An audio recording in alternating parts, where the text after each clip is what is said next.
than that. Yeah, I'll go ahead and mute myself. You guys enjoy. So, last time, after defeating the Phoenix and two separate versions of Jacob Foster, you cremated the remains of your friend and headed down into the valley. Meeting with Losere and Torin and Gurki, you learned of the escape of Samael, the rumors of a shadow being cast in the sand plate, and communicated the information you learned about the rune cave to Losere.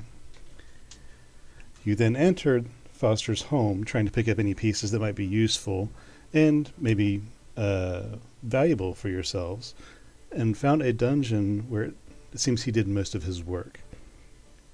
You work slowly through the first couple of rooms, fighting an undead humanoid, then finding the inner repository of Foster's work.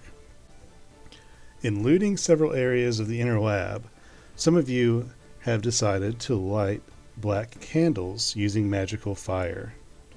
This triggered something, and Vorik began to pull something out of his bag. Now, you guys are standing in Foster's dungeon. Move that over to there, and we'll switch our theme. There we go. So, let's see. Let me get zoomed in properly here. So, Flint, you decided to cast a spell lighting these candles, and you lit all 5 of them, correct? Yes. Okay, It was a flamethrower. It sort of got them all at once. gotcha. Now, with that started, Vorik felt a warmth in his pocket, in his bag on his back, and pulled out a shard of a mirror. Vorik, tell me what you're doing. Are you able to hear us and everything? He hasn't spoken yet, so I want to be sure. God, he's dead. Nope, nope, looks like it. Done. Okay. Well, for our purposes, you see Vorik pull out a shard of a mirror. When he does this, let's remind ourselves what everybody is doing. Flint and Pell are in the Revenant room. Ugbor is standing in the same room as Vorik, but looking into the room with the candles. And Munson is looking at the map, is that correct? Yep. Yes, I'm looking at the map still. Okay. So at this time, Vorik, you pull out the mirror, and it goes from a mirrored image of yourself to fading into a view of some other space. From this little shard that fits barely in your hand, you see a ghostly tree that haunts the center of a cliffside cave. Its pale trunk stretches like the neck of a swan, leaving dusty black moths like wings in the area that are just barely moving. In this dark cave, which is still visible, like through dim light, we'll say, there is a table and a chair, finely crafted out of walnut wood, sitting at the mouth of the cave. You see an endless forest spreading out outside the cave, and you hear the distant buzzing of insects. The cave is decorated with curtains and rugs of a dark color that accent the dark greens that speckle the inside of the floor. Inside, you also notice that a wardrobe and changing screen can barely be seen. It looks cold and eerie, and you must think it's vacant before you hear footsteps approaching. What are you doing? Hold on 1 second. I'm trying to get this mic fixed. Hey, Sound pretty good, to be honest. Yeah, for what it's worth, man, that might be the clearest you've sounded in a couple of sessions. Yeah.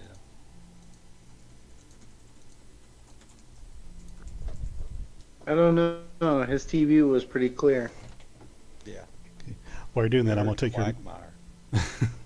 While you're doing that, I'm gonna fix one thing with my dog. I'll be right back. I'm gonna let mine in. It's fucking outside.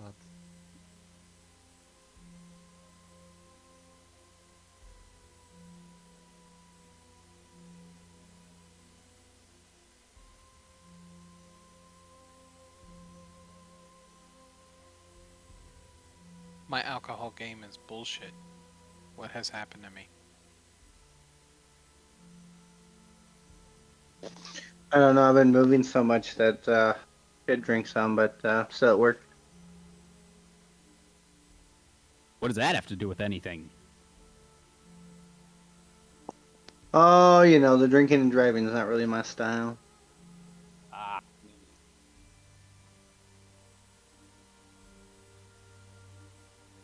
Wait, you drive for a living? No, when I get done with work, then I have to drive home, which is about a 40-minute drive. Ah. That's enough time for the buzz to come off. This will eventually be posted on YouTube. I've had a DUI. Don't drink and drive, kids. Yeah, I can attest. And if you do, don't get caught. Yeah. Just, Yeah. just don't flip your car like I did. Ooh. Yeah, I was don't leave it tell on. a car flip story. Yeah. Tell me yours. I got drunk on Christmas, and I also noticed it's going on YouTube, but I was going to go smoke weed somewhere.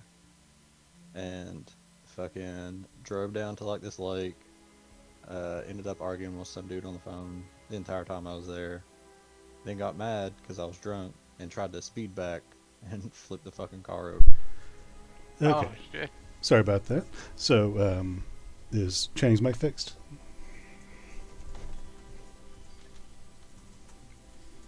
Maybe not. At least I'm muted. Hmm. He was a wrestle. Yeah, he's muted, so he might be trying to figure out the components connected. Okay, we'll give one more second. Well, while he's doing that, what's everybody else doing? I know we discussed that where you currently are, but with Vorik pulling this out, and you all would be able to hear what's going on the other side of the mirror as well. So what's everybody else doing at Well, this time? my character, I was typing in character that as he heard voices and weird things in the distance, he looked up, rubbed his head, and went to cast a spell, and he basically would have cast See and Viz. Okay. So are you staying where you are? That's my number one thing I always do. Okay. Sorry, Flint, what were you saying? Munson told me that these candles were probably the ghosts of people who had been slain in a horrible way, and I decided to see if I could hear anything and understand them. Yeah, are they like, is it just like creepy shit that we hear? Because we're like at ground zero right now. Yeah, you guys, the candles, when they light, when the fire takes them, they were burned down halfway from what they were. And the flames that come up from them is not a normal yellow flame, it's almost a blackish gray monochrome flame. What the hell out of them? You haven't studied these, you haven't chosen to identify anything at this time, so you're not sure what these candles are. Did they like, I would like to investigate them. I know this is weird, but did they like feel evil or weird or anything? Okay, I'll have either Flint or Pell can roll with advantage to try to discern the basics of these candles, or either one of you can roll with advantage, having the other one help you, or you can roll individually to see who gets higher. So he wants to do investigation. Could I do like religion? Yeah, I'll allow that. Okay. Holy hell. 16.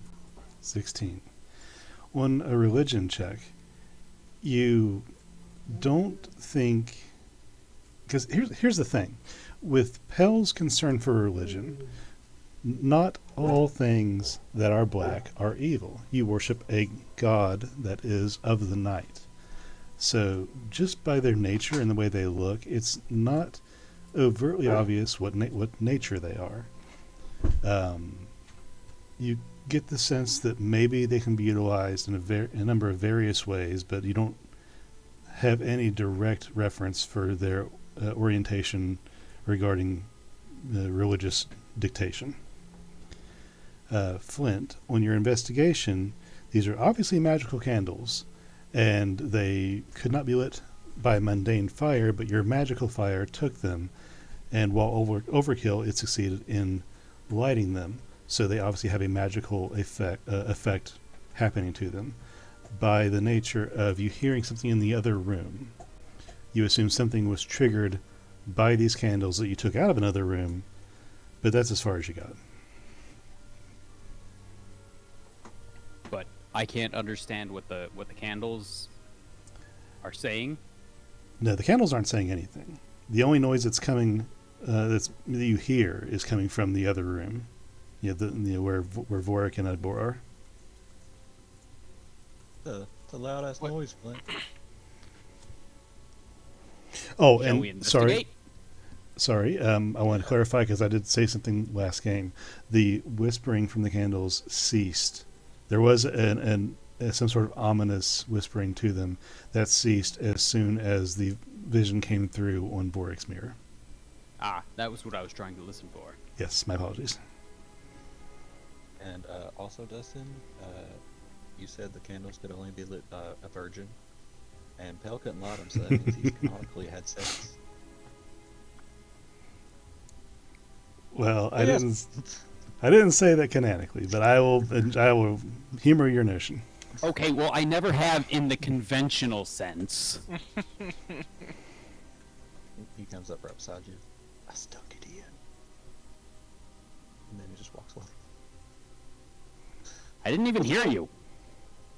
I stuck it in her. Oh no. In them. My man. He goes away giggling. Gwambly, up.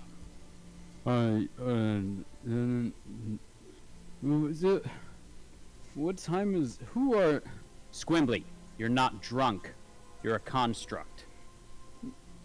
No, if I'm so not drunk, then why are you trying to convince me that I'm not drunk? Squimbly, you are the love child of my brilliant ingenuity and my less than stellar decision-making skills. Get up. Right.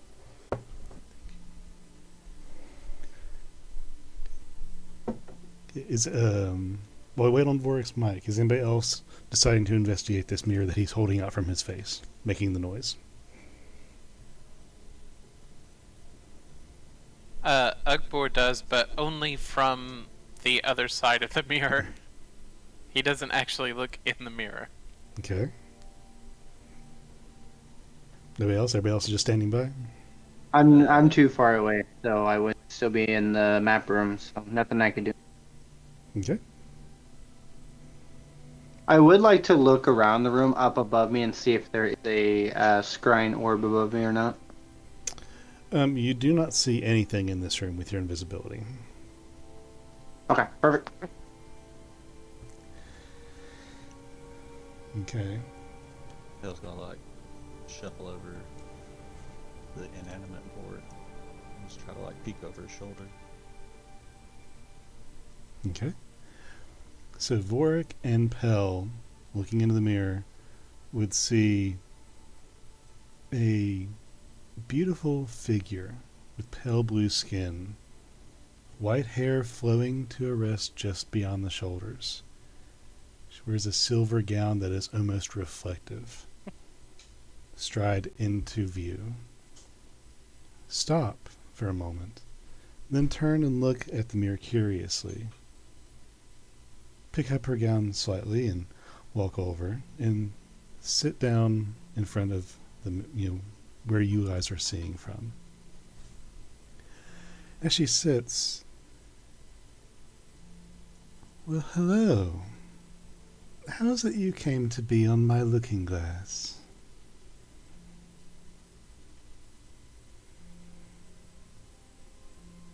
Elle just shrugs in the background. What are you doing on ours? Did you activate this connection? Did you Need some intend candles. to message me? No. Let me ask you this. Do you know what you are using, or how you are using it?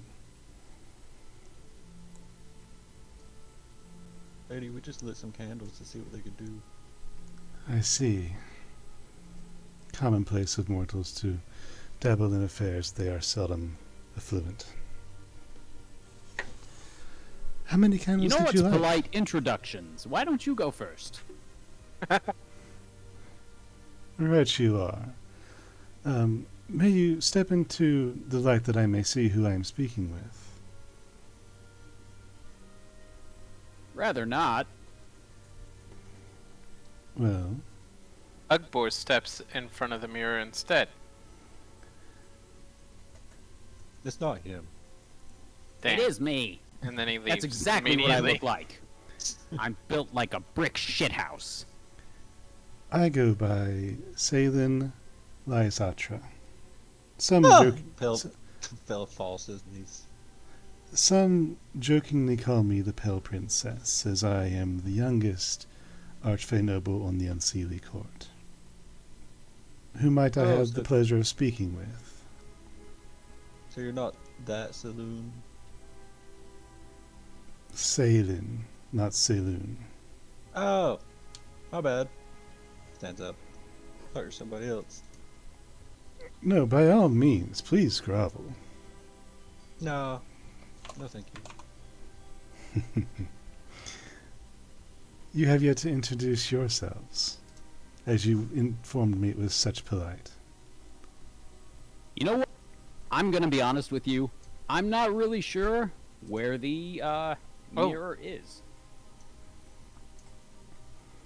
Vorik is holding the mirror out from himself, about arm's length, and he's facing the room that you came from.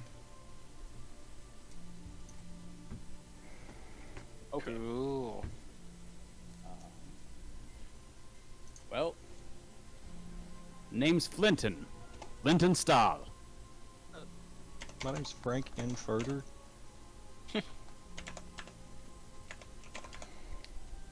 Don't piss her off. So, I'm talking with a Frank, a Flint, and who else may I address properly?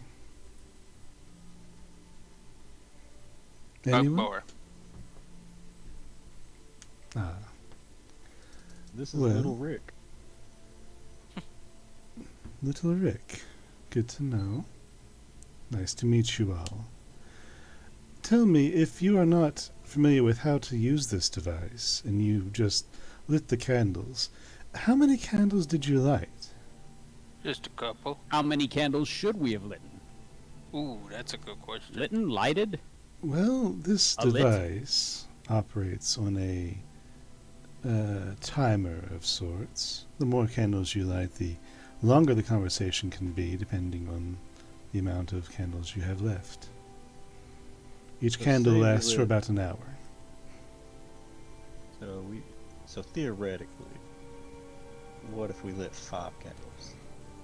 Then if you 5 want, hours. if you wanted them to burn to absolution, we could have a conversation for 5 hours, if you so liked. And she places, she has her fingers crossed, and then she places them under her chin and looks at you. Alright, guys. Do we call his bluff? Do we make him filibuster his own session? What's your favorite color? Let me ask you a question. Since we came accidentally into conversation, I'm back. hey. So did you hear any of that happened? I did not. Okay. So this figure that you see on screen is the one that came over to in front of what she called a looking glass and asked you how you came to be on her glass. You guys said that you just lit candles. You introduced yourselves to each other. She introduced herself as Salen Lyastra, and As who? Salen Lyastra. I put it in the general chat as one of the archfey of the Unseelie Court, and she is now smirking at you, trying to make conversation happen where this accidental intersection happened. Hey, I said your name is Little Rick, Little Rick. and I'm Frank Inferter. Well, Frank Lady Inverter. Lyastra, I suppose. How long would you like to converse? Well, I You have get a lot of callers this way? not unintentionally, for sure. First, let me ask you a few things, and then I would like to make a proper exchange, if it intrigues you. Where are you messaging from? I don't know anywhere in Ecothis out. that has a looking glass. Am I seeing her through my glass too? Yes, everybody's seeing this happen through the shard that is in your hand at arm's length. We're on FaceTime. Oh. Hold on, time out with this. Do I remember that there used to be some ugly ass bitch in this thing? Not at the current time, you do not. Did I remember that I can't remember last time. Did I remember that this spoke? Like I spoke to people through this thing, or this thing just started freaking out my bag and I pulled it out? It just started freaking out, and you pulled it out. You have no recollection of even probably having this item. I'm confused as fuck right now. Yes. Alright. Just making sure. Now, Vorik, as you're the one mainly in view, as she asked you this question about where you are in the world, because she doesn't know where has looking glasses. I'm going to have you make a wisdom saving throw for me. And Wisdom? wisdom. And as you do, this happens as you look at her smiling face, and she's looking at you extremely pleasantly. But you, as you see, she looks at you very, very friendly, and as an elf, Oh, no. she says, Listen, it was a nat 20 and then it flopped over. well, hang on. I might be to do one thing for me. As you're making the save, she says, "You know, as an elf, some of your kind quite revere me." And as this happens, and you make the save, because I didn't tell you the specifics, so I'm going to have you roll that again once I give you the full numbers. Oh, hell yeah. Alright, let's go. As she says this and this happens, you get almost a flash in your mind, not unsimilar to the memory flashes, but different. You see Salien's face get overshadowed by almost a shadow image of Lysarian Torn going to the stones, but fading away quickly. And as this phase magic begins to work on your mind, something deep within you, deeper than your very being in this new form of yourself, rails against this unearthly beauty before you. You don't feel that she can be trusted. It tells you she's not a friend to be trusted. It's something deep within you resists what you're being shown.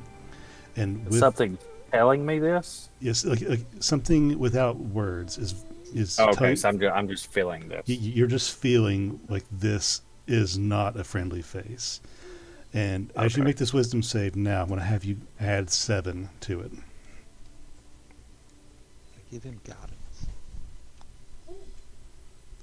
You cannot, actually, because you don't know this is happening. So this plus 7. That plus 7, matter of fact. The 28. Okay, 28 total. As this deep part of you resists her charm against the fingers prying their way into your loyalty. Hey, I'm dead. It don't work no more. That loyalty doesn't belong to her. You don't know why you feel this way, but that image of Lysarian Tauren, unbidden by your conscious thoughts, rises up, and you know that this person is not your friend. And nothing happens. But she does follow through with her question and asks you, where are you in Ekathis that you would call this way? In where? The world of Ekathis.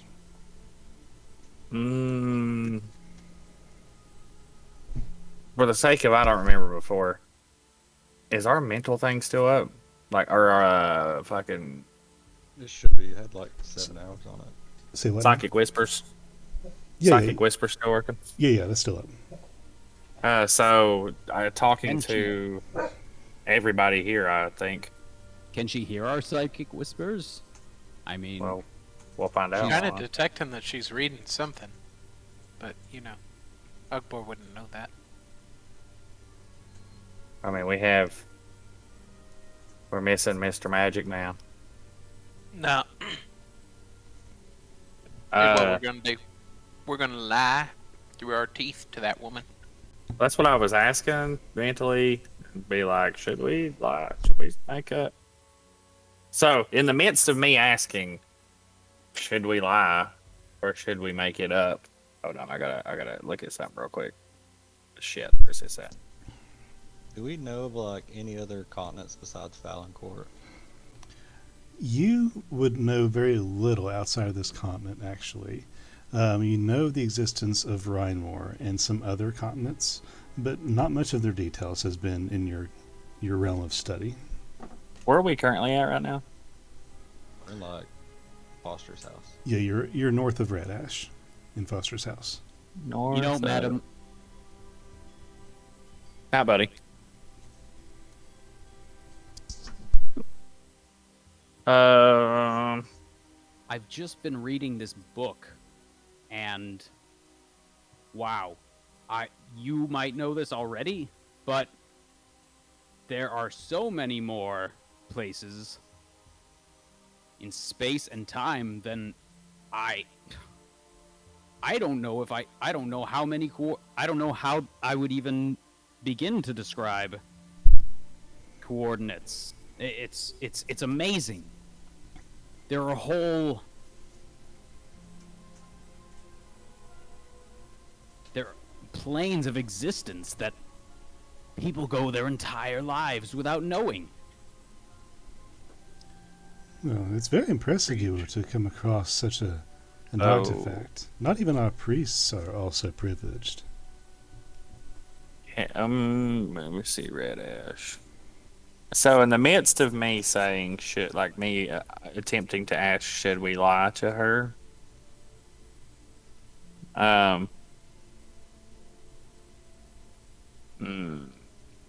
Part of me, the old Vorik wants to say, we're in Steve. But I don't think this Vorik remembers Steve. There's something that I wish to know. You see, I have been on something of a holiday, you see, and haven't peered into the material plane much recently. I have heard a rumor, and perhaps if you were so inclined, maybe a bargain could be struck. You give me information that I am seeking, and maybe I can do something for you to help you.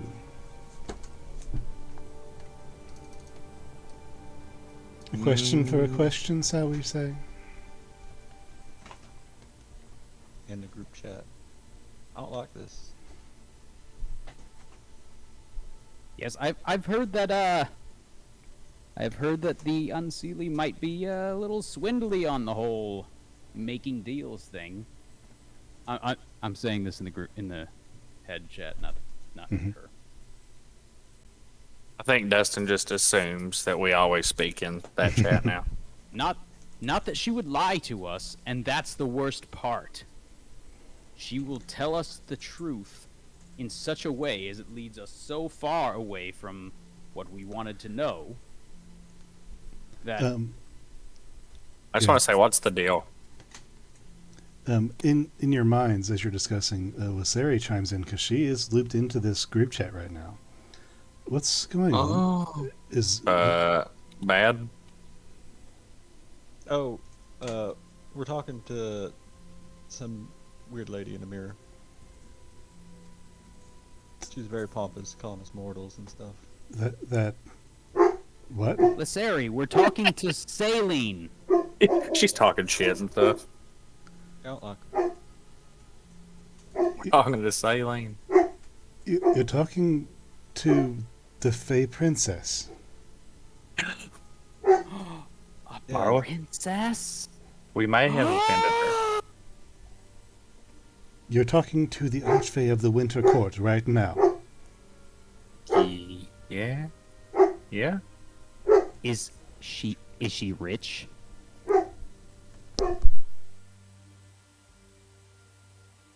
Do you think I should come help you?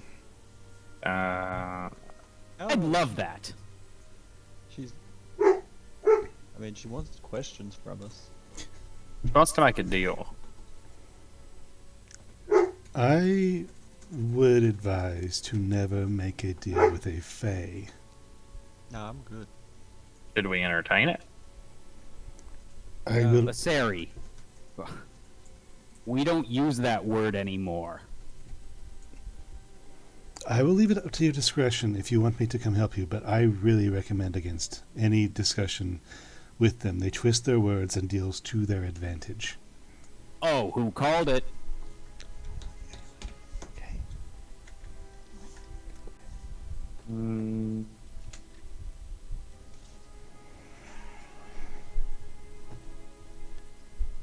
Cat's got your tongue, darlings.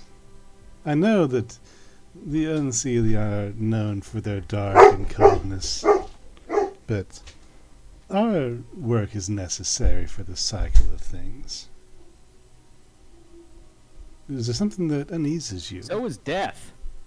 So, just for the fact of it, every time we talk outside and like put her on hold that way, I want to cover like that shard up, like how like if you're talking on a phone and wanting to talk to somebody else, you cover the mouthpiece. Like we just cover, just cover it up, put it to the side, and we're just sitting here like mentally talking shit. Mhm. Just like hold a finger up, like, hold on 1 second.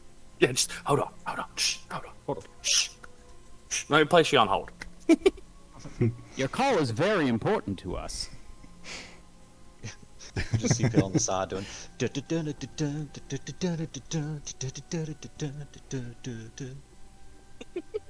While we're mentally talking. Yeah, totally. Is there something I can do to alleviate any worries you might have? I simply want to know information.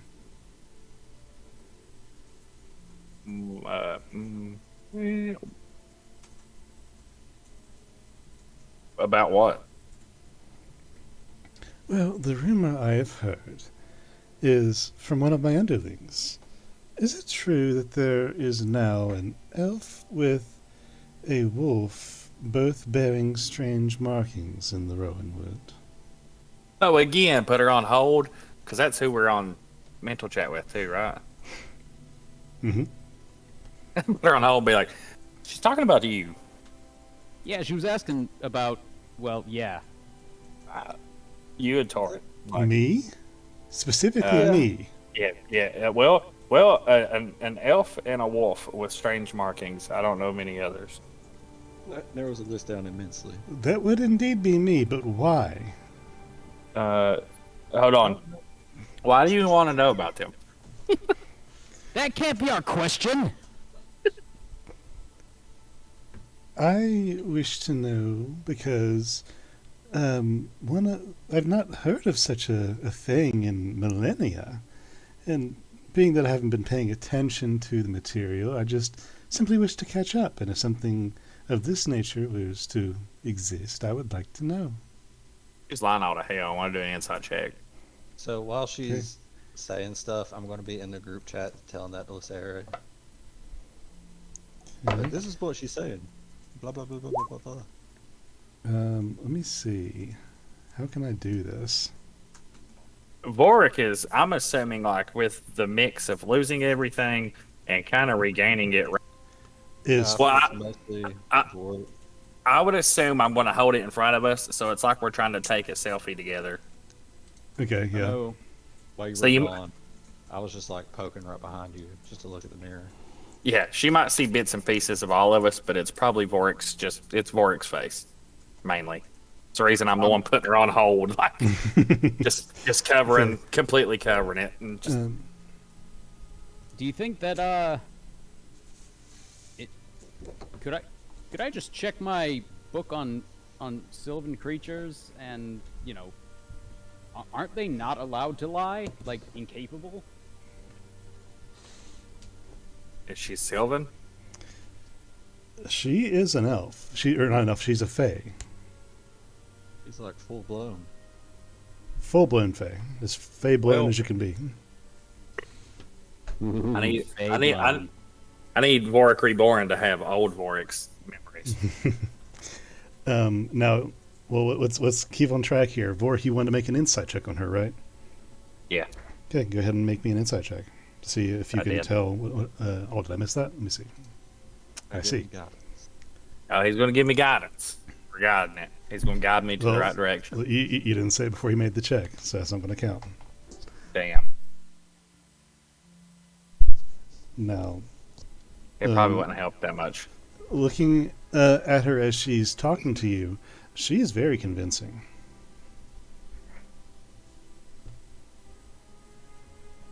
They always are. You You know can't how I tell. can tell? You can't How I tell. can tell she's lying? You don't know that she's lying. You can't tell of any deception. The best you can tell is that she's choosing her words very carefully. Faye. How have we made it? Do we not have any Faye? Do we know Faye? Lasari comes on the telepathic. Does she know who we are, what we are? Like, what is she asking about us? She hasn't said a name. She said she's just seeking information about the both of you. I would ask you to decline. Huh? No, Maybe she knows more about past pairs, or she's interested in us. You said there's more than us. You saw in the vision. Well, I asked why, and she said she's just curious. She says it hasn't happened in millennia. guys, I've got an idea. All right, so just bear with me. I have been cautioned from birth to not trust Fae of any sort.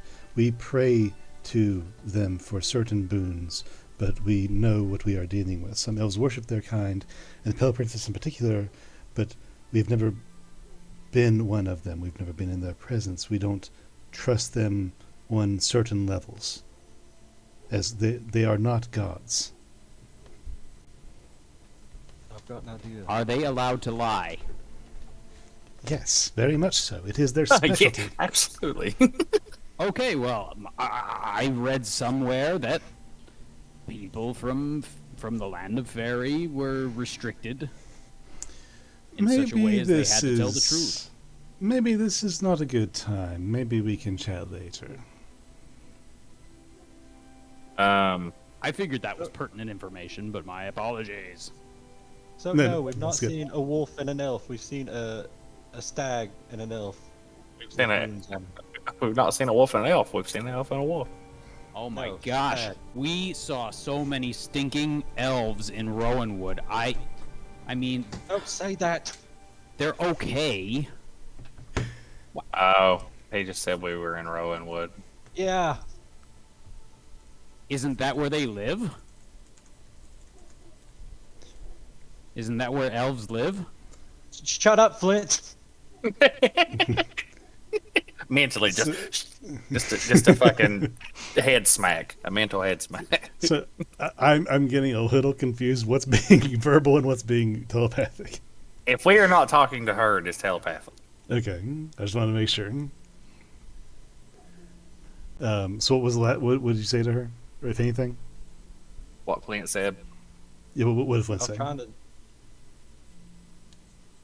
He said we We saw. saw elves in Rowanwood. Yep. Okay. Well, that is far from useful information, she says with a smile. Well, if you have Nothing for me, then I'm afraid I have nothing for you. What are you offering? Well, I just offered to help. Do you need help? Well, Is there a question you need? A material, information, a hand to help you, a shoulder to lean on?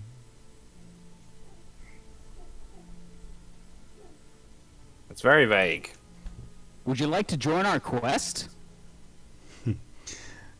I don't know what your quest is, but I'm sure that I am extremely too busy to come help you with whatever mundane mortal thing you are trekking this day. You offered to sit down to talk to us for 5 hours. It's probably like 5 minutes to her, though. I mean, if you have need, I'm all about conversations. I love prying in the affairs of mortals, but the thing is, you have to be talking to pry. If you're going to sit and stare at me, then certainly worth a portrait, but nothing more. Hey, with that, guys, I'm going to pause for 1 second. Her grandpa next door needs my help for something. I'll deal with that. I'll come right back.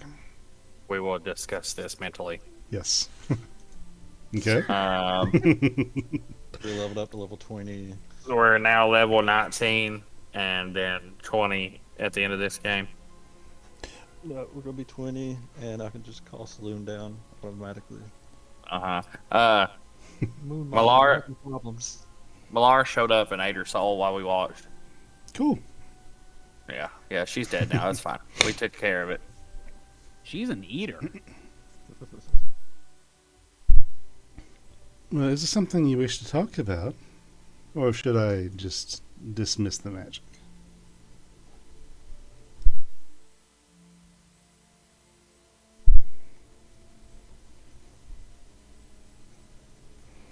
Maybe,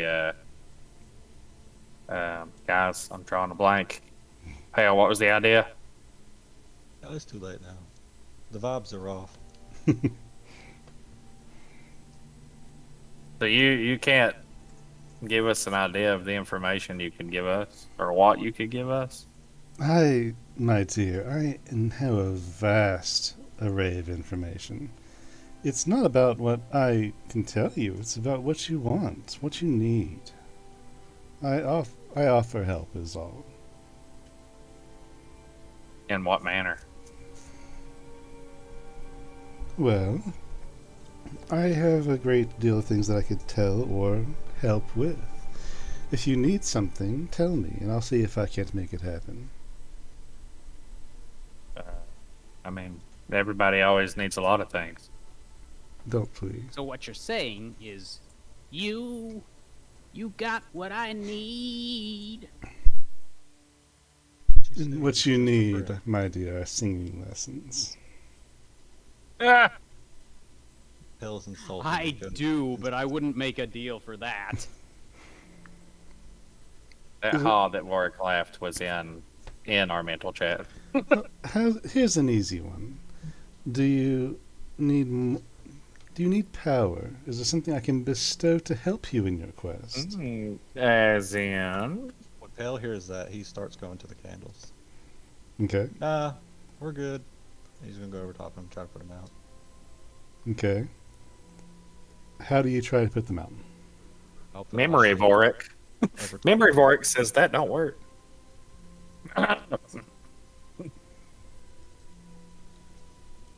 I'll put my magical shield over top of him. And as Pell does that, she continues, Well, I don't have the pure time to help with some foolish mortal venture. I am not beyond offering help if you need it in some other way. Everyone, especially mortals, need power. Impel your shield has no effect. Pale's gonna fall on it with his armor. You fall, and well, it's an array of 5 candles. Are you going to try and crush all of them, or what are you doing? Yeah. Okay. Am I just sitting here holding the candle I pulled out of my bag? Or No. You didn't pull a candle out of your bag. You pulled the mirror. The candle's still in your bag. burning a blaze of glory inside the bag? Like, No, actually, that one's not a light.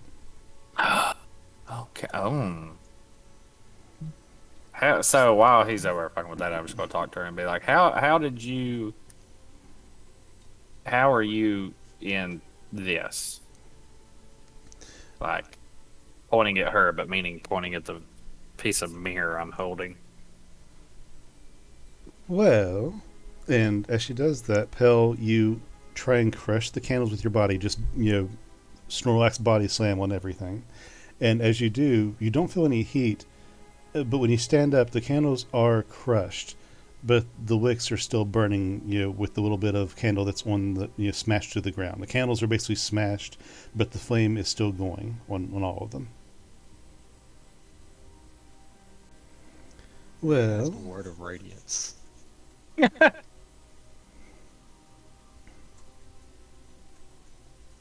forgive me, Vork, what was your question? Or what would you ask? Or, How is she in there? Like, how is she in this shard? well, I Like, how are am, we talking I to am each other right actually, now? I am actually in my own abode, in my realm. You are only appearing to me on a small fragment of my entire viewing, so I'm assuming that you do not have an entire viewing yourself. Is that right? That would be accurate. Or, yeah. It would explain further why you have reached me. It is easier for these things to go awry, not only when you don't know how to use them, but also when they are broken. So maybe you could reach someone else another time through another glass if this was used properly, repaired, or something. I don't know. So this could speak to different people. It's not one specific person or one specific, like, it's not one way. Yes, yes, these things work very mysteriously. Now, back to the two. You claim you have not met them. The elf and the wolf. Hell. Hell. Bill's got his hammer out and he's just smacking the candles. I mean, as my friend here had said, we've met many elves, but I believe we would remember like, just a random wolf? Or Can it talk? pretty sure me, Pale, and Agpor, all three just shut up and look at Flint like, Okay, guys. I'm the only one who thinks a talking wolf would be cool. Fine. My apologies, madam.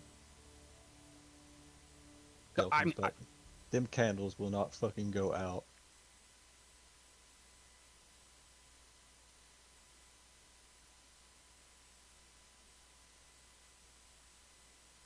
um, Is there any way for us to contact you again should we run into this pair?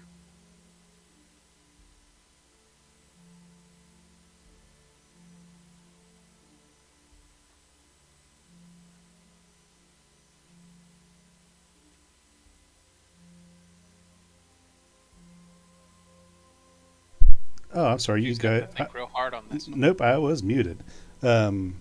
Yeah, that explains a lot. So, also, you have met them, and they do speak. Yes, if matter of fact, if you were to encounter them again, I would love to meet them. That would be my number one goal, actually. If you could set up that meeting, I would be most appreciative.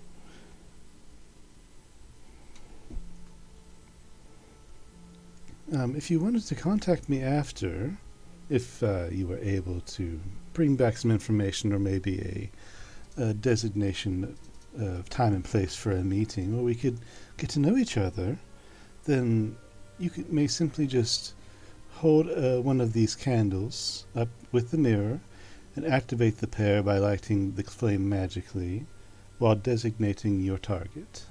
In this case, you would call for me, Saline. What's this one's name? You said that you met them. You claimed that her beast can talk. It is a her, right? He can? You didn't specify. Is it a her or a male elf? Somebody put out the fucking candles. Ugbor, come smack it with me. Where's Alfred when his control flames were being? Wait, when Andy did here. you guys meet a talking wolf? And where was I? And why didn't you tell me? Can wolves talk? Apparently. That's what she said. Ugbor is going to attempt to pee on the candles. Okay. Magical What do I piss. roll? Magical piss. Ugbor, you urinate on the candles, and the flames care not for your fluids. Dang. You need magical piss. Vork, are you still holding the Magical. glass? I mean, I guess. Okay. I mean, yeah. Vorik is intrigued and terrified at the same time. She leans closer to the glass, and you can see her face more clearly. She is immaculately beautiful. Her skin is almost a pale blue color, and her white hair accents her eyes, which kind of light up in this light. What is her family name? Does she have one? Ooh, This elf you claim to have met. no one claimed to me anything. Madam, not to put too fine a point on it, I've met like 30 elves. Okay, yeah, this is gonna sound really, really bad, but I have a hard time telling them apart. Mortals are such poor liars. I'm going to have Flint make a deception check for me.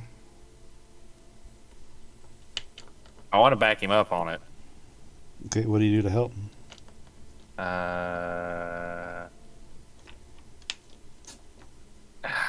How does she look like she's like? What's she doing when she says that, T-Hawk? She is when she was looking right at the glass and looking between you and whoever else would be in view of the glass. But when Flint says that barely on screen for his height, she kind of smiles and closes her eyes and shakes her head as she says that mortals are such poor liars.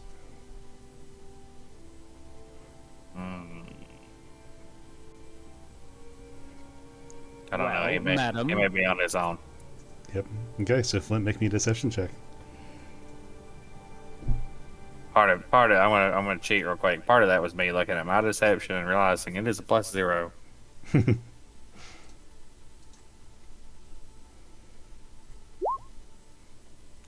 Okay. I show genius. Should have an inspiration too. Oh, Okay, so Is it inspiration time, boys? you got a 3. Are you going to use your inspiration? can he add his intelligence modifier to this too? Is that what it's saying? Flint, you're thinking real hard. I am thinking really hard. Right. Okay, look. I know I'm able to tell them apart. It's more of a deep-seated.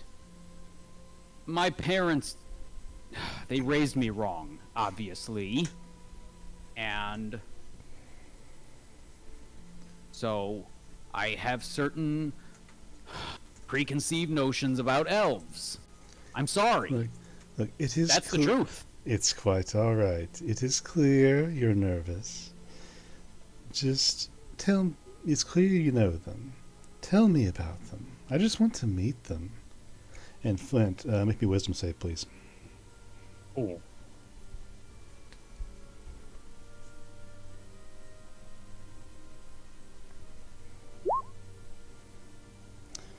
Okay, let me check the save on that.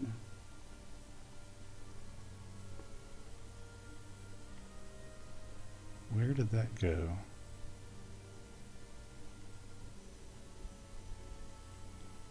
Okay, so 18. With an 18, you looking at her. She can barely see you peeking over the bottom of the glass, but she can see you, and you definitely see her. And as your eyes meet, you feel a sense of warmth washing over you, and you feel comforted and welcome.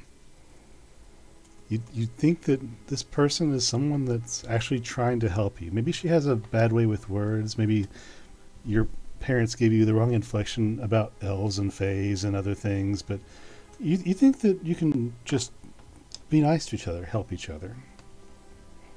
And out of character, you are charmed by her. Oh. And you feel compelled to help her. Tell me, dear. Just tell me about them.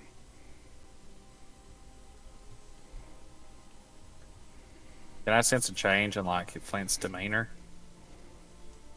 Not that you can tell immediately. Well, What was her name? It is a her, right? Does she have a name? Good night, buddy. everyone has a name. What? Flint. Her name? Are you? Guys? Oh, it's be all right.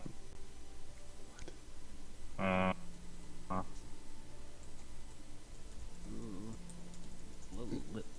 Lindsay? Liz Estrada? No. Come on, dear. I believe in you to search your mind. What is the name? And- Bugboar interrupts and picks up Flint and walks away. No, stop! I love her! I'm gonna use my channel divinity, and a big black orb will go around us, and I'm going to end the charm thing. Okay. There, just so you know. You channel into your fish. I was with soothing twice as an action.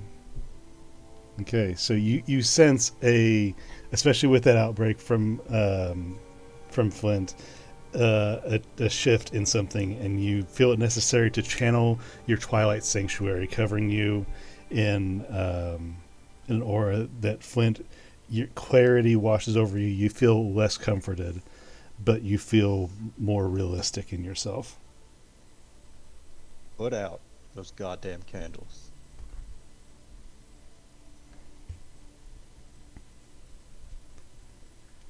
Let me ask you one thing.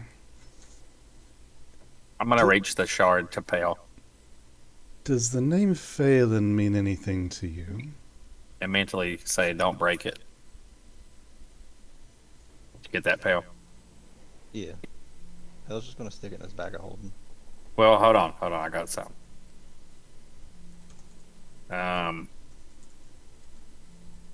Shit, where's this at? Is the elf's name Phelan? I'm gonna do something dumb. Okay. Have I? Sorry, go ahead. Can I try to scrape all these candles like together so all the wicks are like near each other? I mean, you can certainly try, but so you're going to do that. Pell heard her ask about Phelan as he put the mirror in his bag, right? Mm-hmm. And when you do that, as soon as the mirror is in your bag, Pell, candles go out. Okay, good. You saved me something. I assumed magic would put them out. I was going to use a potion on them. I wish And I the could've world blessed- may never know. I wish I Also- could've- I was gonna bless Ugbor's piss.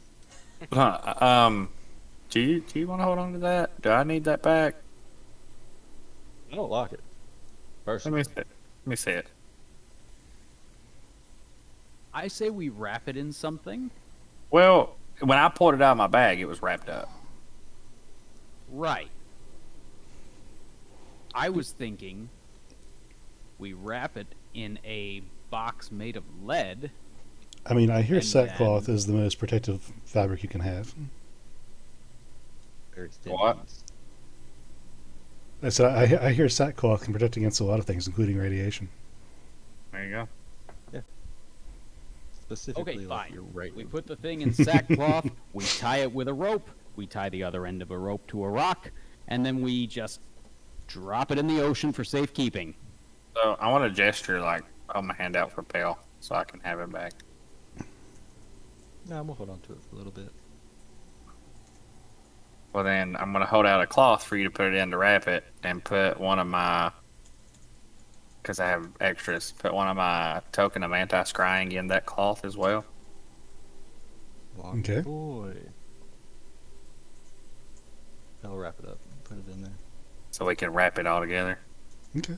So for sake of what these we're doing, and I'm gonna gesture towards the candles, you hold it, and I'm gonna pull around my bag from my back, and reach in and pull out. Do I know that candle's in there still? Yeah, in your bag you have one candle. And I'm gonna pull it out and say these should probably be kept separately. Yeah. You hold on to that. Make sure none of us ever light that thing. Are you in that shard of glass? Yeah, I put it in my piece of shrine there is what I put it as. Shrine. What it's wrapped in is red silk, by the way. That's what it was originally wrapped in. You aren't going to believe this, but I think I came up with a great place to put it. So, do you guys remember the time we killed that majestic Yeah. celestial, innocent, might I add, phoenix? Maybe. Remember how we threw the necromancer in the lava? Mm-hmm. Remember what happened to him? You saying throw it in the lava? I think that would be a great way to keep her eyes off us. That's the reason I put the anti-scrying token there. Plus, if we have the candle, we'll know when it's activated. You guys hear again over the voice chat. Well, what happened? Is everyone alive? Is it over? She knows. She knows who you are. Yeah. I am not. She knew your comforted. name. I'm not comforted. I tried to stop it. She knew your name.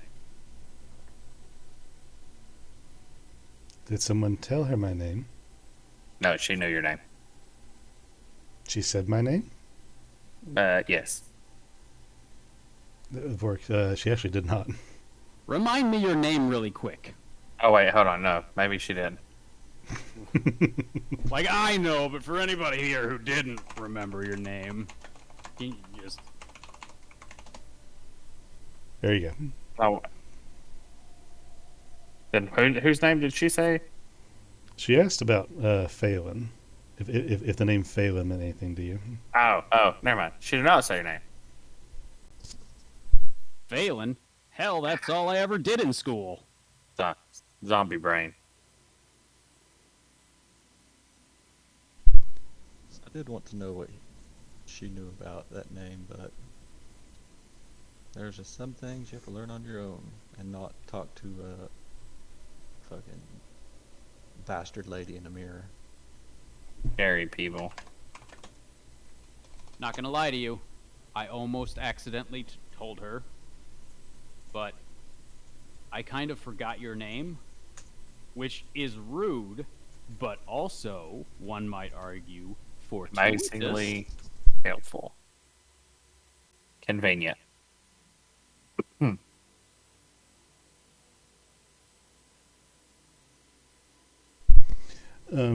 Let's see. I'm gonna have whoever wants to in this moment, post conversation, make an insight check. I give myself guidance.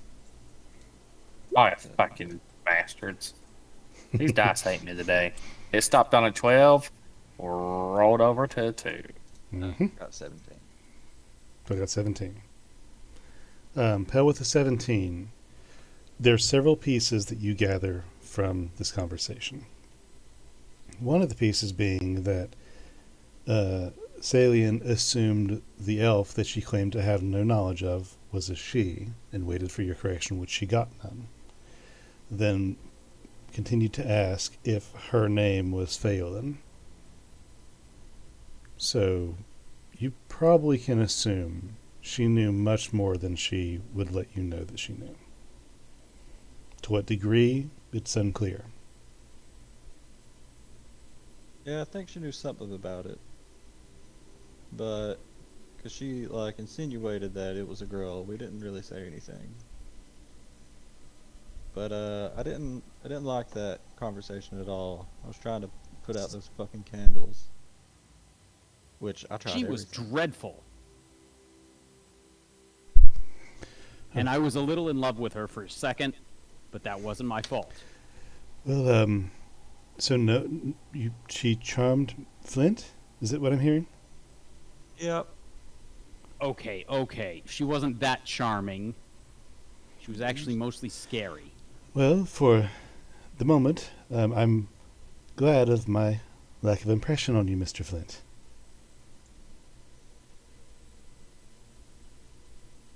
You have to say it that way. Indeed I do. Fine, make me feel bad about it. Next time I'll remember your name, and next time some crazy fairy queen tries to probe my brain, your name will be the first thing off my lips. If you can hear a smile over the phone, that's the sense you get right now. It's my solemn promise to you, as a gnome. Well, I will continue to wait out here guarding, and I will let you know if anything changes. Please do the same. Will do. Guys, I have famously bad ideas. Let's not follow through with them sometimes. So what are you guys doing now? I'm digging through the rest of my bag. Okay. So Lindsay's still outside? Yep.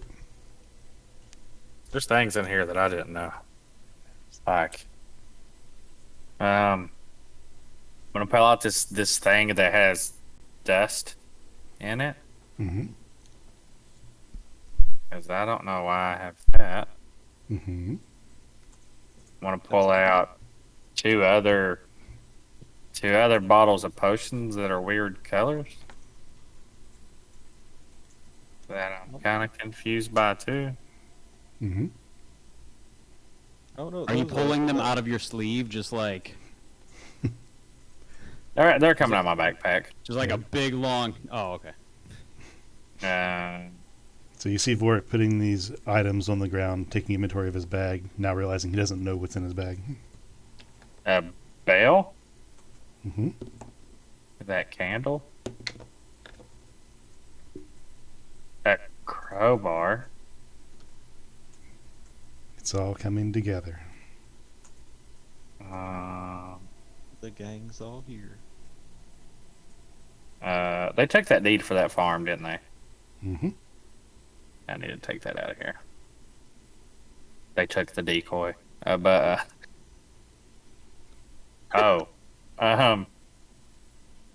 know that Pale brought me back, right? Do I understand that happened? Yes, you do believe that. So I'm gonna pull this out and look at it, and then just reach it towards him. What is this? It is a 3,000 gold diamond. Holy shit! I think I owe you this. Yeah, I'll take it. It's just a massively clear, beautiful stone. I'm gonna pull out 2 sticks of dynamite.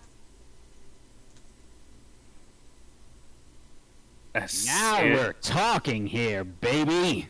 A sealed envelope. A healer's kit, and I take that back. There's 5 healer's kits. I'm also gonna look at Pale. Do you know how to use this? Yeah, we could probably use it. So I'll give those to him as well. That's 5 healer's kits. Alright. Um,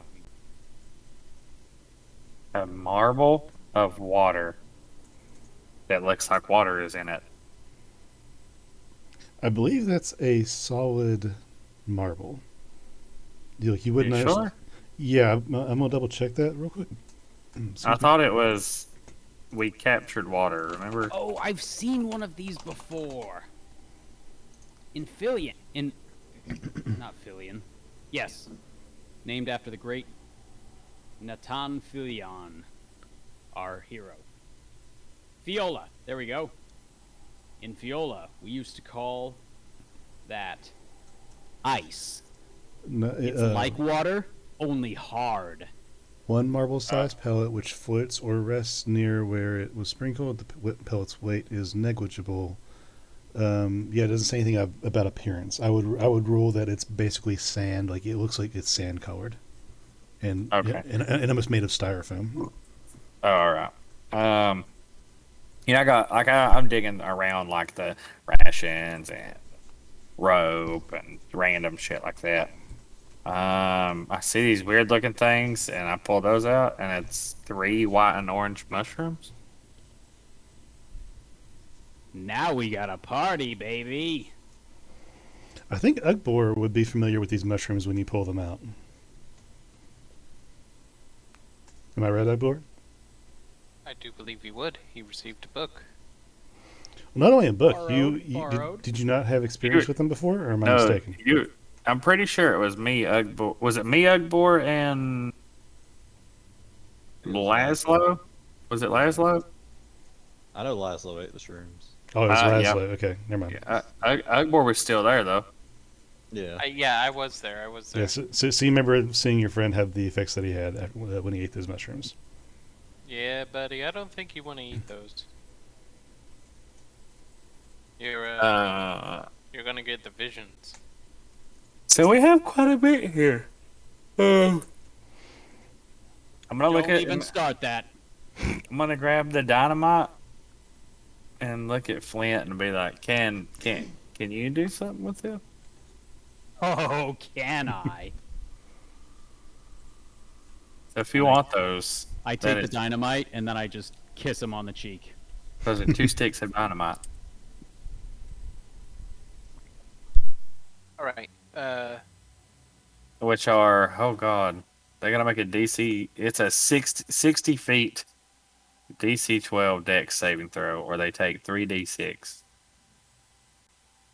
Or you can bind sticks of dynamite together so they explode at the same time, and each additional stick increases by 1d6. So, Could you go ahead and just send me that in Discord? yes. I think it's actually just on here. Oh, okay. Hold on, I'll send it to you.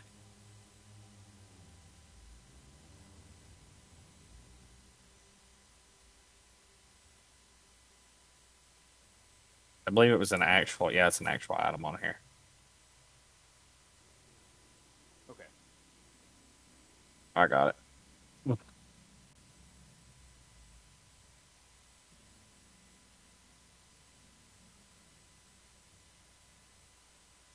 I just sent it to you instead of sending it in chat.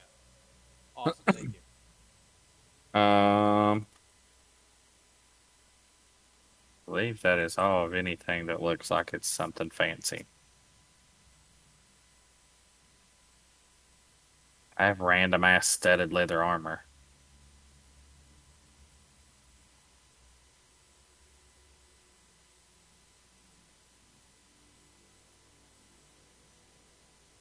What about those potions of Because you're such a stud. right? But those random potions of like I don't know what they are. Who wants to try some potions? I think you should drink them both at the same time. Well, I mean, you do have that diamond. Hell, if you microdose with 3 different things at the same time, it's just a regular dose. No, he's not microdosing. He's full on dosing. He's But what- microdosing. But what if I drink it and it does something amazing and then we waste it? I don't know if you guys heard me. I think I was muted. The potions are like silver in colored, but they have almost like a rainbow sheen to them. Like as you move them through the light, it changes colors. Oh, they're like iridescent. Kinda, yes. Okay. Who wants to? Well, can anybody figure out what these are?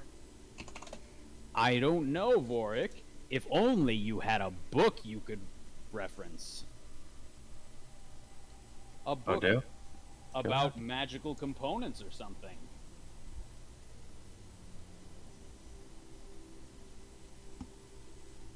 You guys want to keep exploring this place? Natural components. See. I'm gonna look back in the bag and be like, "Oh yeah, here it is."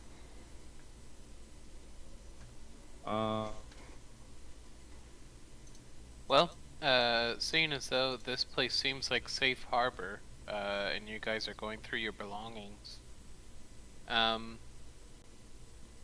going to, Dance. yeah, no, I'm gonna go stand over here and start examining Giant Slayer to begin the attunement process. Okay. Does anyone here... Oh, sorry.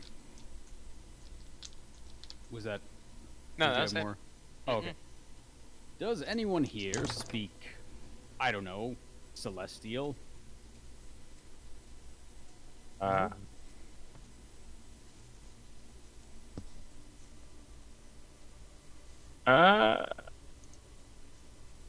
Celestial in particular? Celestial in particular, or Infernal? Damn. No. I speak Sylvan and Abyssal. Wait, was it Abyssal? Yeah, it was mainly Abyssal with some sprinklings of Celestial. I can look Wonderful. at it. Yes, could you take a look at this and maybe if you were feeling generous, just go ahead and translate it? I can attempt to. Magnificent. And I hand him the journal. Okay. What I see in this journal. Okay, in the journal, there is it's handwritten entries from Jacob Foster. It's about his research regarding the phoenixes and their regenerative properties is what he was specifically studying. He mentions the following the phoenixes through their roosting habits, and they seem to have made different stops, like a routine cycling of different nests. And when they got to this nest near his home, he made preparations, and this part transitions from common to abyssal. He made preparations to house nearby this nest, so when the cycle came around that the phoenixes would be in this nest, he made provisions to be there when only one of them was still in the nest. When only one of them was in the nest, he was able to overcome one of the phoenixes, the smaller of the two, killing it and ripping its heart out, its core, one of the shards that Flinton had paid for. Having done so, he was able to, let the body resolve to ashes and scatter it away. And doing that, he also was able to steal the egg. When the other phoenix came back, the larger one, the legendary phoenix, its mate, he was not able to overcome that one. He stayed his distance, tried a few things, but knew that it wouldn't work out. This is when he decided to hire someone to do the work, but he was having trouble finding people that he thought could successfully retrieve it. About this time is when the request from Gurki came through from Flinton for an order for something that was not entirely factual yet. There were rumors going around, especially in the area of shale and things, regarding the idea of a Phoenix battery, as some side chatter had gotten out when he was looking for mercenaries to do some work. And when the order came through to see if this sorcerer, this not sorcerer, pardon me, this wizard could maybe materialize this component that has been talked about, he readily agreed and accepted the money, knowing that he would not deliver, knowing that the person, maybe Gurki himself, might come looking for the item, and he could trick them into doing his dirty work for him, so that he might retrieve the secondary shard. He also reveals certain notes about the shards and their potential. He was specifically excited to explore their magic potential with regeneration and reincarnations. Do you wish to investigate further? Yes. Okay. As you read on in the abyssal text, it reads about the attributes of the Phoenix cores that he's been able to discern so far. For his purposes, his research, he has found that when attuned, these shards provide immunity to damage from fire. They also heal you if you were to charge the crystal with fire and then use that power to regenerate your own health. There's potential as well with weaponizing the item, but that wasn't his concern. He doesn't seem to be, according to these notes, very concerned about the Phoenix egg. He doesn't give it any more forethought than the only thing he could possibly have interest in it would be to see it hatch, to kill it, and take another shard for himself. This is possibly why, when the house was raided, and somebody grabbed stuff, that the egg was not amongst them. If someone was there gathering things and knowing his research, then they would have known that this egg doesn't hold an incredible amount of value compared to maybe other things he was working on.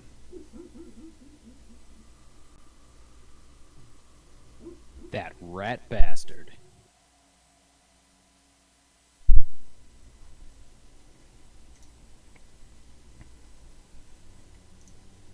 By the way, did anyone see what happened with the core that Foster had on him?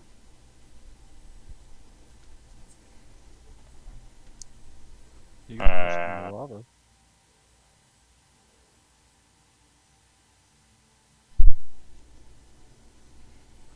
Forgot I can move forward for him. Gotcha. Munson, are you still with us, buddy? Oh yeah, I'm here. Okay. So Flint asked the group if they've seen what now? The core that Foster ripped from the Phoenix. Okay, does anybody say anything? Thought I saw Foster get pushed in the lava. Yeah, I saw Foster get pushed in the lava. That's what I thought happened to his stuff. How long has it been since I've been studying the map? Because I've been in this other room the whole time, so the whole candles and all that incident I was not there for. So Fair enough. I'm still in a different room than everyone else.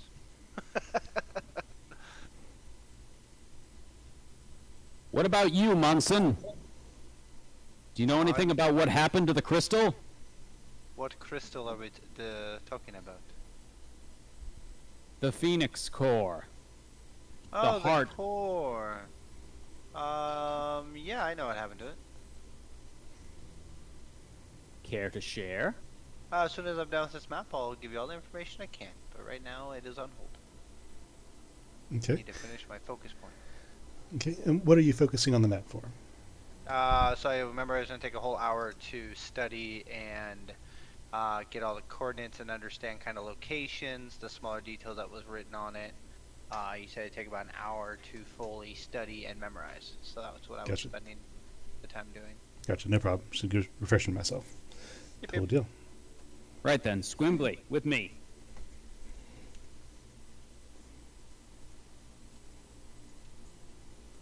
He enlarged himself. Scary. I'm kidding. Okay, and where's Flint going? Right on upstairs. Okay. So you guys see your small friend rush out of the room with Squimbly. Before we get to Flint, what are you guys doing? Well, if we're waiting for a minute, Pell's just going to sit down. Just hang out. I have to put everything back in my bag. Okay.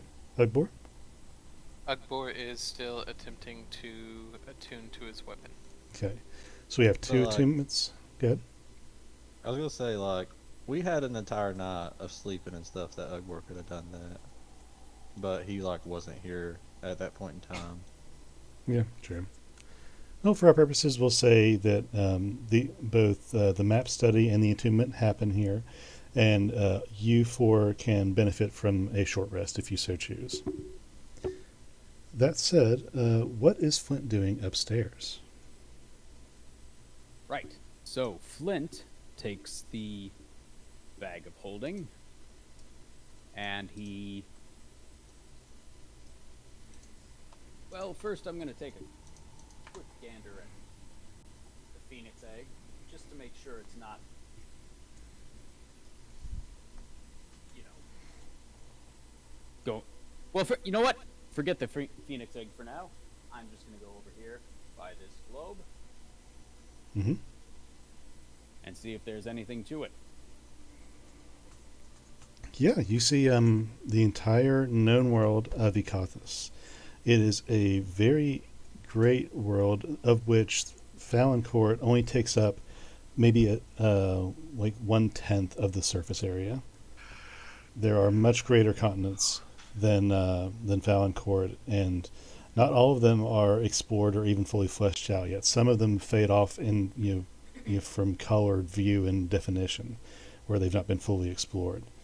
The only defined ones there are Rhinemore, Falonkort, and some others that you can't read because I haven't named them yet. And this is like, can I tell whether this is it's just a globe? It seems to be just a Sometimes a globe. globe is just a globe, sometimes a globe. Yeah, I mean, if you want to investigate the globe, you can certainly do that.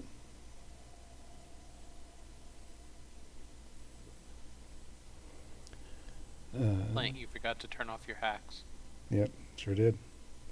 With the 26, this is a very detailed globe. It looks to be pretty well made. It's made of some sort of ceramic, so it's actually pretty heavy, but in that it is also very detailed. But it seems to be just a globe. Alrighty. I will roll that big ceramic ball into my bag of holding. In your what? In your what was that? Into my bag. Do you have a bag of holding? Gurky's bag of holding, I think. Hold on. The Gurky bag? I thought Pell had that. No. Okay. Hey, you can put it in the No, Gurky he- bag. Alright, globe's in the Gurky bag. Now I'm going over here. Gurky's Egg. gonna open it and be like, what the fuck is this? Does it look like it's... Like, what is it? What am I seeing here? Okay.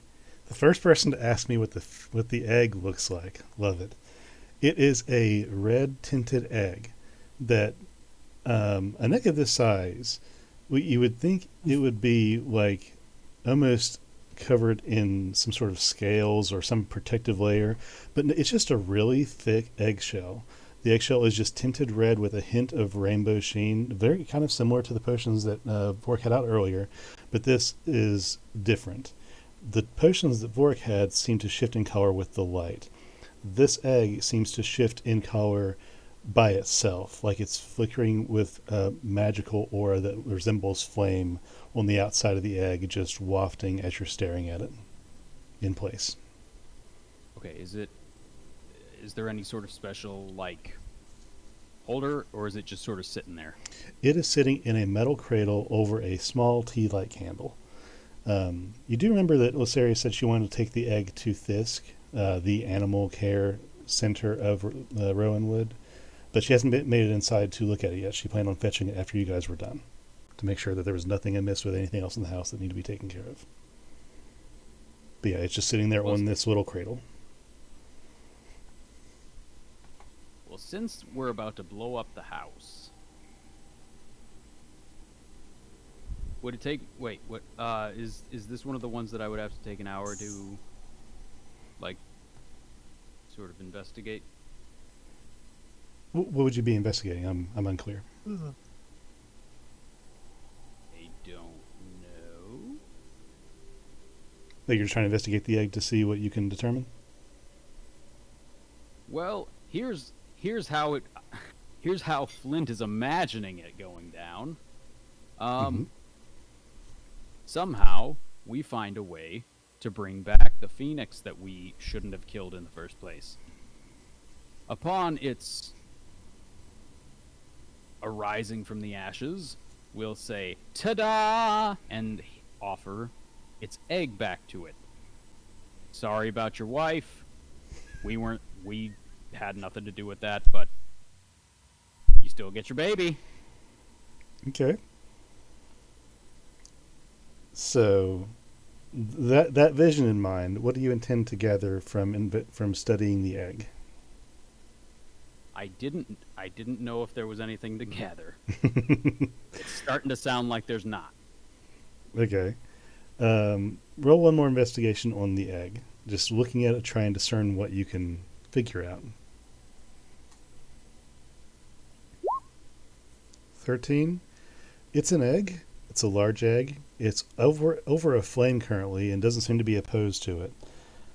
So you're reckoning that the egg is favoring warmth like most eggs do, and it's an egg. It's the best you got. Okay.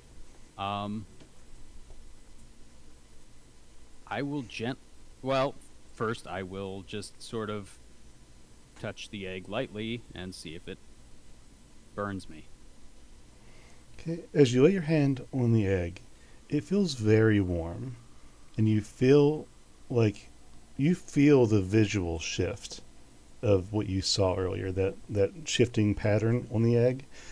You can feel that in your hand, not like it's moving, but like you can feel the pattern moving under your skin. It's not so hot that it hurts you, but it feels very warm, warmer than the candle would make it. Like those electric static balls. Okay, Yes, very much. I try to lift it off the pedestal, just see what happens if I put a little distance between it and the tea light. And then at that moment, a giant boulder starts rolling down the hallway. Oh,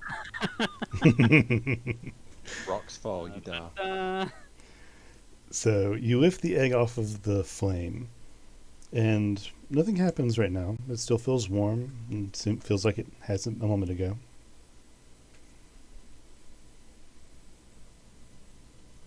All right, then I will take the egg downstairs with me. Okay. I would like for you to describe how you do that. Okay. I put the egg in the bag. You cheater! I take the tea light.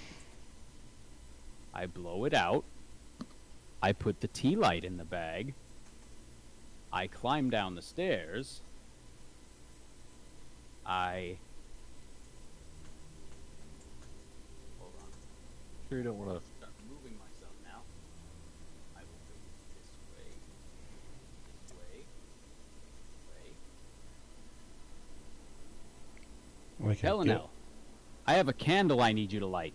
Like a goddamn professional. I have a tinderbox. Wonderful. That'll be perfect. And I Tinderbox. offer him the tea light. Are we So really wait, just gonna wait. light some more candles after what just Yeah. happened? Yeah, I was about to say the same thing. Oh, one candle that you light one candle and it calls up a fairy princess, and now everyone's afraid to light candles. It wasn't a good time. I didn't like it. Ugbor, what would happen if you picked up a sword and a fairy princess showed up, threatening you? Ah, well, that's easy. That would be a very clear sign from Groomsh himself that that fairy's gotta die. Ah, I see. So But would you still use swords? The sword is the weapon Groomsh gave me. It is my duty to try. Indeed. Well, how about this? If something comes screaming out of this tea light, I'll handle it for you. You can all duck behind me. Cool. Dibs on the leftovers. Munson, as you complete your study of this map, it is a map of Falonkort, and there are markings on it that you can detail and translate over to what you have on your map in your party's in your party's care. And there are markings, while not labeled, they seem to be marked with colored pins, and by studying this map, you can discern generally what they mean. At least you think you know what they mean. There are markings. Let me see if I can change this real quick. Let's do this. Let's I'm change my. convinced every time you show us this map, you've re-uploaded it with higher res. You see, Better than before. you Each see colored it better this markings. time. You see markings here by Rowanwood. There's a mark here inside the sand plate. DM, it's on the DM screen that you're marking. Is it really? I see a Yeah, little red little dot. tiny, little Ye- red dot there. little Yeah, red it's dot there. it's little red dots I'm making. Oh, that's my bad, guys. Yep. I am colorblind, and those might as well be black to me. Ah, yep. Well, there you go. So there's those. There is one inside of Cliff Greg. There's one in Bayside. There's a dot in the Scattered Wilds over here. There's a dot in the Scattered Wilds over here. There is a circle around this area of the Somber Frost, made of like yarn across several little pins. There is another dot down here in between Weddle and North Sunder. There is a line drawn here between the Wastes and the Rowanwood. And that combined with the information you have from Jacob Foster and the information you have from the missive that you were able to intercept, you can piece together that these are the current positions, at least the last known positions that Jacob Foster had, of the operatives of the Empire and their current investigations and their invasions, their little spies they have planted within the wilds and the succinct. You also can assume that the line drawn is where maybe not where the invasion of Rowanwood will begin, but something about that seems to line up with the invasion of Rowanwood.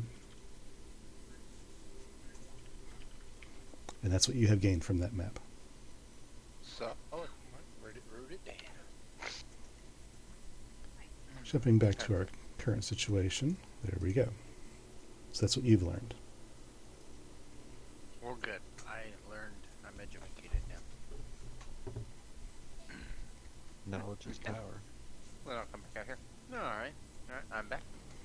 Sorry, had to study all the invasion and spy plans in which Foster has captured, and kind of figure out who's going where, why, and what direction they might be coming from for the invasion of Runwood. Yeah, nothing Oh major. shit. Certainly more productive. Do you than think what we this were. might help? And I just sort of like gently roll the globe out of the jerky bag. Does the globe literally just like a globe, like there's no marks or anything on it?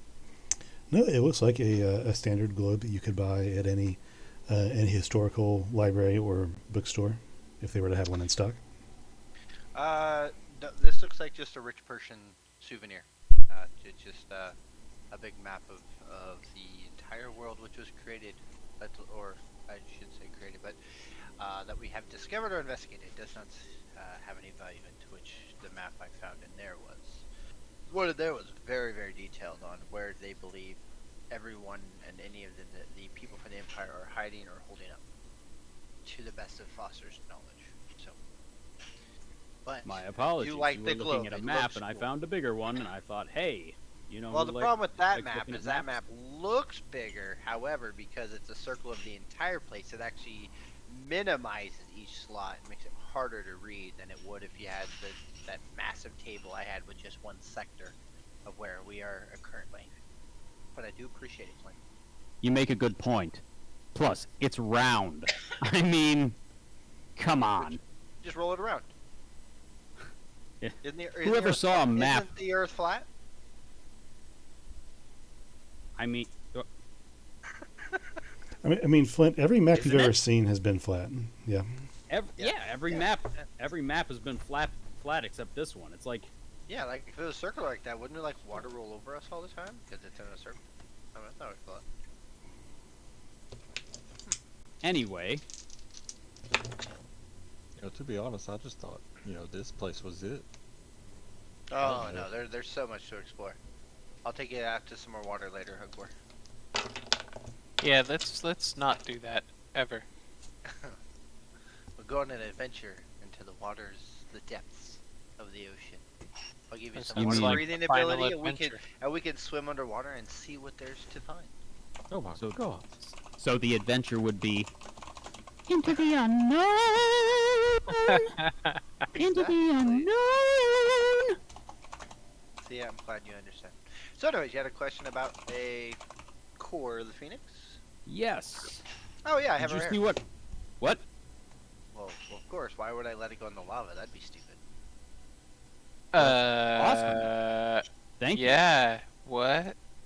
That's Yes, nothing What do you but mean? art. So here's how this works. When someone falls to the ground that has magical powers and might have cool stuff, I went over there and found everything I possibly could out of him before the two people came in, and then when they threw the body in, I kept everything so that it would not get thrown away. I mean, there's He did the always same important- thing with his house. Yeah, there's important things. These have value and purpose. Why would you throw them Deal away? everything that's not nailed down. That's my family credo. Yeah. So then I pull out the core and. Wow, it- where was it's- all this support a few weeks ago when our buddy Vorik over here was getting his face munched off by some wolf people? Oh, well, that's Vork's fault. Yeah. I was doing my best. When you You- end up killing people and then you get caught, I mean, we're lucky he only got killed to be revived. So I mean, he could have been in prison his whole life. That'd be pretty boring. Okay. Well, Vork, this is news to you. yeah. Or it's just like, what? Yeah, What? Vork, your whole head got. Oh, buddy, not your whole head, but we've got some You've been catching ripped up to do. apart by a big wolf, and then you died, and then we brought you back. And now that you're back, you were reborn. You had souls Yes. within your body that were confused. I think. And during the trials, some of us even stood in your defense. Some of us. Someone got frozen. Yeah. I tried to activate you, but they were quicker than I was, unfortunately. Well, Yeah. Anyways, so here's the core. Pull the core out. Have It's you still not wrapped- seen it's still yourself? wrapped in this thing. It's pretty obvious. I mean, like when we look at you, you know. Here. Where's that shard guys. of glass? Let's show him. Little bit mean, bud. Little bit mean sounding. Pull that back out. You don't have it. Yes, Pell has that, I believe.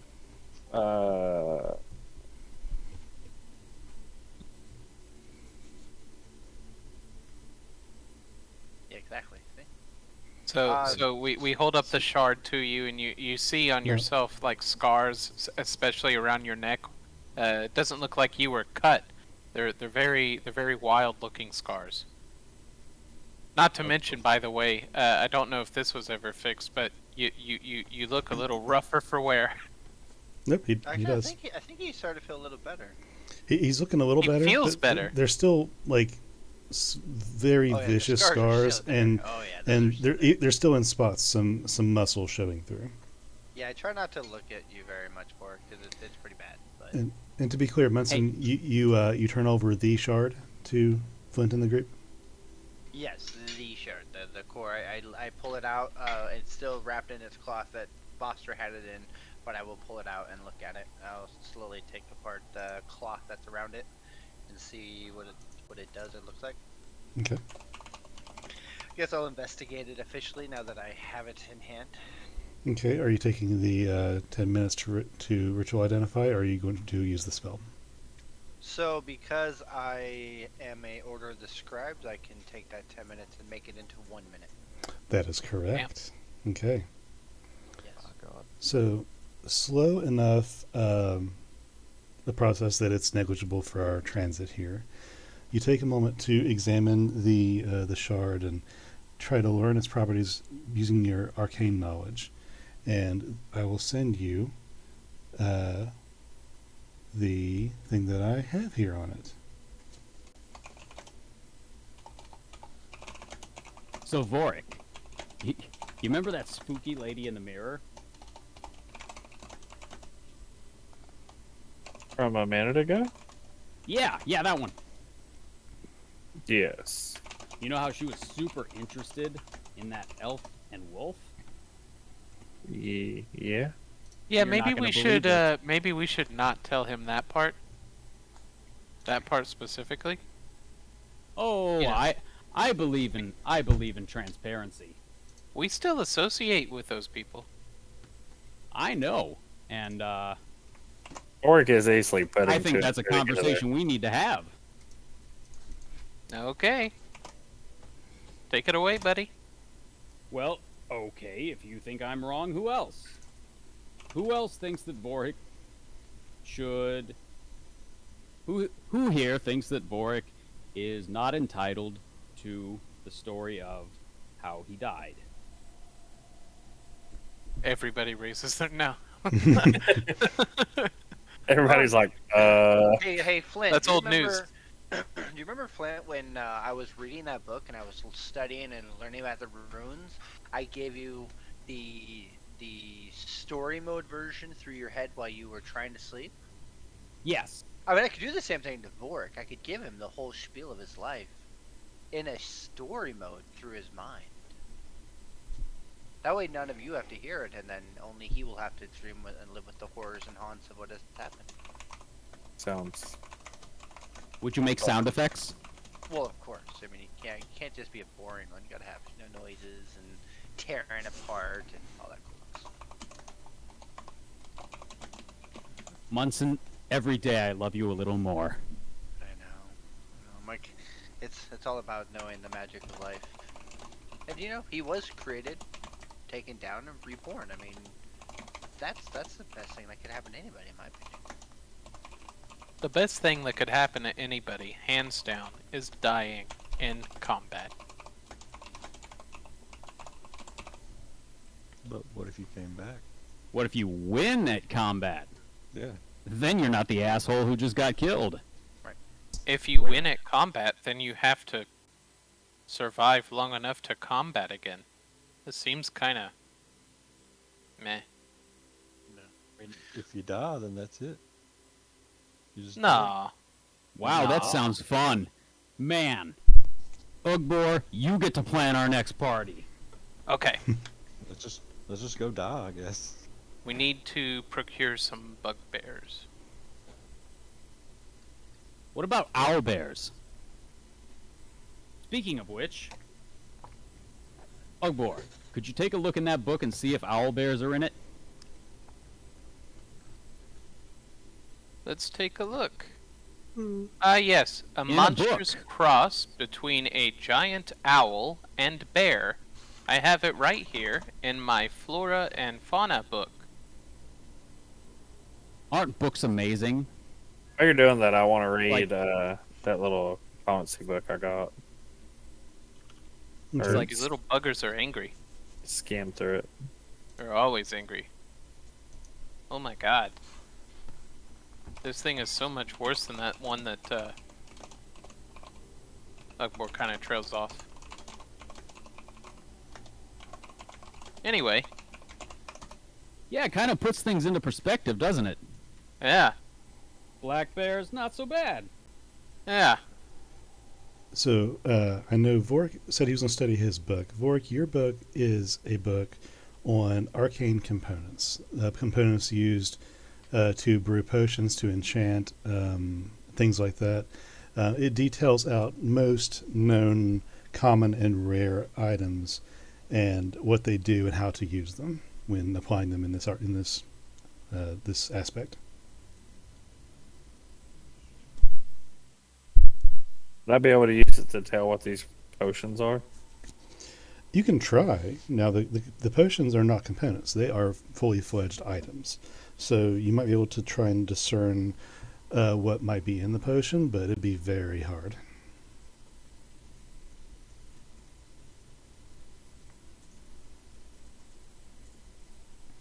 Guess it's time for the Pipsy Challenge. Yeah, so that 1 minute thing I did, I can only do it once per day. So yeah, so that would be the one time I used it. Okay. It's from the Awakened spellbook. So now I know Vork said he's going to Would do that. anybody else like to take a look in a book? Yeah, was anybody else looking at their books or doing anything else? Yeah, actually. We were screwing around with some plants in the Phoenix's den. Mm-hmm. We sure Um, were. While I'm already in this book, can I look through the flora section and see if I can't find some interesting phoenix flowers? Sure.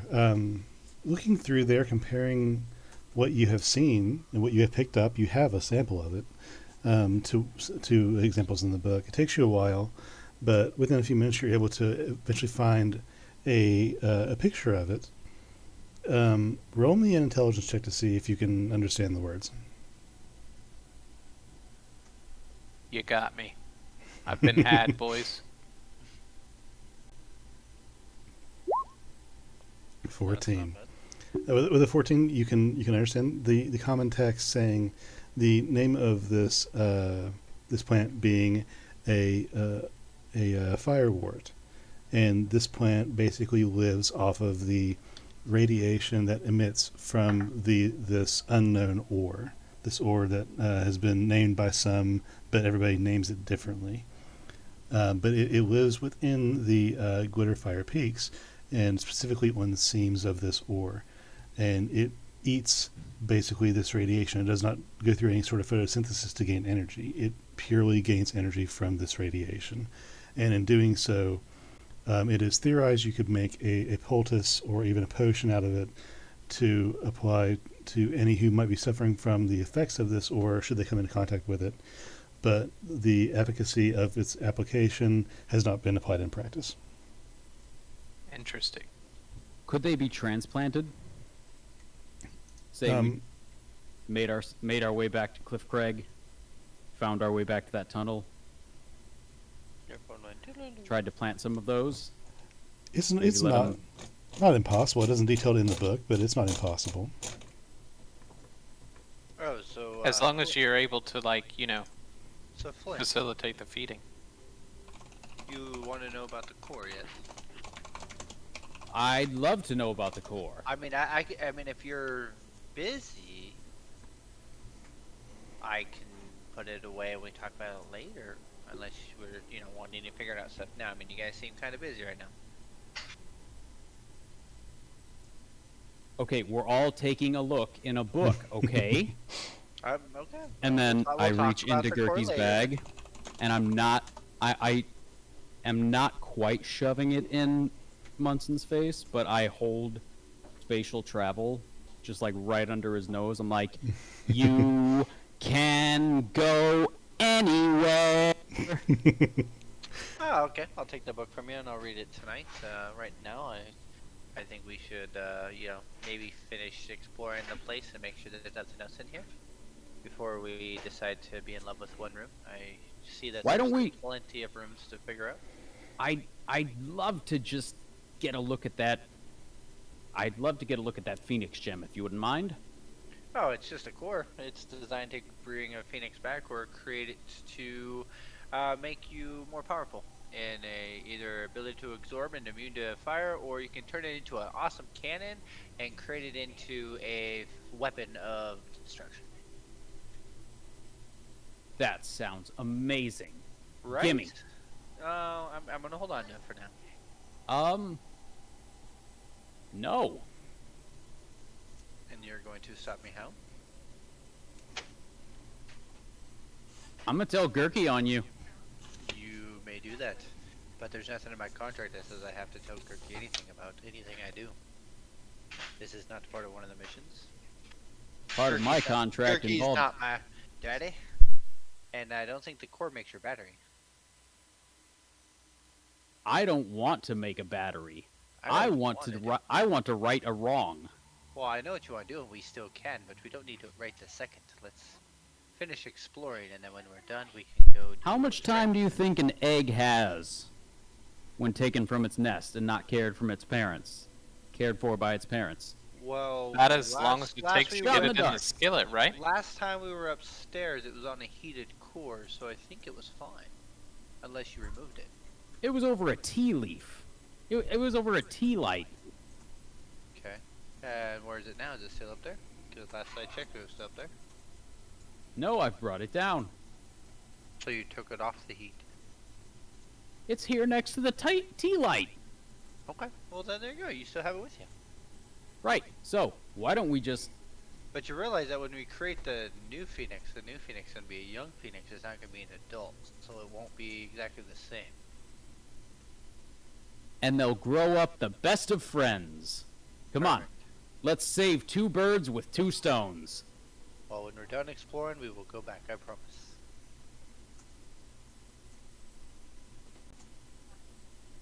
Okay, so what are you guys doing? I'm trying to get over the image I had in my head when Munson first interrupted Flint. I kind of envisioned Flint going full De Niro, giving him a "you talking to me?" Hey, y'all there? Yeah, can you hear us? Hello? Oh shit. Yep.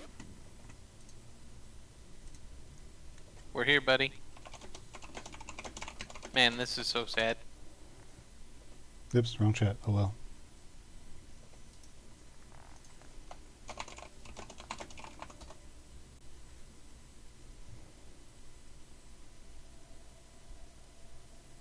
Aw, beans. Did we lose him again? Might have. Well, he will return. Hopefully soon he can refresh and connect. Indeed. Meantime, what are you guys So, doing? Oh, no, it fell so too? Munson, you want to continue exploring? Yes, we got to clear the place, and then once we're done, they can burn the place. The top level anyways, we have a portal to get back down here.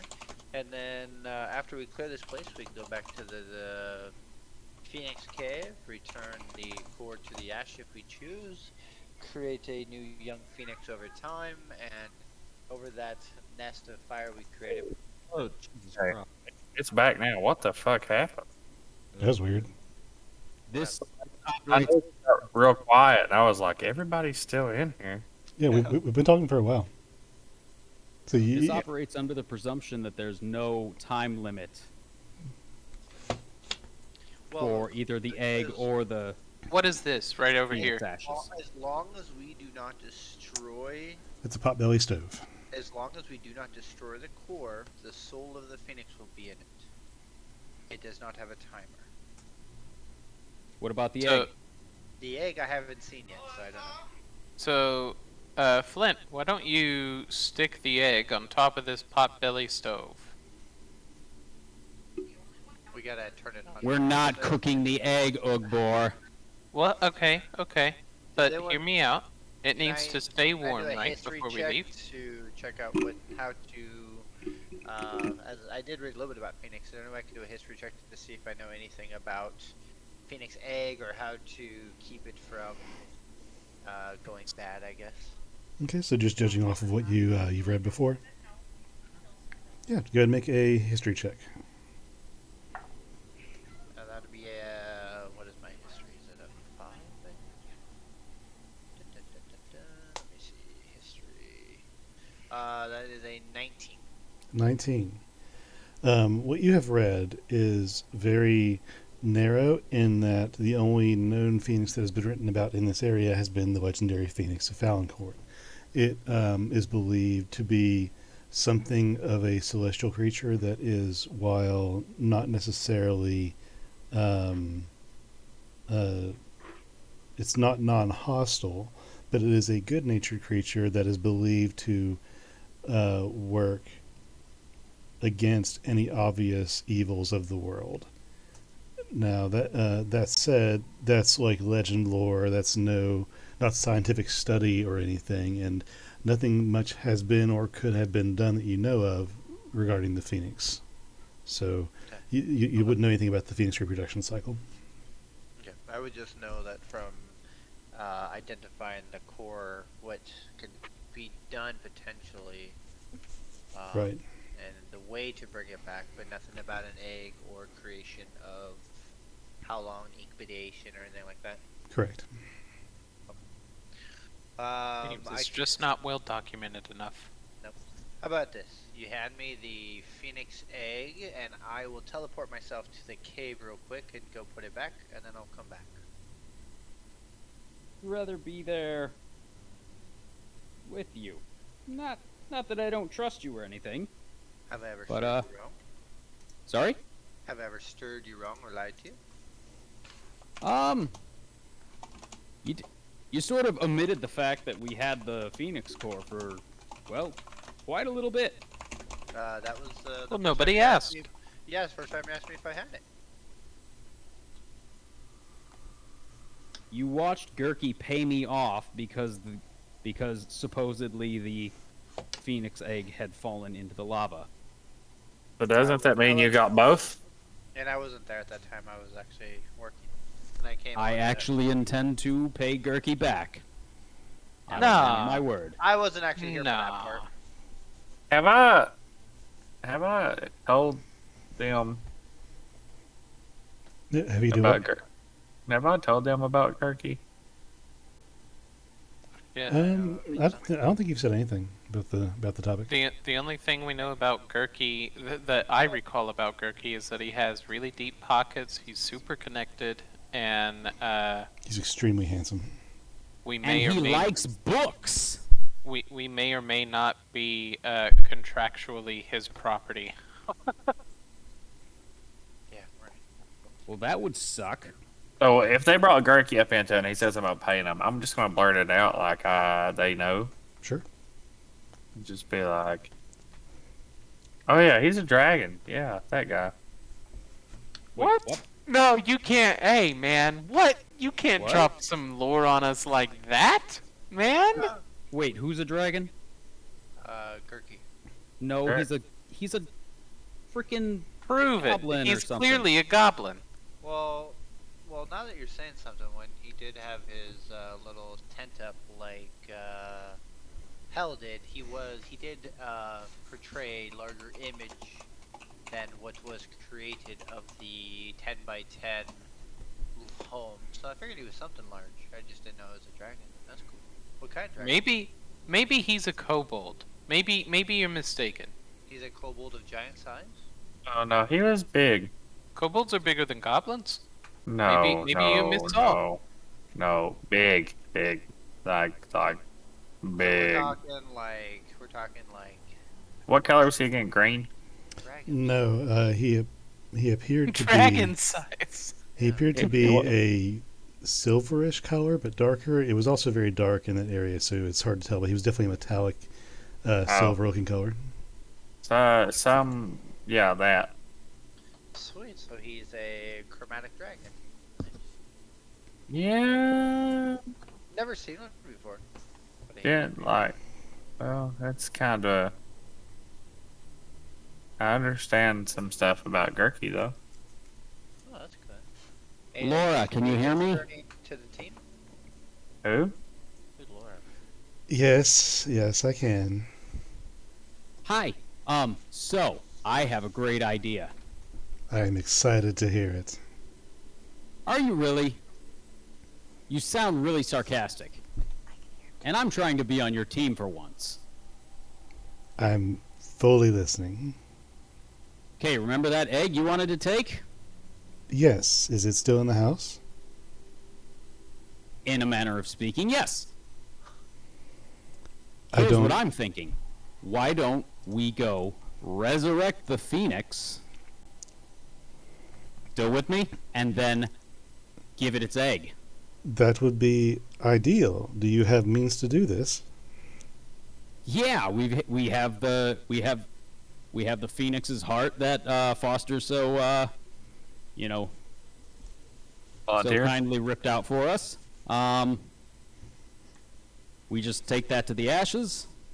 I think you just toss them on the ashes and kapoof, you got a phoenix.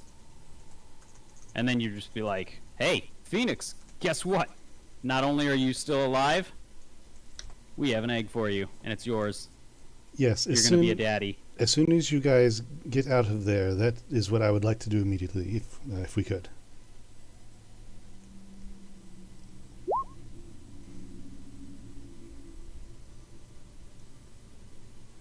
Who's up for a quick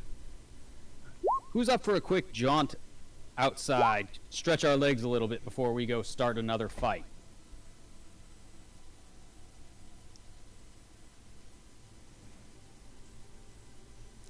Well, it's not like we're in a hurry, so. But they're gonna burn the house soon, yes? Ugbor pulls out the roughly drawn map that I had shown you the other day, and I point out that based on where we are and the information on the map, I feel like there may be something kind of large to the left, and further, it looks like there's two ways into the chamber. Like into this basement? I guess for me to kind of show on the map, if you decrease the zoom to about like 30%, when we're looking at the rough drawn sketch of what this place was gonna be originally, this middle section is kind of omitted, but the largest cavity is sort of like over here somewhere. Okay, And I'm not seeing where you're pointing. You have to scroll to 30%. I'm at 23. Oh, there it is. Okay. Yeah, way over there. Oh, Mr. Flint, I just thought of it. It might be best to make sure that the entire basement is clear before you come up. I don't know what lies down there, and I don't want us to be ambushed when we come back if there's anything to have a back door, so to speak. Lady, I am an ambush. Okay, yeah. I so, don't know what that means, but I love your enthusiasm. So if we go up north. I love you too. The top divides left. Nothing. And right, north, northwest, east, and west. If we can go west, it should go to the larger room. If your map drawn is correct. Flint, you hear a low grumble a little bit as you say that. From Torin, to be clear. From whom? From Torin. I'll whisper, Pell. Did I hear anything from Lasseri? Pell, come No. up front. Come up here. Damn. Hold on, let me get 5 more push-ups in. Okay. When you're done working out, we're gonna head north and finish clearing the cavern, and then we're gonna go hang out with another phoenix. Kill it too. No, I'll probably bring it back myself without you there, so I can teleport out if need be, without you guys running for your life or actually killing it again. So, Flint, the sooner we get started, the sooner we get to save that phoenix. Wanna go and Fine. kill some gross stuff? Huh? Huh? Maybe Squimbly can do some work? Maybe Anthony can chew some stuff? Huh? Anthony does love chewing things. Yeah. Yeah. All right. Here's what I'm thinking. Yeah. And then I just hand the Eldritch Cannon to Squimbly. That's an excellent idea. It's a flamethrower. Wait, When what? is it not a good idea? Okay. Go north with Pell while they're in the room. You are gonna walk in front of me, and we will go through this corridor together. Okay. Are we Vork, holding hands? Yeah, we're holding hands. Vork, are you still with us, bud?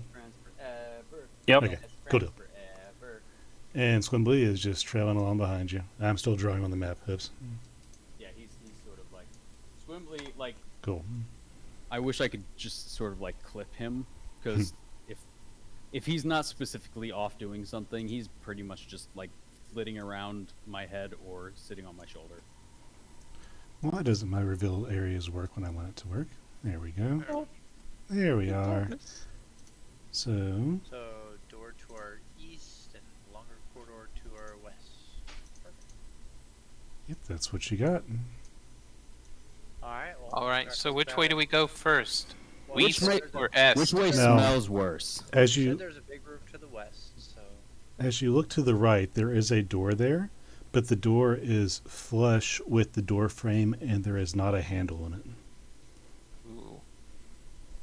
Hey, Ugbor, you think you could just like full tilt run through that thing? I mean, I I've bet done you some could. pretty spectacular things. Now, I want to also clarify with that thought in mind, this door is made of metal. I don't want to do Hey, that. Ugbor and Pell. Here. Having Where's second thoughts. your guys' where's the door? Right there. guys' thoughts are hurting Where my Benson head is. right now. Hold on. No more. No more. Where's the you're door? You're on pause right now. I'm gonna knock on it. Okay. Oh, I could open it. You knock on the door and you hear a slight echo, but nothing happens. I should open it if it's able to. Should unlock anything or any door or bar unbarred if there's anything stopping the door. Oh, you cast the spell knock, my Oh, mistake. yeah. Okay.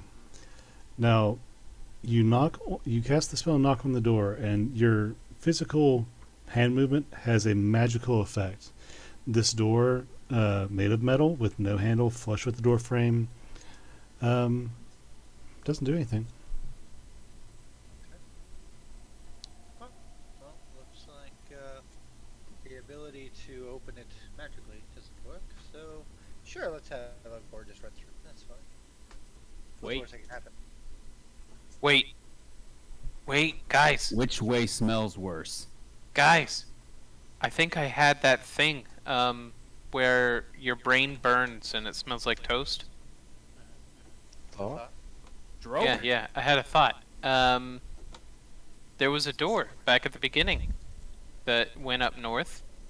Maybe that's a one-way door, and we can just get it on the way out. Well, the ability I just put on it should have opened it if it had the ability to be opened. So, not sure. Well, I actually believe that it would become unlocked.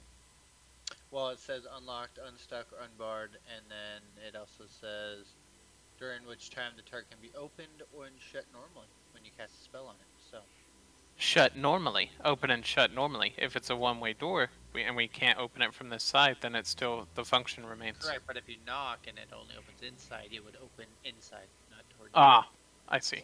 Yeah, if that was the capability. Great thing about magic. So anyways, let's just head let's head east or west. Sorry.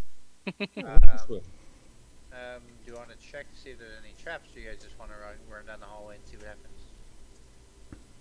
There's this guy named Bork that's really good at trap disabling, and I could try to find him for him so that we don't take the chance of triggering anything. Yeah, maybe Ugbor's stays put. Guys, it's just a hallway. Nah, the DM's chiming in. Fuck that. Backing up. So I will just check back and forth, take a little extra time to go back and forth and check for any kind of traps or triggers that could be activated. And then if you would follow me, if I find one, I will have you disarm it for me if you can. I got it. Perfect.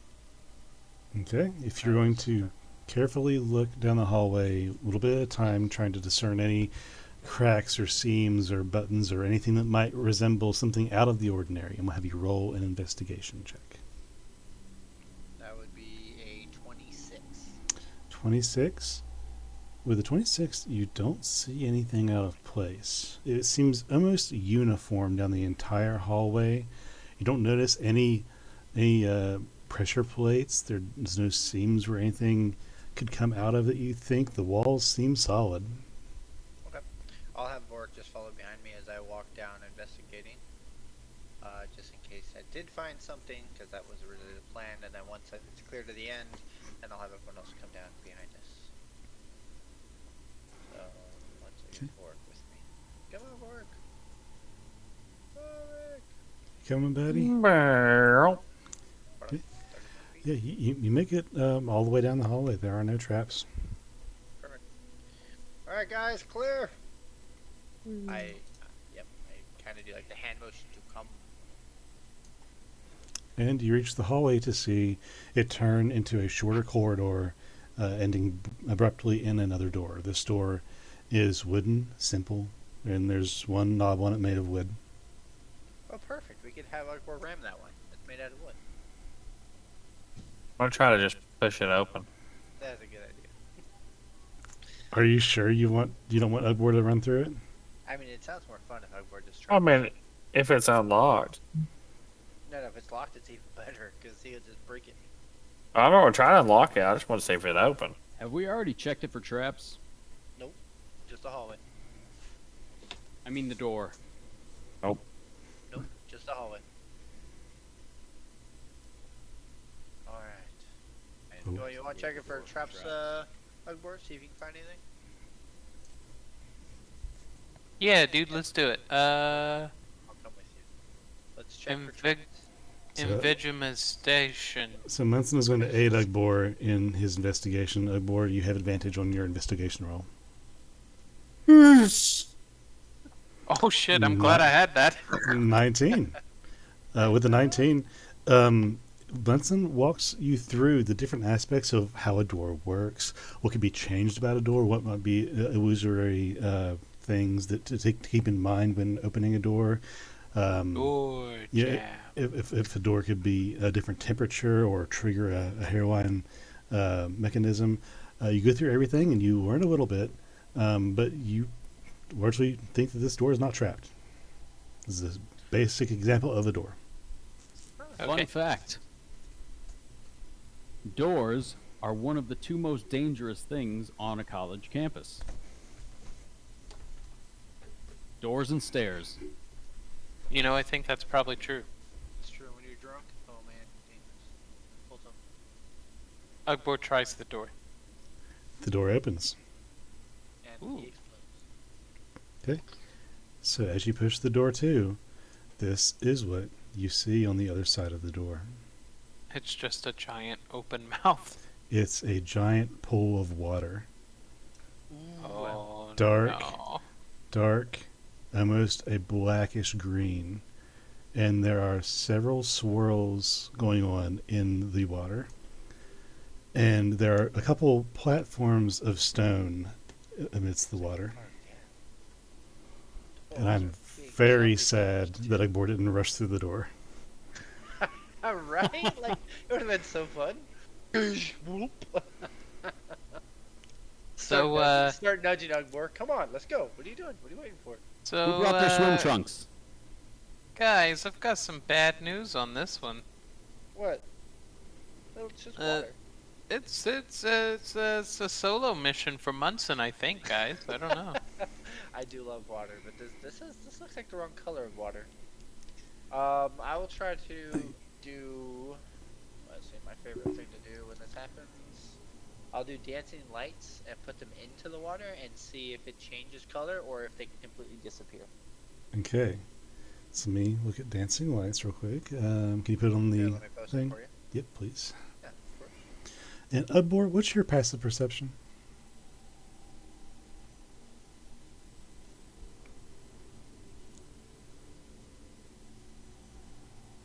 So I can 13. combine the four in a glowing vague humanoid figure, or I can just have them hovering glowing orbs that can go under and they would create a Dim light. dim light of 10 feet, 10 foot radius. Okay. So basically what I would do is I would put like 1, 2, 3, and 4. Okay. And then I'd put them down about 5 feet underwater, and then I would slowly have them just go this way. They go all the way 120 feet, so they can almost reach across. They get to about here, Okay. and then bring them back and just have them see if it can see through the water. Okay. So, Ugbor, what's your passive perception? 13. 13. I Okay. think mine's only 11.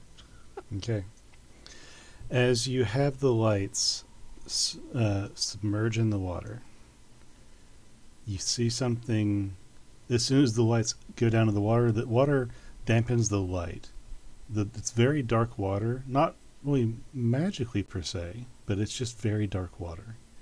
As the orbs are lowered, you can see shapes. And as soon as the lights start to move forward, the shadowed shape moves largely away from the area. Does it follow the orbs? That's what I want to know. It goes away from the orbs. Okay. So what I would do is I would just basically move back and forth, and then I would grab Pell, I would say. Yeah, I would yell for Pell. Up. So I dropped 4 orbs in the water. You can see them glowing in the distance there. As I move them back and forth, a shadow of some sort hit the orbs and then went south. So there is something in this water. I don't know what it is. So you're more of a creature person, right?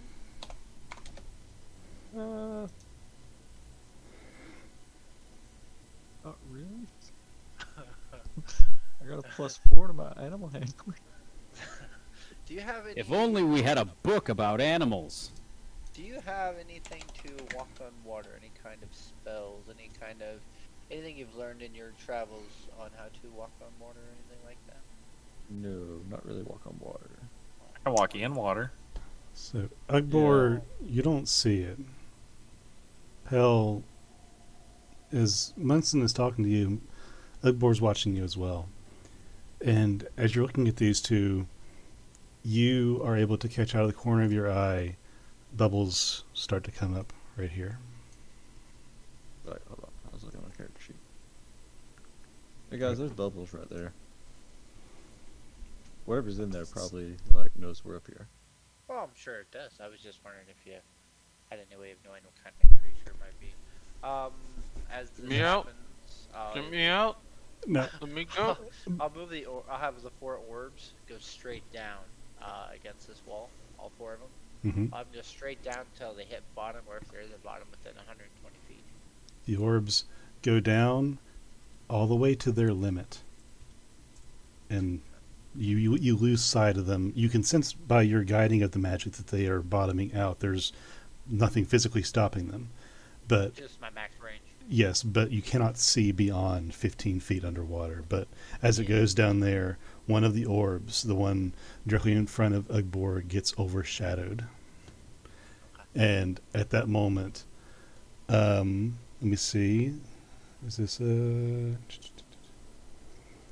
At this moment, a large head is going to spike out of the water and try to take a bite out of Ugbor. Nice. And I need everybody to roll initiative for me.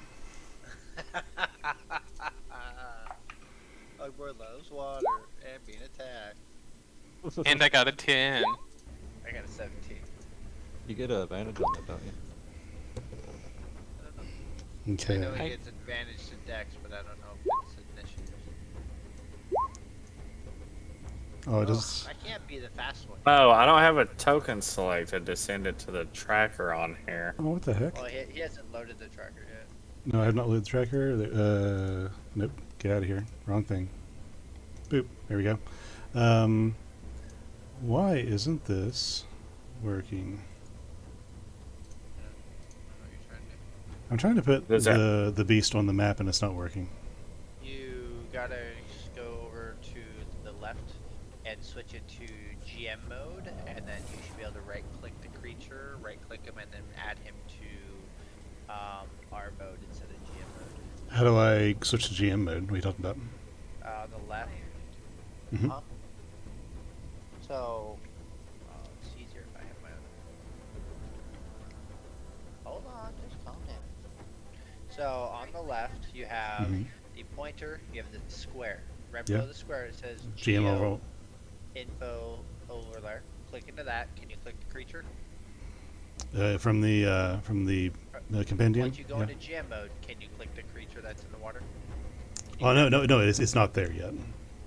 Oh, from the pack. Well, yeah, like, I'm trying to add it from the compendium onto the map. Is what I'm trying to do. So what you want to do is just go to the compendium, right where he is, and then once his name shows up, left and hold and drag him to the map.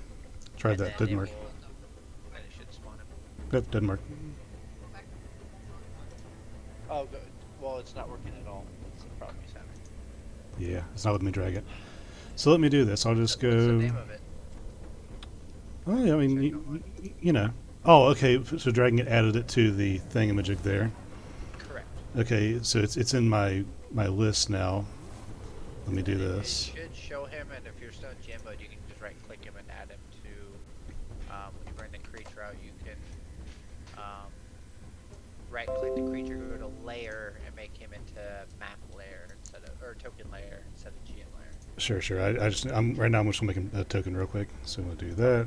Gotcha. Did we rest before? Short. we short-rested. Short rested. No long Okay. rest. That's all I need is a short rest. Yeah, we short rested while I was finishing with the maps. Okay, so get that up. Where is he at? There he is. Boop doop. So, question. Mm-hmm. I can long rest in the amount of time it takes to short rest, right? Yeah. State that. The way my racial whatever. No. You can long rest in 4 hours. Short rest is 1 hour. Oh, okay. Yeah, it'd take a full 4 hours. Like the trance and shit meld still. Yeah. Which kind of works real good with this. I didn't even think about that when I did that, but Okay, here we go. So now I got that. Then boop, there he is.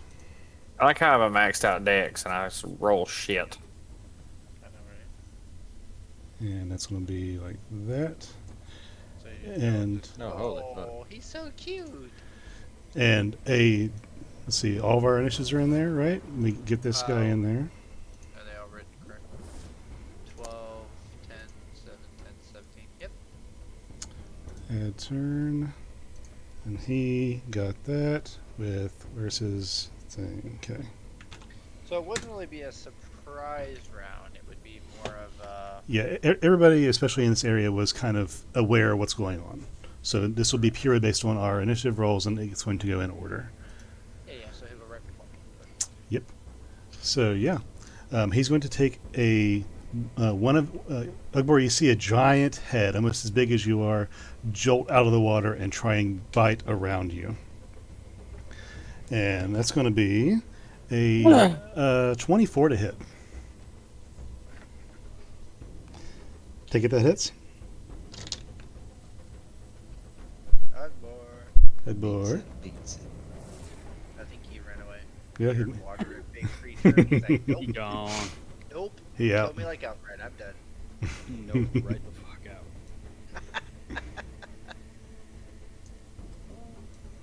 Well, I'm pretty sure that is. So, Yeah, 24 should hit him. yeah, that's a okay. That's going to be a 15 piercing damage to Ugbor when he gets back. And let's see. It has this, right? Let me see. There's that.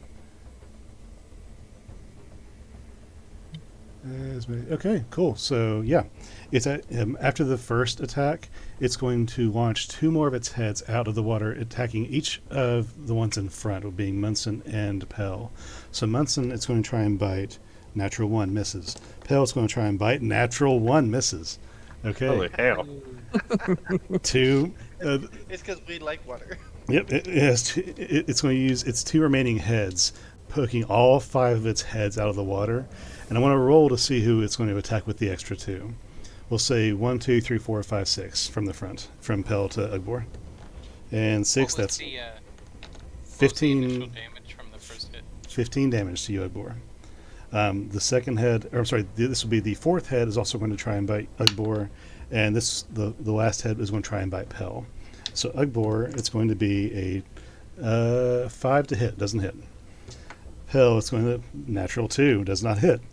Okay, so it bursting out of the water, its vision is not super clear. It is able to get the first hit on Ugbor, but other than that, it emerges its body out of the water. And you see not its body, but just its 5 long snaked heads on long necks. You suck. With that, Munson, what are you doing? I'm going to banish it. Okay. Goodbye. DC 17 Charisma save. DC 17 Charisma. Okay, and it's that rolled a 4 minus 2 is 2, buddy. Okay, I'm going to make it vanish for a minute. Okay. It vanishes. Okay. Where are you banishing it to? Right now, I'm just going to banish it to the 9 hells because that's the one I know the most, and just let it sit there for a minute. Okay. And I'm going to No, look no. at the group and go, okay, so we know there's a creature in here. Banish it to Salene's house. Well, I don't know where Salene's house is, so that doesn't. I was gonna say to the Phoenix's cave.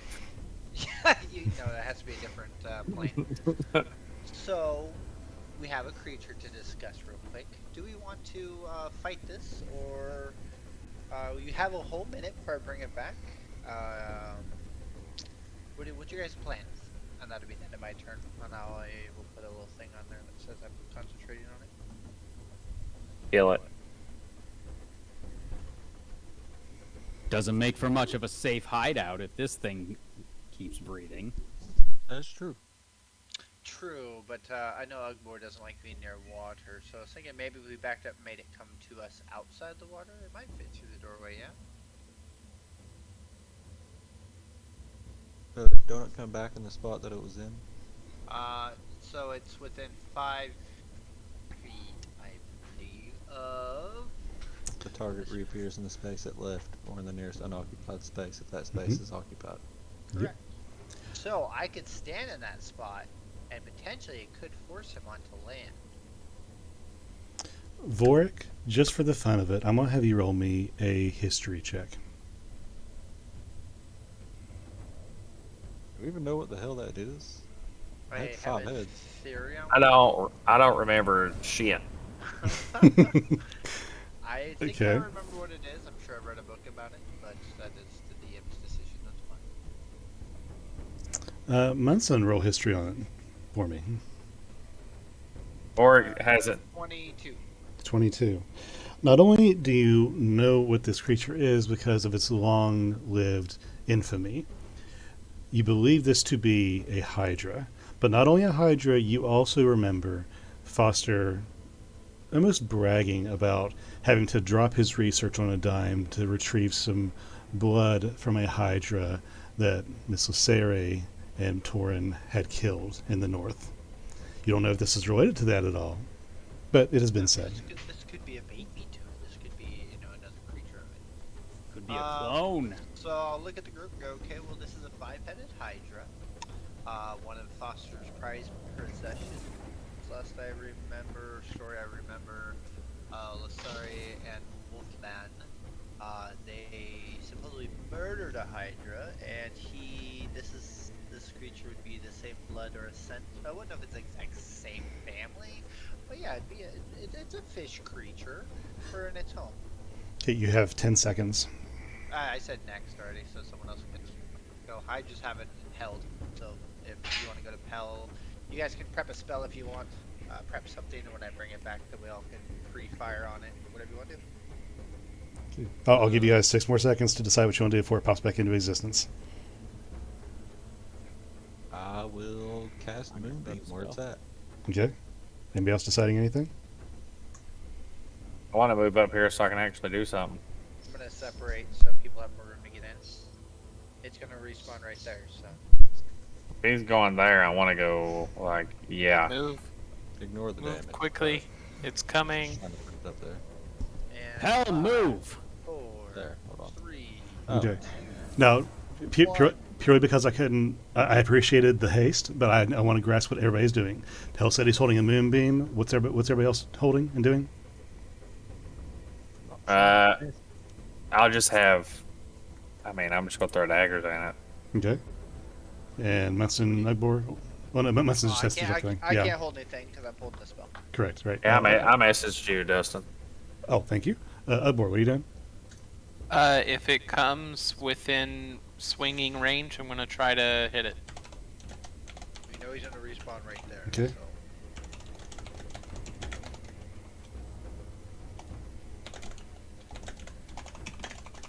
So, if you want to get closer to hit it, that might be a good idea. Okay. So you'll get a preemptive strike on it by the time it comes back. Okay. So at this time, the Hydra pops back into existence right where he was. And cycling through, Pell, your action would follow through first. So you cast Moonbeam on him. Yeah, I'm trying to get it to pop up over there. But it just keeps rolling the dice. Yep. He has to make a con save, 17. Okay.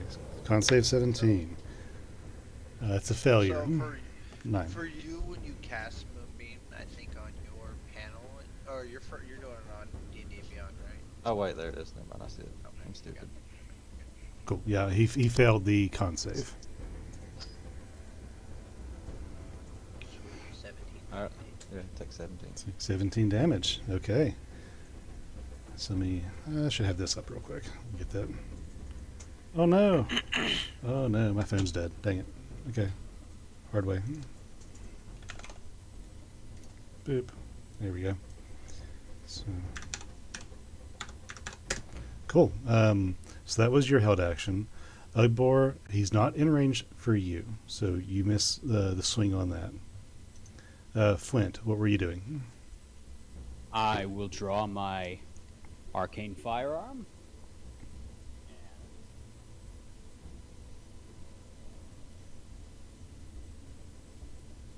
I'll say, smile pretty, sunshine. And cast it right about here. Okay. So Tracer rounds. He's making a dex save. The dex save is 17. Damn. Yep. He's able to. His heads are able to weave and evade the attack. Right. Well, in that case.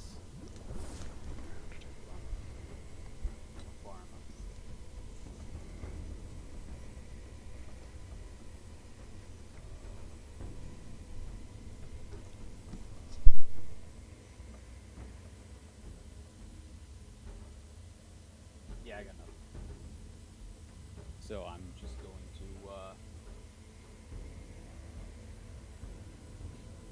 wait.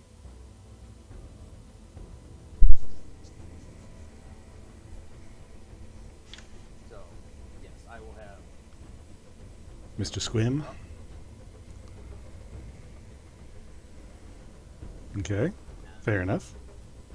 Make sure you add Hydra back in right before me instead of. Oh, that's right. Thank you. A lot of times, if you just want to get him invisible or whatever, you just right-click him, put him in GM layer, so then when you bring him back, he stays in the turn order and stuff. Good point. Thank you. You're welcome.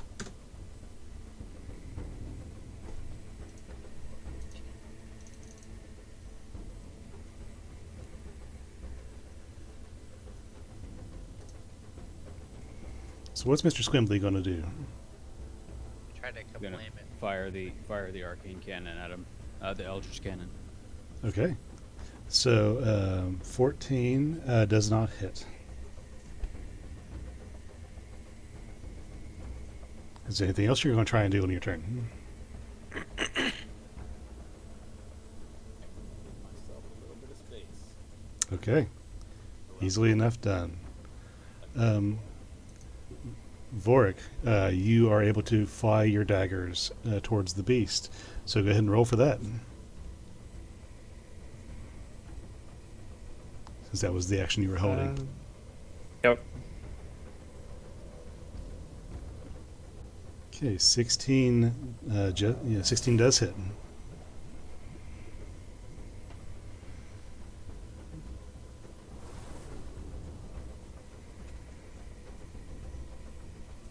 Oh, is that the second to hit? 27 As does hit.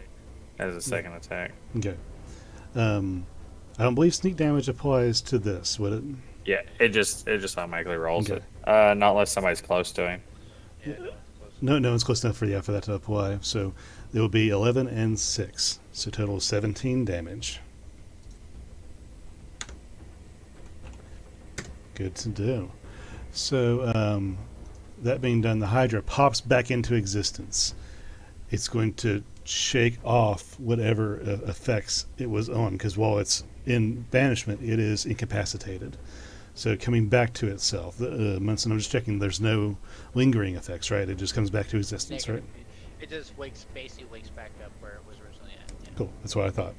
So, it's going to go to the closest targets it has. It's going to move in the water in front of Ugbor and Squimbly. It's going to try and bite Ugbor with 3 and Squimbly with 2 of its heads. So because he moved to Ugbor, and we haven't been to Ugbor's turn yet, technically, Mm-hmm. because we're holding actions. Oh, independently, yes. So hold it and attack when he gets near. Yeah, totally. So he can attack before the Hydra, technically. Okay, so yeah, well, Ugbor, go ahead and roll your attack. Yeah, we'll do that. Yeah, because it is now in your range.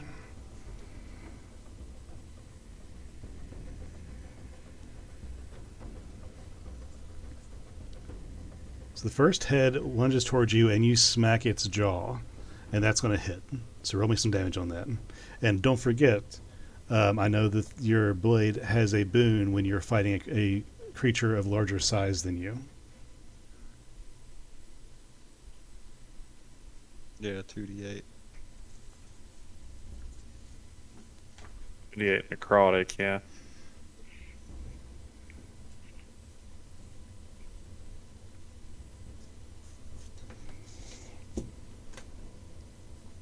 $20 damage. That was 3. No, wait. No? That was messed up. Okay. Oh my god. What are you doing? Okay, is There. it so it's 2d8. That's my 2d8. And then Okay. also the regular damage. Okay. Oh, and it rolls for me. Oh my god, this is a nightmare. Yeah, rolls for it, right? Okay. So 5 slashing, 13 necrotic. You're Fair. not raging right now, so. Cool, gotcha. So 18 damage is what you do. Okay. So you hit, and the damage is not happily received, but it lands. But the creature is still going to lunge at you. And for its first attack on you, Ugbor, it's going to be a 26 to hit. That hits. Second attack is a 26, and the third Also attack hits. third attack is a 14. Misses. Misses. Okay. So I'll roll the damage on that before I move to Squimbly. So that Cool. is these guys.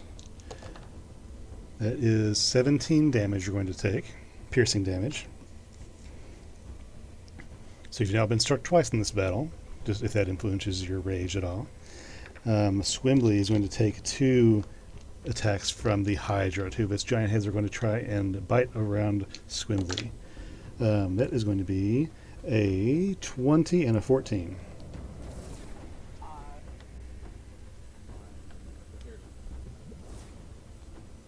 I don't know if you're away from your mic, but you're getting a little quiet. Sorry. So what? How do I determine whether it hits or not? What is Munson? Do you know what a homunculus's AC is or anything? 13. Oh, then there you go, 13. So both of those are going to hit. If he does 13 or higher, then you would hit Squibbly. Okay, so yeah, both of those are going to hit. So Squimbly, my man, is going to take 27 damage. What is Squimbly's health total?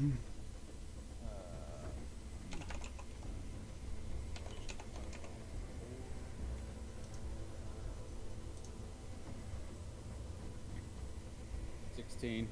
16. So Squimbly is crushed in the Hydra's jaws. Dear God, the carnage.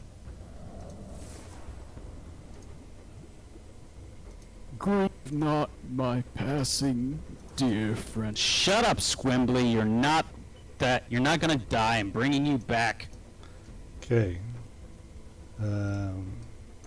So with that, it's going to be Munson's turn. Munson, your spell ends. Your concentration's over.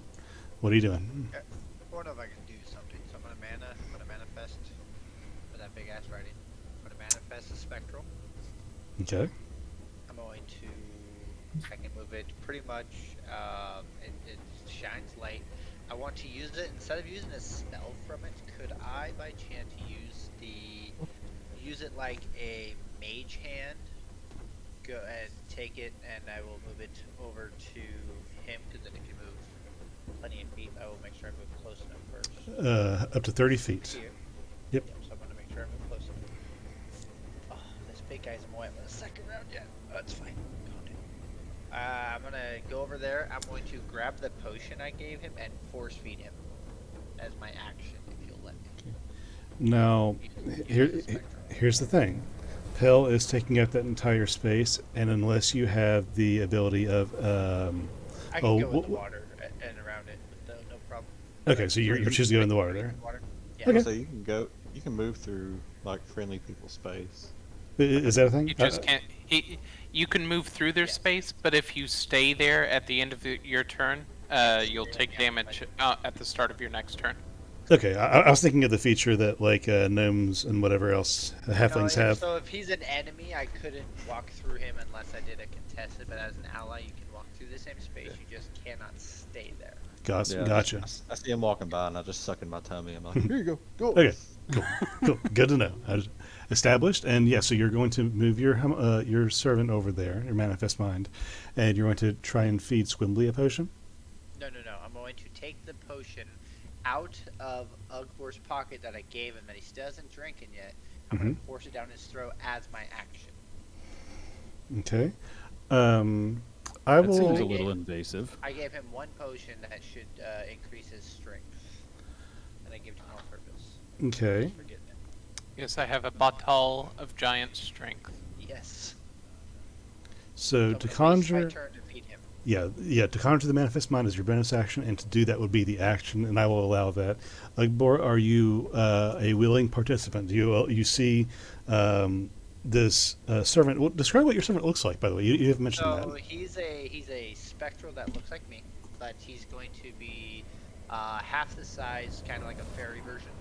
And he's going to move over to you and have my kind of speaking, and he'll just look at him and be like, Okay. I told you to drink the potion. Yeah. And I'm going to take it out So- and go, drink.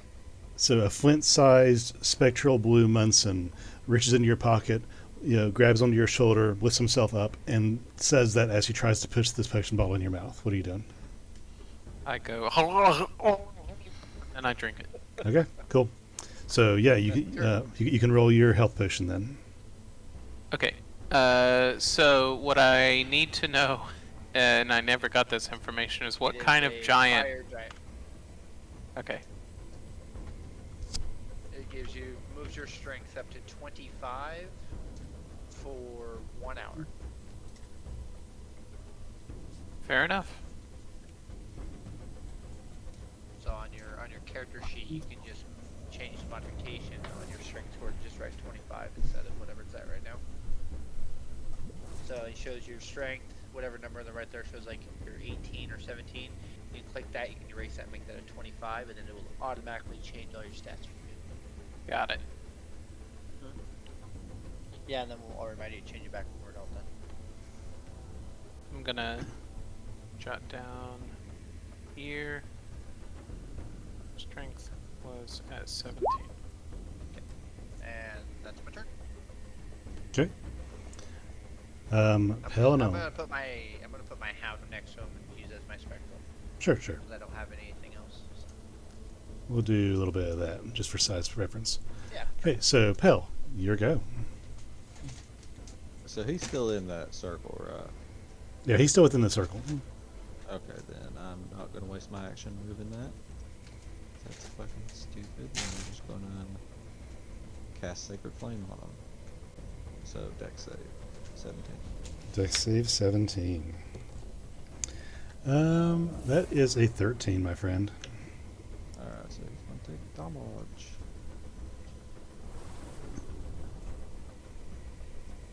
Man. 10? Or is it? Well, It's just 10. okay, it's just 10. Do you get Blessed Strike with that, or no? Yeah. Yeah, so 12 so on it's So 12 damage, okay. Okay. And is it... Hey, fuck it up here. I'm just gonna move closer to try and draw its attention to me instead of Ogbor. Okay. Hey, Smelly. Ugbor. Okay.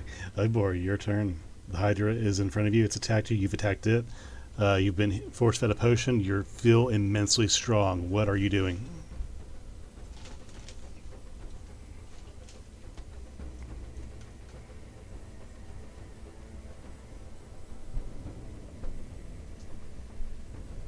He's thinking really hard. Really hard. I was muted because I love my life. Yep. Alright, so, since he was struck, I'm going to use this as an opportunity to rage. He just recognizes the task at hand and sets aside his fears for the time being, and the rage overtakes him. Okay. Oh my gosh, I'm totally using that term in court. What? Rage overtakes Nothing. us. Let's see here. Yeah, okay. So with that, we're going to start swinging. Hey, remember you can do Great Weapon Master too.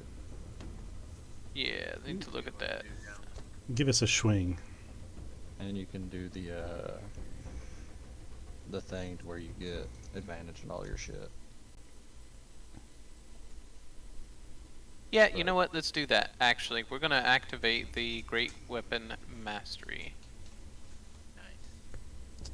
You have it set up correctly? I might not. If you do the, because it just takes that 5 to your, like a -5 to your attack roll. But Yeah, it's if a- you really, I think I can set up in Roll20 some kind of global damage modifier that does minus. So what I normally do is I set up another weapon, the same one you have up, and then when you do your attack, it says attack, then it shows your strength, and it gives you a plus right there. You can put that, you can write it -5, and it will minus the difference for you on your attack.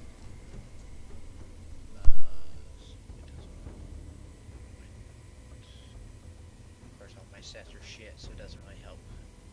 Yeah. So you take the attack where in your weapon where it says when you go to look at it, so you go to the cogwheel next to where it shows the attack, it shows attack, strength plus 0 plus proficiency.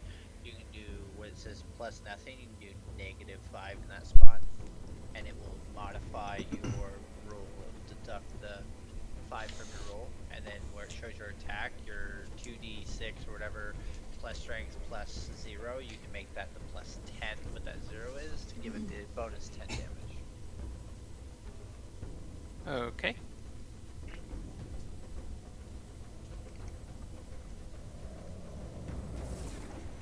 And I think I'd show you with my crappy internet, but I don't think I can even load up.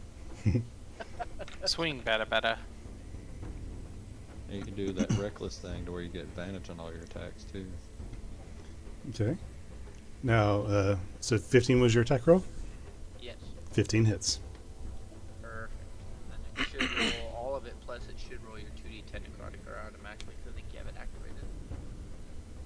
Nice. So 19 plus 11, right? Total 30? And plus 3. And plus 3. Plus 3, so Yep. 33. As you swing at this thing with your giant slayer, you decapitate one of its heads and it splashes into the water and sinks. Nice.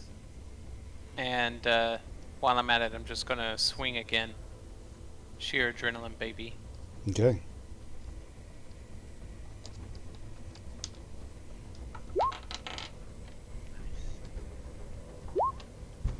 Oh, That and you hits. know what? But it Okay. gets so much worse. It gets so much worse. So on top of that 33, it takes an additional 14. Okay. Are you blood fury in it? Do what? What's taking an additional 14? On 20 attack, 14 extra slashing. That's a dirty 20 though. Like you I think got it's a on a dirty nat 20. 20. Yeah. But so interestingly enough, I have a skill that makes it so that if I get it doesn't have to be solidly 20. If I get 19 or 20, it can be dirty.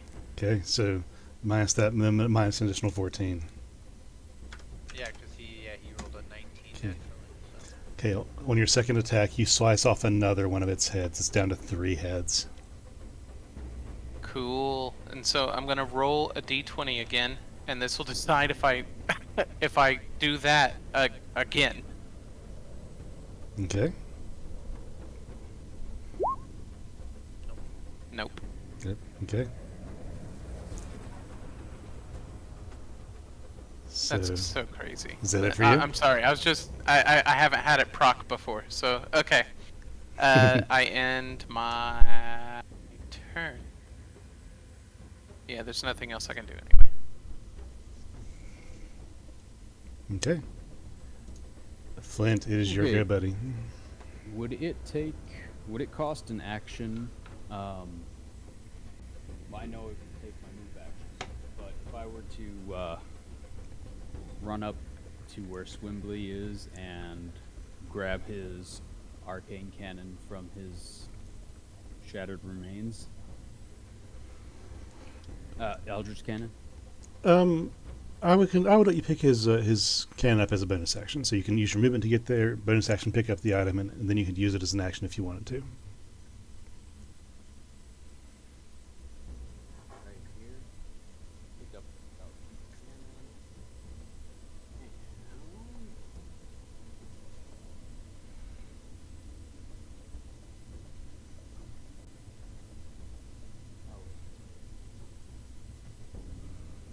I am going to, instead of firing the Eldritch Cannon, I'm going to pull out my arcane firearm and take another shot with tracer rounds.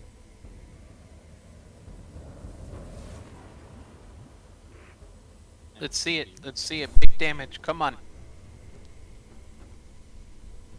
That's not how the tracer rounds work, but It's exactly what we're hoping for, baby. Okay. Come on. So you're hitting it with the tracer rounds, right? So it's making a dex save. Its dex save is 6. right.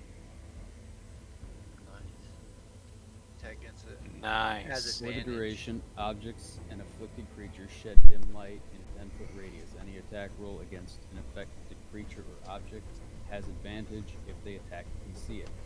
And the affected creature or object can't benefit from being invisible. Nice. Tracer rounds. Whoop, Fairy whoop. fire. Okay, and how long does that last? 1 minute. Okay. It's concentration. So as long as he doesn't lose concentration, it can be up to 1 minute. Cool deal.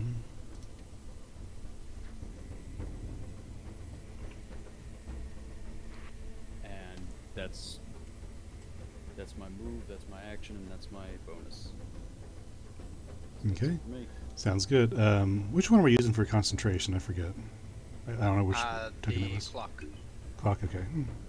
Yeah, the clock is concentration. Yep. Cool. All right, so Vorik, your turn.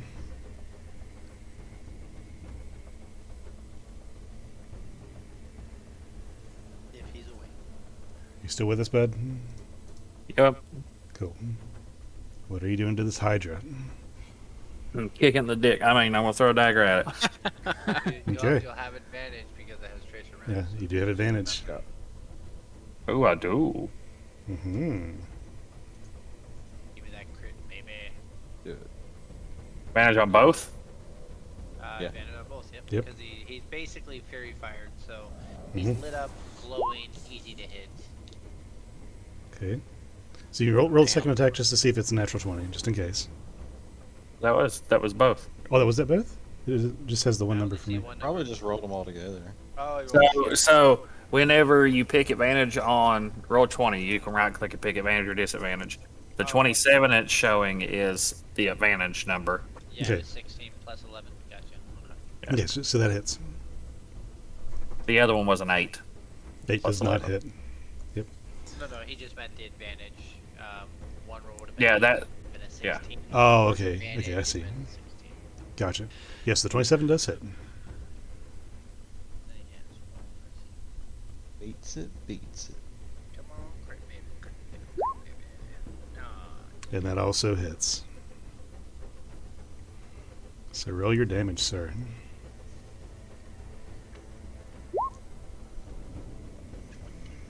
Okay, 21.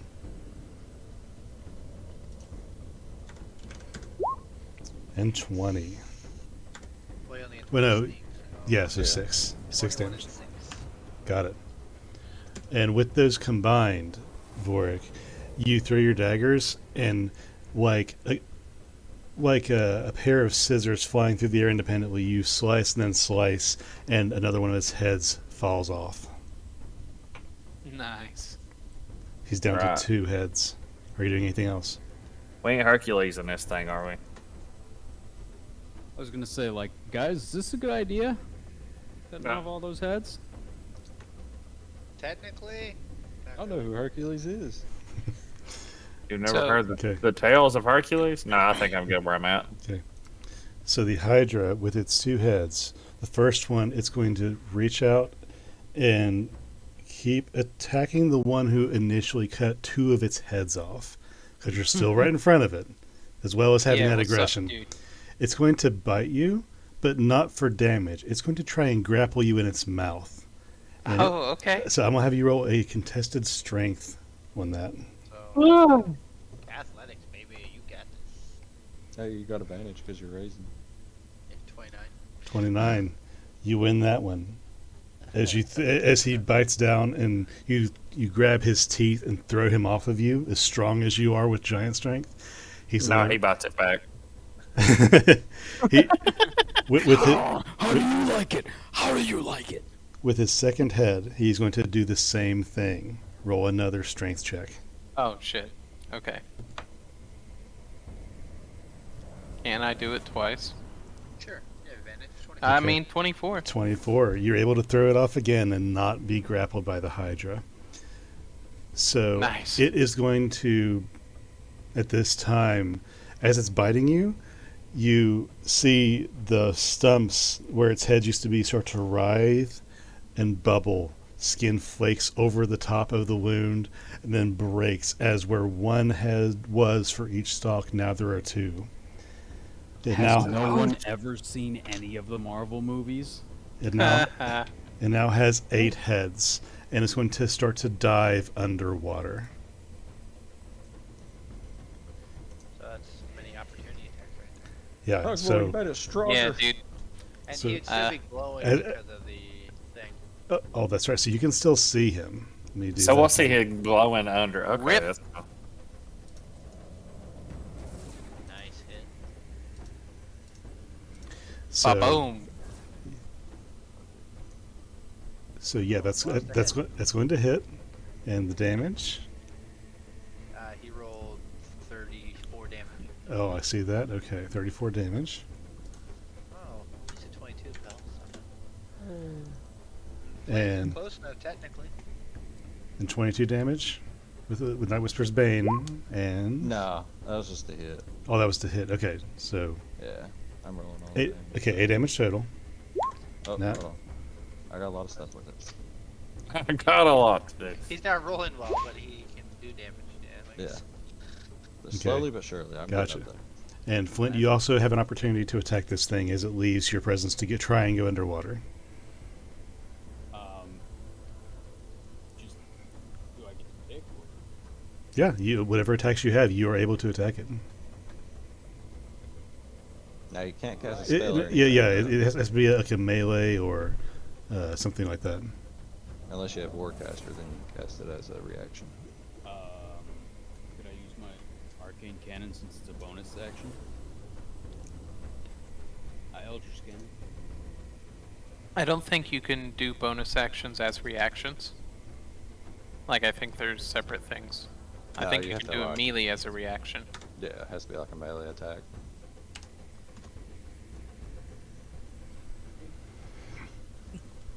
Do you have any melees? Any? Okay. Fucking headbutt it. Whip. Nice. Okay, whip. The whip does hit.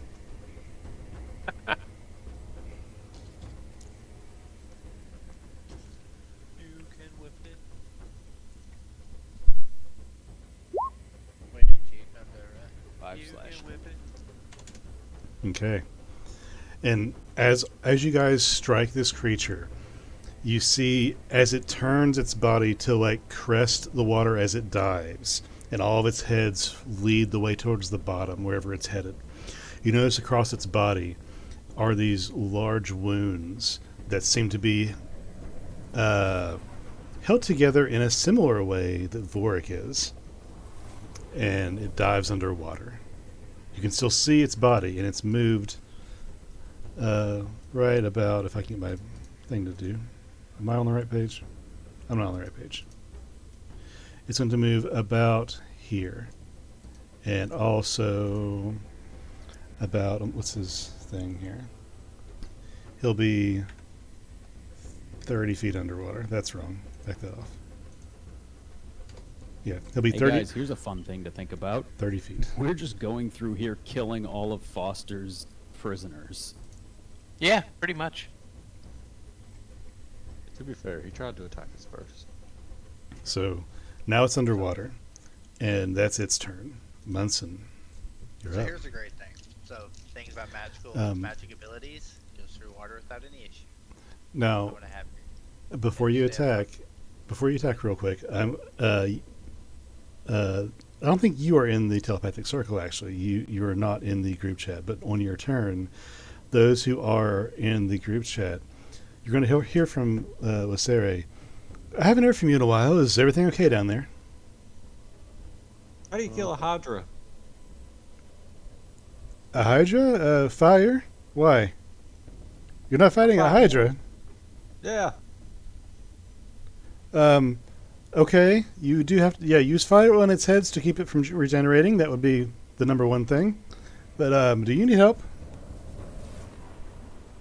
And I mean, at this, in the group chat, because of Lacere's runic nature, similar to what Vorik is familiar with, you guys are all hit with a mental image of Lacere in a snowy terrain around a lake, casting a blue fire spell at a Hydra that looks very similar in color to the one you're fighting, burning several of its neck wounds shut before the image fades.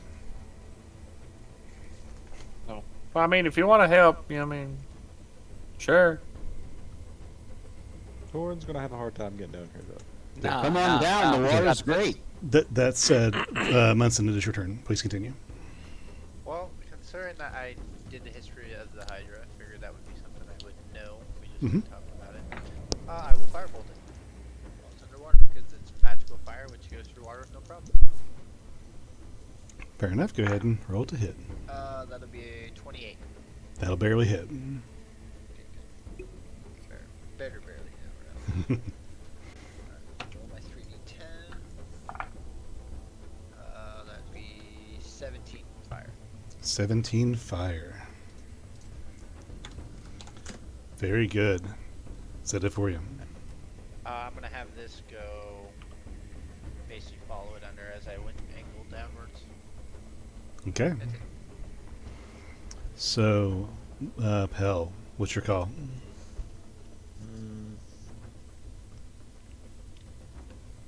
Well, Be right back. I'm going to the bathroom. All right. he's 30 feet down. I'm running super low on spell slots though.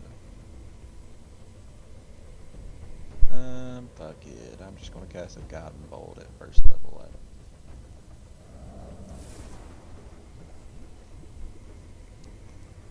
Guiding Bolt is going to hit. You have advantage. Dude. Oh, Yeah. It is advantage. Yep. Still hits. yes, Had to make sure. yes, good name. Nah, fucking rolling shite today. 12 damage. Okay. But he also is glowing light again. Okay. Still He's more than I am. he is a glow stick in the dark, my friends.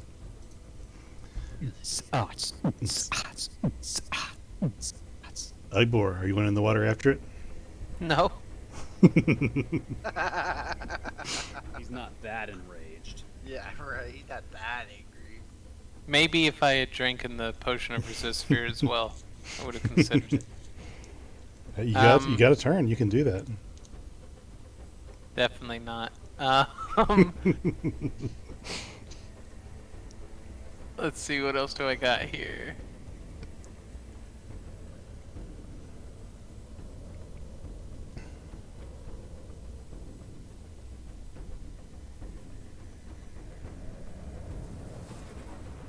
Okay. I'm going to pull out my crossbow for my action. And tell somebody to punch me before it's my turn again. Okay. And then my turn. Okay. Flint, you see the creature illuminated under the dark water. What are you doing? Here, fishy, fishy, fishy. Would have been a lot cooler if I could find the spell.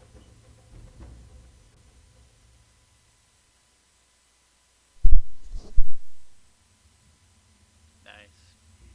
Oh wait, It's 3 of them, I believe, if you're doing it second level. I think even just first level, it's just 3 normally. Well, yeah, but I'm saying it's a second level spell. Oh, if he did it the second level, he gets 4. all with Yeah, 4. advantage. All with advantage. So one And you kill them crits. all? Yeah, one crits, and all of them hit. Okay. One of those should hit your buddy Ugbor. He's on fire. Yeah, the crit goes to Borden.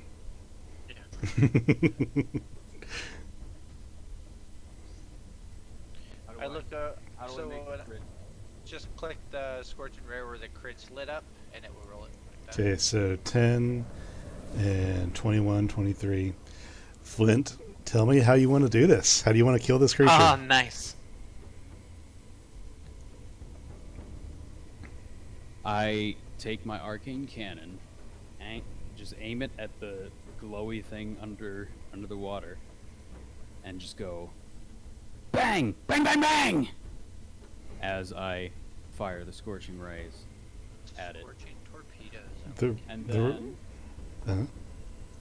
just in case, just because you never know how these things Yeah, yeah. I turn point blank okay, at Bookbore and use my arcane that hits, buddy. Roll your damage. Mm-hmm. Okay. and you're knocked back 5 feet.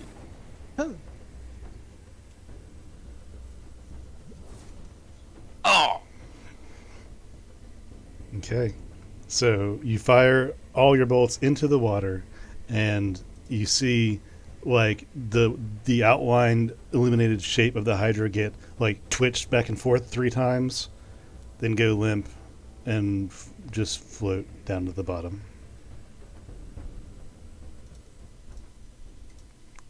Saddening the DM that I couldn't hit Munson with 8 Hydra heads, but oh well.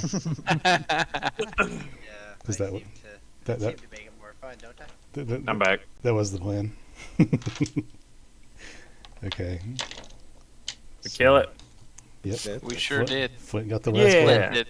Flint killed it. Is anyway. is everyone all right? Where did he hide or get a Hydra? It's in this big pool. But it's dead now. We got it. Okay, well enough. All right. Well, I'm still okay. Let me know of anything else important. I suppose. Bookbore, job. would you take a look at your book and see if, it's worth grabbing that bad boy off the bottom of the... I mean, you're not going to have to do it. You're going to be doing the reading for us, and that's the most important part. So you don't go in the water. Readers don't go in the water. Can we tell how deep Yeah. this is? Can we tell how deep this is? We know that it's- no. It's more than 120 feet deep. Oh. But I can test it real quick if you guys want. kinda curious about this album. My spectral can go all the way down to 300 feet before disconnecting from it. So I can have him just keep going down, and I can communicate with it, and it can let me know if it reaches the Hydra. Okay, so you said 150, 300. 300. At 150 is where its feet come to rest, and it would let you know as Alright. such. It's 150 feet underwater. I can go down there and carve out it if you want to get some parts, if there's anything value out of it. Anyone has a book? We need Yeah, anything? sure. I'll, Ooh, I do need the blood out of it. I wonder if I could... Could you technically sever, like chop a piece off, bring it up here, and then drain the blood out of it? I mean, I guess. yeah, if it's large enough to hold blood. You'd have to do it quickly, though. What if we crafted a large net and had your little dude, like, tie him up in it, and then we'd all just heave-ho, pull the whole thing up. Well, do we have a... Well, it's only 150 feet, so we would need, I would say, probably around 200 feet of rope. And Ugbor, with his strength right now, he could he-hove it himself, probably. I probably could, but I sadly don't have any rope with me. I have a ration. One left. I have 100 feet of rope. I think I have 50 feet. I have 50 feet. I have 100. Yeah, we have plenty of rope. We can combine all of our ropes, and I can use my spectral to go down there and tie it on. If the DM wants me to roll for how well I can tie something. So, How well your spectral can Roll tie. sailing. Well, so the spectral's the same as me because it's me. It's my recreation, so it'd be timed the way I would be able to tie it. So I can speak and guide it. With hands? so Yeah, so just like I was able to use it to pull a potion out of your body and feed it to you. Oh, okay. So your goal is to try and tie a rope around part of the Hydra or the whole Hydra, or what are you going So for? part of the body where it's gonna go like around like 3 or 4, like wrap some heads and then tie it all together and pull it up from it with its heads. From its heads. Okay, It's in water, so it shouldn't be as heavy to pull up, hopefully. right. Tying a normal knot, I wouldn't make you roll. Tying a knot that can sustain this girthy and heavy of a creature, I will have you make a dexterity check for me. You want me to do sleight of hand or Yeah, all outside of hand. that would be a 19. 19. Okay, you get a feel like you think this is going to be sufficient. You think that this is going to be a nice tight knot for you in the situation. And then I'm gonna give it my 3-foot chain to make sure that I lock the chain from where it's tied to the top of the chain, to where it just kind of hold like a key lock. What? Where I'm gonna take, I have a 3-foot chain link. I'm gonna link it from like where I take the 3 heads tied together. I'm gonna take that and put it to a higher point and kind of like wrap around it and like relatch the chain together. So you're chaining its Give it heads more together? strength. No, he's using the chain to strengthen the rope right where it connects, right? Yeah. Okay, gotcha. Yeah, easy enough with your sleight of hand. I'll allow that. Okay. Because I can also cast spells from my spectrum, so I could put, I could cast arcane lock on it, so it stays locked as well, so that it wouldn't break. But that's just another story if I have to. But anyways, yeah, I'll do that. Okay. Now it's up to you to pull it up. What does Ugbor got to do to get this Hydra up out of this water? Well, I would recommend standing here or back here and pull it up to where it comes up into the hallway. I can help you to give you The rest is up to the DM. Well, Okay. just keep hitting him and keep him ranged, and then you'll have advantage. So, Abor, what are you doing? Yeah, I'm gonna pull this rope, dude. Okay, I'll have you make a strength check for me then, with an athletics check. And I'll keep my spectral down with it to follow to make sure it's coming up nicely, and I'll have the spectral communicate back and forth to me as it's happening. Those things- 27. I said it a second ago, but I was gonna say, can I help him to get him out? Yeah, you can do that. That's fine. But I mean, he rolled the same thing. Okay, so 27 is far easy enough for you to do. You take this rope in your hands and you're winching it arm length at a time, one by one, up out of this water, and it's coming constantly. Like you're just pulling it, not wrenching your body, not trying to break the rope, being careful not to break off any parts of the dead creature, and eventually the creature does surface and gets pulled to the edge of the pool right there. Use your strength to grab it and pull it onto shore. I don't think it's gonna fit through this doorway. It's a little too big. Oh, it'll fit. It's dead. Could have taken it to this big island back here. Get in Ugborn water. Good luck. How far can Ugbor jump? Well, how far is it from here to here? This shape is bigger than this shape. Only 50, so we'd have plenty of rope, right? Yeah. Well, no, because you have to realize there's this whole thing. Yeah, but there's walls and a door here. It's not just like an open hallway. I know what I could do if you want, Ugborn. What does this look like? Can we tell? I'll put some orbs over there because I can get those. I don't require. Yeah, concentration. the room is still under the effect of the rest of the dungeon, where there's a non-sourced light giving you vision throughout this whole place. It's easy to see. Those are just. That is a small, or not small. It is a flat, square concrete pad that is almost at the level of the water. Like it's maybe 3 inches above the water and about 20 feet wide. Do you trust me, Ugborn? Poor got big, dude. I don't understand what happened. I don't either. I don't even know where you went. Oh, there he is. God. It's because of the non-grid system. There you go. Ugborn, Cool. do you trust me? No? Perfect. Grab my hand. Okay. I'm going to. If I do that, I have to let go of the Hydra. It's gonna Well, start. no, 'cause tie the rope around your body. Make sure Okay. it's part of you. And Okay. I'm going to dimension door you and me to the island. Okay. The rope will be attached to you, so you're technically wearing it. So you would still have it, and then you just have to pull him to the island. Okay. I want to see the island. They'll jump. Well, I in the can only water. do one willing creature, or one willing person, unfortunately. And Oh, I feel that's the only way I can get Ugbor to get on there. I'll start swimming. I'm coming. Does that make sense? Okay, so wait, I want to go to Hollywood. so here's what happens. So you have the rope tied around your waist, Ugbor, or some such. Yeah. Munson is going to dimension door you and himself to a different spot. Right. See here. Yes. The way Dimension Door works, it is basically a wormhole type thing. So as he grabs you guys, as he grabs you and teleports you both over here, it happens successfully. But the rope tries to go through the wormhole this way, and as the gate closes, the rope severs, and the Hydra starts to Uh-oh. sink. It's only a small sever. We can go re-grab the rope. That's pretty simple. Only lost a little bit of the rope. It's now right at the edge of the pool, but it's still 150 feet down as it settles to the bottom eventually. That's okay. I'll use. You kind of cut off, Benson.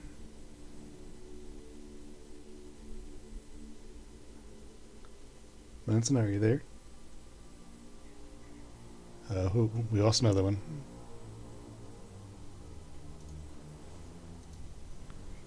Can anybody hear me? Am I alone?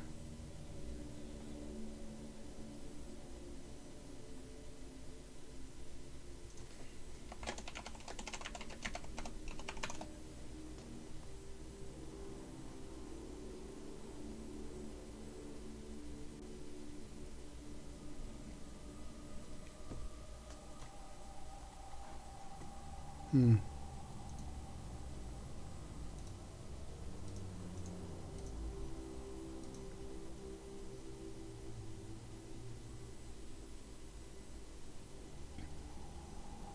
It's me, Margaret. Okay. Discord I'm back. being a bitch tonight. Yeah, it is for real. I'm dying. Yeah, it's hear us? kind of. Okay, sorry. So you said you were doing what now? I assume you meant your. So I'll use my spectrum to go underwater, grab the rest of the rope, and bring it to Ugbor to the side, and then have him pull it up to this side, to where he can actually bring it on to this landing point, so it's easier to take pieces up and so forth. Fair enough. And how much rope was used in this process?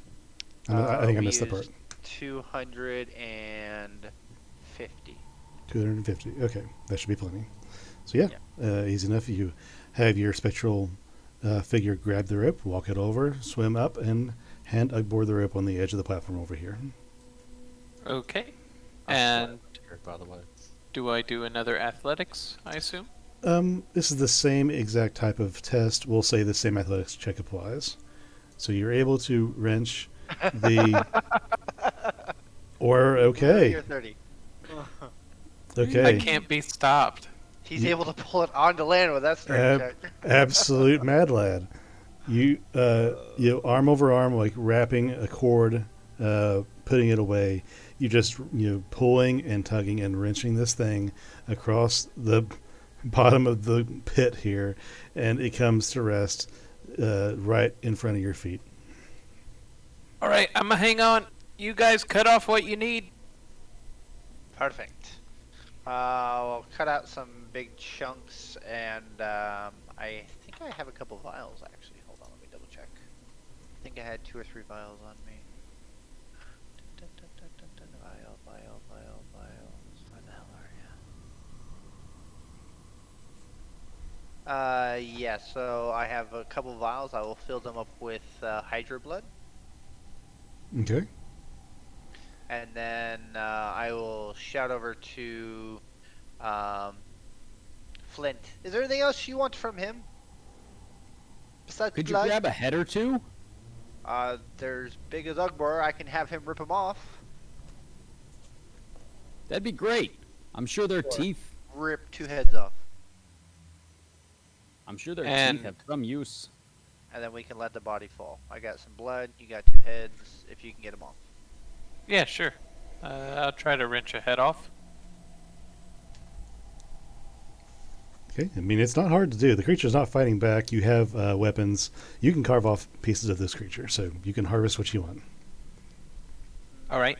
So Ugbor takes the rope and he ties it around his waist, like we had on the other side. Only this time he pulls out his sword and goes to work and fetches the 2 other original heads. Okay, so you're tying the rope around your waist as you try to carve the creature in front of you, pulling on the rope. And I will hold Ugbor Okay, right there. Boom. gotcha. Okay. So okay, so what are you harvesting? 2 heads. 2 heads. Okay. So give me a total. Like I know Boris 2. I think we had 2 more besides that. We put total So 4 heads. I took 2 vials and he took 2 heads. 2 Two- vials of blood. I just got blood out of it. Okay, 2 vials of blood, and we just have a total of 2 heads, or we have more than that. I believe we just took the 2 remaining main heads. I believe is all we did. I don't know if Pell was doing anything or not. I just came here for moral support. Okay. So with And 2, then we go had it. ahead. You go ahead. I was gonna say I have a question from earlier. Hmm. Would my daggers technically have took the heads off if it doesn't leave any kind of damage? Hey, we were being colorful, all right? That was cool. You know what? Technically no, but that's a good point because the Hydra stat block is that if the Hydra takes 25 points or more of damage, it loses a head. But your daggers don't do physical damage, so that's a good thought. Okay, that's something to chew on for later, but yeah. So you did body damage, not head damage. That's what you did. Perfect. Well, theoretically, like I didn't think about that. I could theoretically beat that thing's ass and never take a head off. But yeah, I would. Yeah, I would say that. the general consensus is if you were to beat that thing's ass, you would still beat its ass, even if you didn't take its head it off. could still die if you don't. And the thing is, actually, the great news about doing that is that if you do it that way and you never take a head off, you wouldn't regrow a head. Yeah, that's what I was saying. Yeah, exactly. Yeah, you would do body damage instead of head damage. Yes, That's what I meant. Yeah, I would totally roll that. I just didn't even think about that at the time. It just popped into my head because you were like, you got weapons and stuff. You could easily chop chunks off, and I was like, well, technically mine could. And then I was like, well, oh shit, it shouldn't have took a head off. Yeah, you're absolutely right. So yeah. The way it's worded, it's like whenever it takes 25 points of damage. So I just imagine it's like a Lego. And it takes 25 points of damage. Its head just pops off. Yeah, well, like a salamander's tail, just. You're back then faster than Salamander's tail, though. I'm just saying. Oh god. Okay, so harvesting 2 vials of blood and 2 massive heads of this creature. You have. What are you doing now? Cool. So once I'm done doing my work, I will. Let's see. I will cut the rope, but I'll cut the rope at the Hydra side, so that we maintain the length on the part that's attached to me. Okay. Gotcha. I will then gather up the rope, walk over to Munson, and tell him to take me back. Oh, and the heads too. You want me to use another spell slot? Yes, I do. I am There not you go. swimming back. Now you have a whole other side of this place to explore before you. So Yeah, I'm just To- gonna keep looking around. to catch up with them, that whole other side, I'm just gonna go. All the way around? No, I'm just gonna walk on the bottom. Okay, so you just pop up in the water and sinking to the bottom, your vision darkens. It is dark down here. There is no light. You can walk forward. You know that forward is the way. So that doesn't hinder you, but it's dark. And as you get to the bottom, your feet eventually land, and it's silty, but not just silty. It's chunky. Like as you move, there is like something even finer than silt until you move and your feet touches something hard, and as you walk you can kind of get a notion for the textures and the shapes of things, and you're walking on bones and decomposed bodies and scraps from feedings on the bottom of this lake. And Oh probably yeah. Where's the plug? Where's the plug? Okay, I'll grab. Let's see. Do I want to go back north or do I want to go south?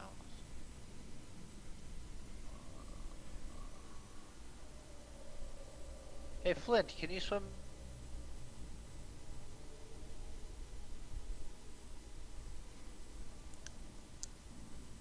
Flint, are you with us?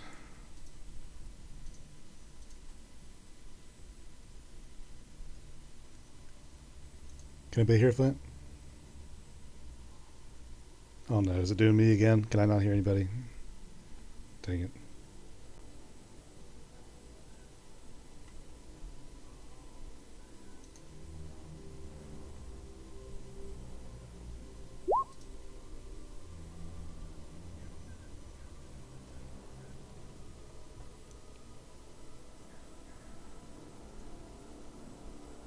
That fucked something up. Okay, I'm back.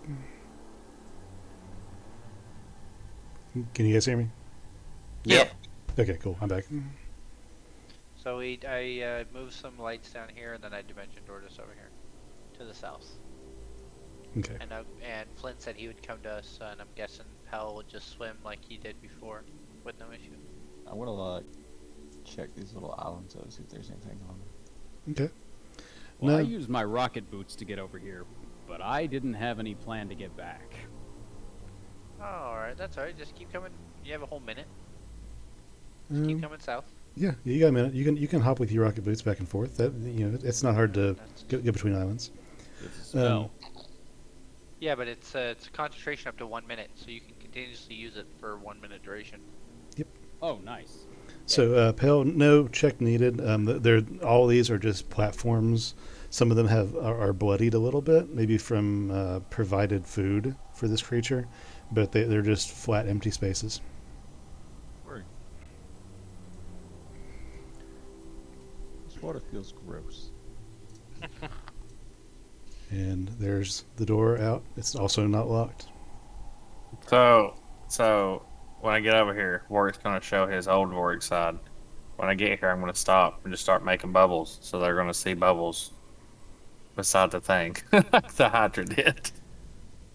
Oh shit! Uh, Here we go again. Guys, work got eaten. I have Let's go. banishment ready. It's fine. And then I'll come out. Then I'll then I'll pop up. Surprise banish. You scamp. No, my luck, it would work, and he'd fail this. He'd fail the check. Oh, you think that's funny, Vork? We'll see you in a minute. Okay. Okay. So what are you guys doing now? Yay! Going through the door, I would hope. Okay. It opens. It's unlocked. You see the hallway before you.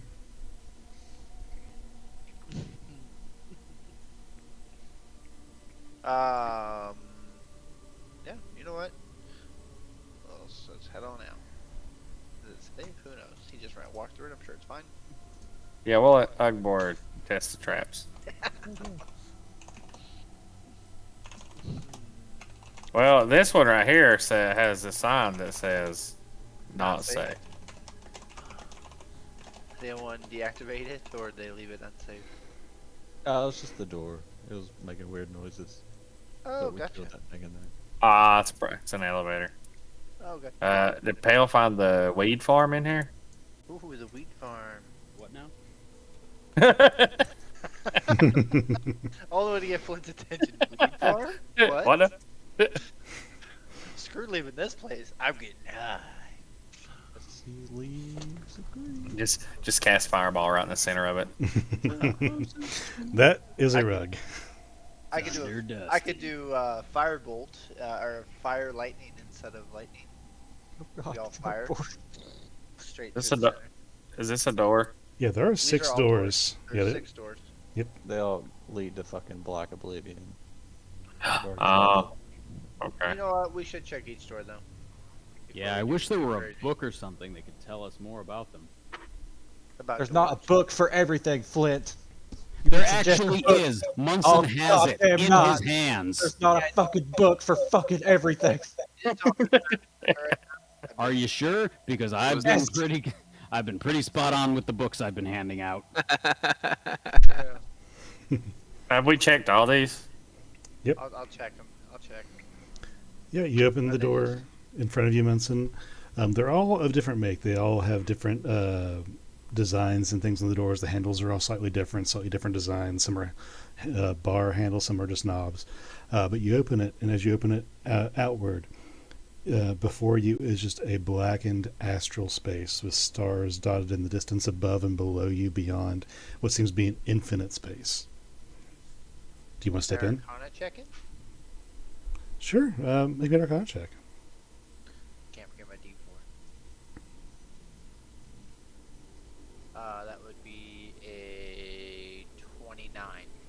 29. What's my team? Looking at this situation is in its entirety. This, as you look intently at the way it's constructed and what you see before you, you look on the doors and actually see some glyphs inscribed into the frame.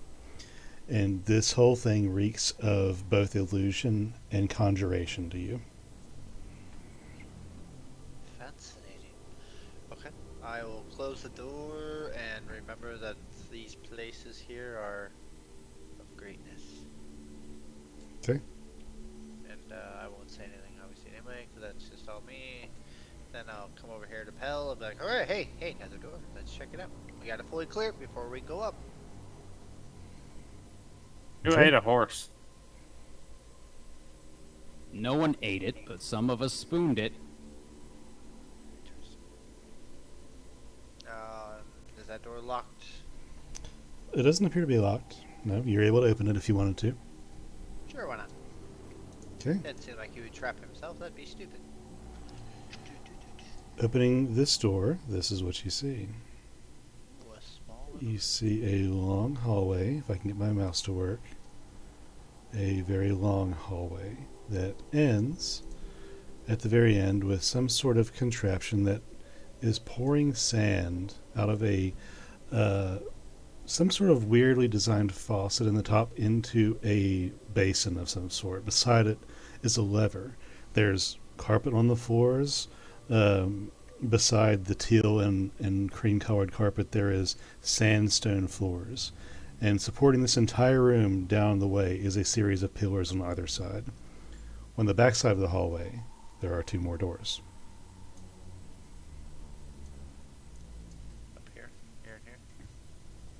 Yep, those are doors. Nice.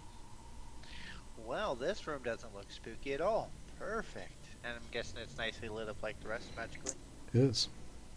Sweet. I love magical stuff. I would like to yell for Pell. Be like, yo, know anything about these statues or any kind of secret behind anything like this? Those are pillars. Pillars of something. Are they statues, right? Or just pillars? No, they're just pillars. They're just stone pillars that have All this. over the ceiling? Yeah, they have that corrugated circular design that gives them strength, and they're holding up the ceiling. They're what you lay your head on when you go to bed. No. That's negative. Okay. And this is just beautiful colored.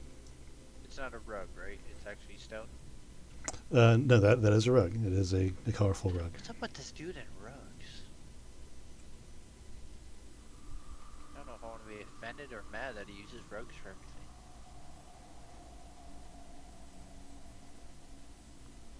Right. A rug of suffocating. Pell walks on it, starts suffocating.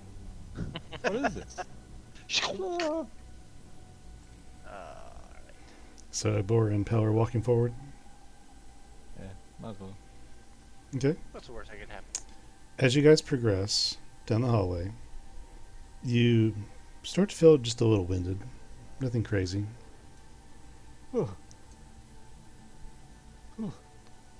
Surprisingly tiresome. Okay, Ugbor, stop right there.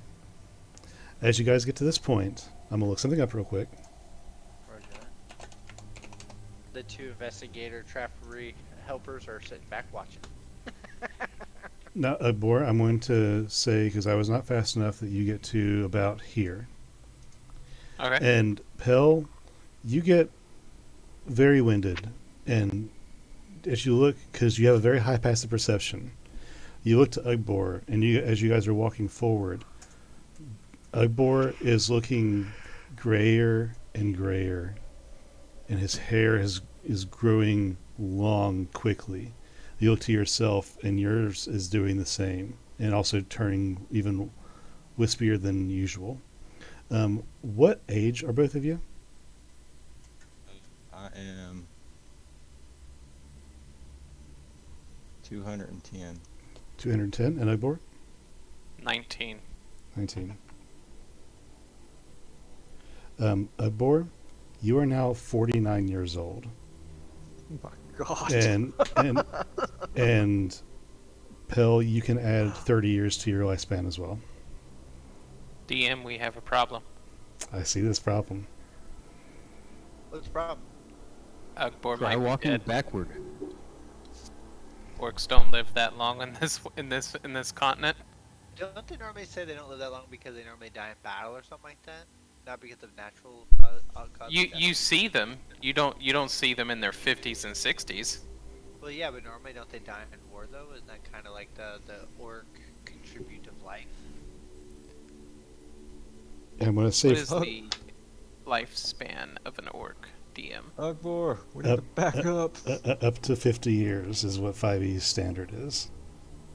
So I'm 49. Well, so the way that it can work, I guess, actually in any of the lore that I've ever read, is your average age is about 40. You normally die by then.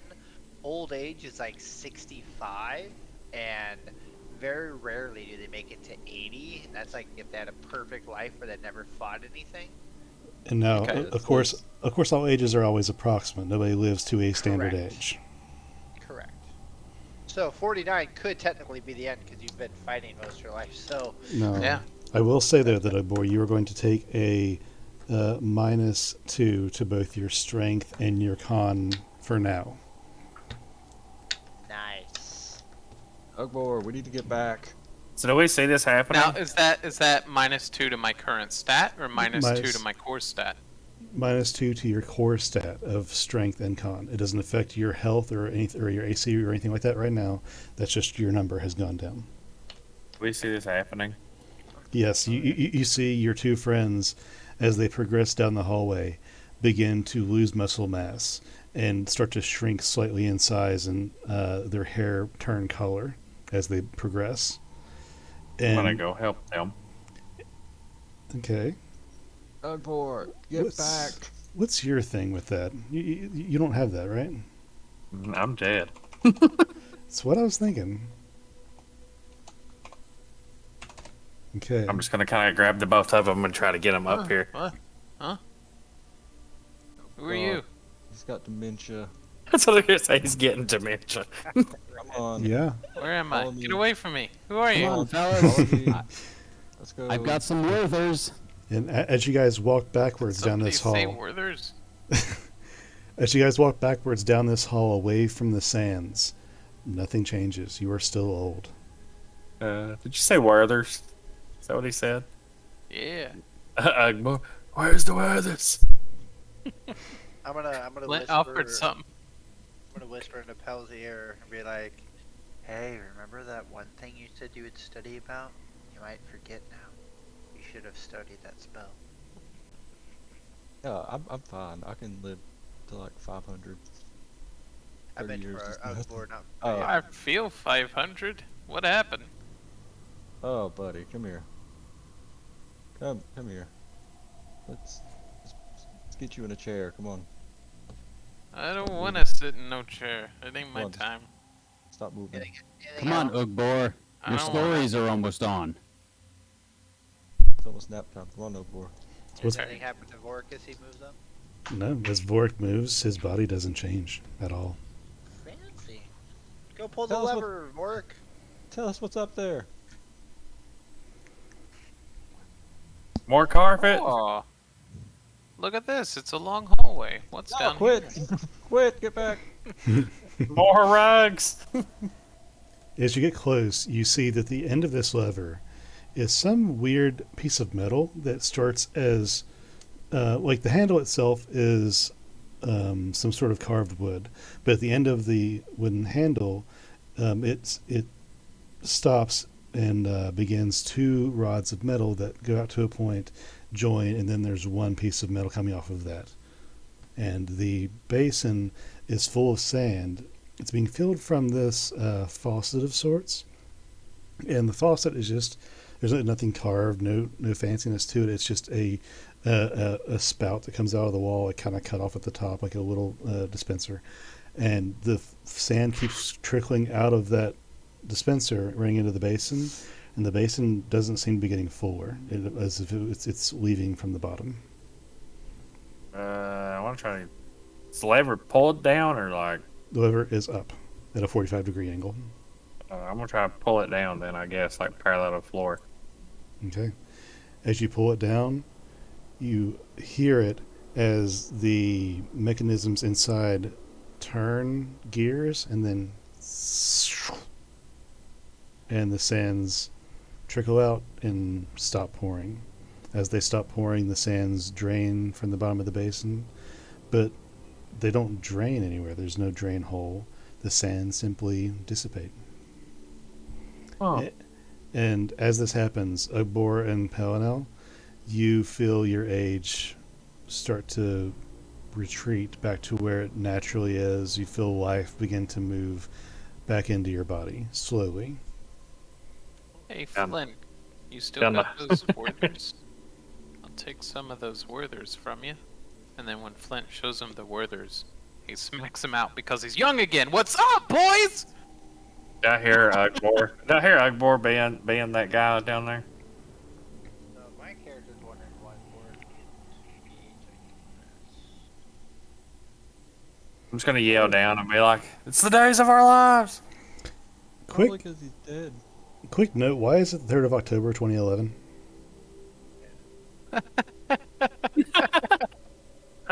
I didn't write that. I wrote it. Why? Matt, do you know what it's from? I got it. See? Oh yeah. Yeah, I get it now. Is it something about equivalent exchange? I don't know. It is. Okay, I'm just out of the loop. Continue on. What are you guys doing? It's Full Metal Alchemist. Oh, well, I haven't watched that very much. It's been a long time. I will start moving forward and see if I start 18 or not. 30. Oh, you jumped up way ahead, dude. What? No, You guys were getting old. Bork went over there and flipped the switch so you got young again. yeah, no, moving forward, you don't feel anything affecting you. In gathering by math, you are an intelligent person. You would gather that based on their approximate look of them and Boris' race and everything, each one of these squares should represent 5 years of age, if it were turned on. I'm just walking again. Borg just grabs the lever. It's alright, I can take it. Just starts it back. No, I'm just kidding. I'll wait for Munson to get up here and explain what happened, like the lever and how there is no sand, but it was full of a sand waterfall. Hey, you want to know something fancy, Bork? So each of these stones on the ground in which we are walking through, after watch what happened to them and how far they got, with that activated, every carpeted square gave you a certain amount of age. So by the time you get to where we're standing now and you hit it, that's like being 110 years older. Quite a fascinating contraption. I was gonna be like, Ugbor, you better hope that you die in battle. Weird. Why? If I don't, are you gonna come and do it? I have a No, vial you- of sand that I got from Alfred. I'm gonna open it and pour it in there and see what happens. No, you're just not gonna like being old. It's gonna kill. It starts it back and just kills Ugbor because he's all the way the fuck up here. Yeah, I would have to age 100 and I did the math. Oh. 110 years. Hey, so Just dust. I made a mistake. The fork you saw, Vorik, it was not metal. It was actually made out of diamond. What I saw? The little piece of the end of the lever there, it's not a metal fork. It's a diamond-shaped fork. A diamond material fork. Oh, okay. Does it seem like magical in any way, or is it just fancy? Roll an Arcana for me. Hey Munson, does this look magical to you? I'd love to take a look for you, buddy. Would you like to give me the help action? Yeah, Sure. we'll look around at it and see what we can figure out. Sure. Just cheese that real quick. I mean, mine's not horrible. Oh, come on. It was only a 33. Yeah, it's a diamond tuning fork used for for plane shifting and other things. Yeah. Well, let's just leave the Can we take the fork? No, don't touch. Leave it alone. Okay. Push the lever back up. Oh shit! I go that. Dead. I'd be fine. Deteriorates. Turns to No, dust. Everybody up here would be fine, but Ugborn. And I feel like Can the switch be turned up like a little bit? Like when you turn on the shower and you want it to be cold? So I have something weird. It's parallel to the ground right now, right? yes, it's parallel to the ground. Will it go down further? You can try. reverse fountain of youth. I want to try and push it down. You push it down. How hard do you press? Just a little bit, like Flint said. Like we're turning on the hot and cold water here. Okay, it doesn't move. I'm gonna push harder to try to make it move. Okay. For get in my bag in case anything happens. To keep from breaking it. Just, I'm not gonna break it off, but I'm gonna try to push it down further. Okay, you press a little bit harder, and you hear the wood start to creak a little bit. Okay, so it's maxed out. All right, guys, we're good. We can't reverse it. We're all right. But it can go this way. No, I'm just... Let Flint get up here first. Then do it. No, I'm good. I'm actually, I'm coaching from the sidelines. You guys are doing great. But I think what we could try. I like the talking he's doing right now. Wouldn't be like, but I think what we could try is just like, but I think what we could just yelling it down the hallway. The group chat in. Yeah, we do have the group chat. That's true. While we're doing that, I'll check this door. What if Pelinel stayed there and Vorik, and then everybody came back, and we saw if we could turn the sand on just a little.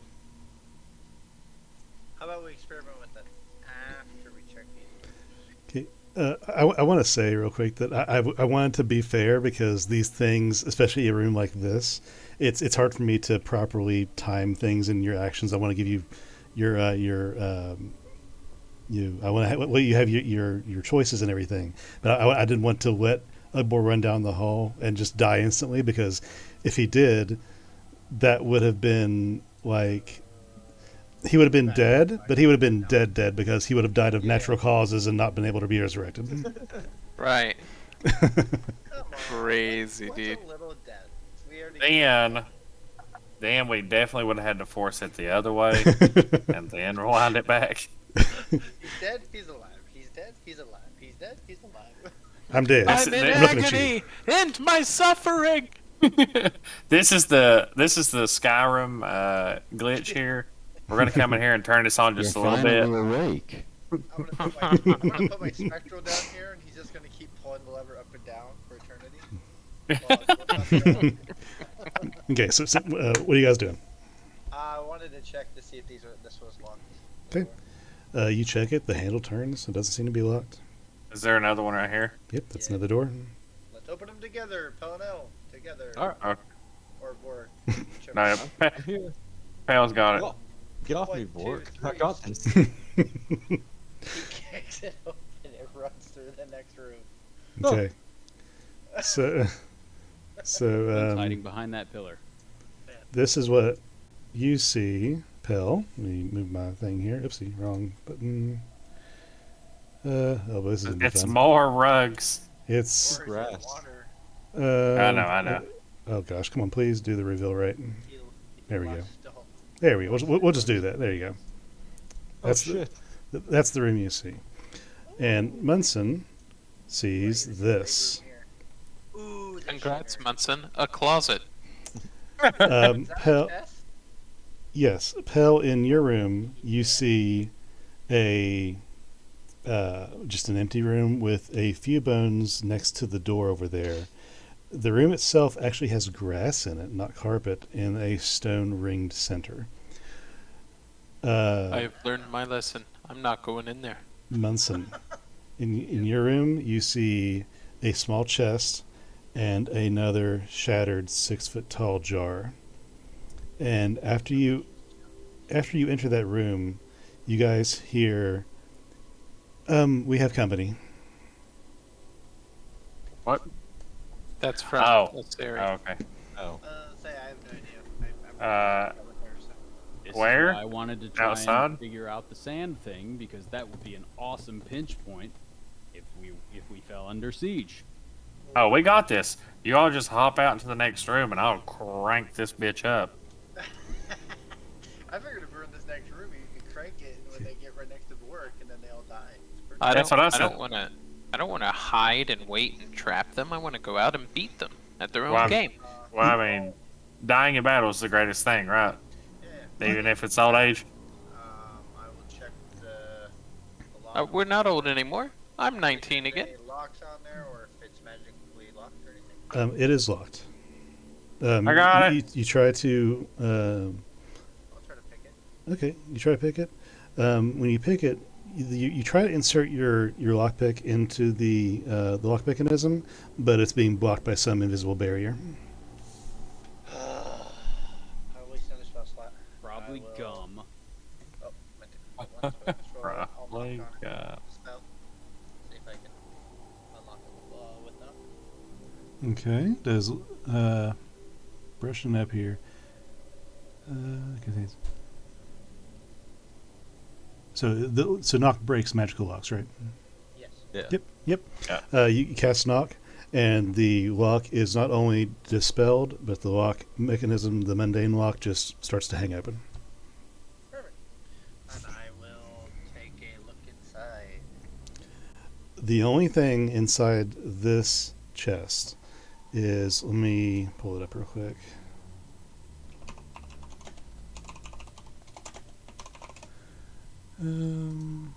Let's put a 5e on that so I don't go to jail.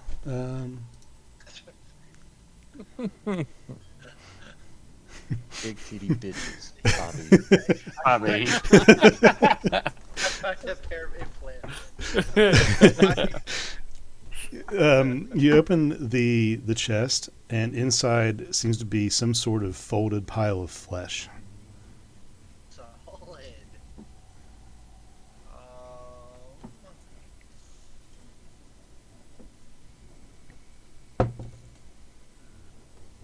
What are you gonna do? And at this The time, smell? through the telepathic link, you hear a rumble that you assume comes from Torin, and then silence. Be like, what's out there? Who's out there? I will use my. I will grab a cloth out and I will wrap it around that piece of flesh. How big is the flesh? Do you mind if I investigate the flesh first? Are you with me? Oh, you're up here now. Mhm. Yeah, go take a look, Flint. Sure. Investigation 12. It looks. That would help him. 'Cause The- I would be right next to him. Yeah, fair enough. I'll say that. With an 18, the flesh looks to be sewn together. Like it's a patchwork, but it seems to be one cohesive unit.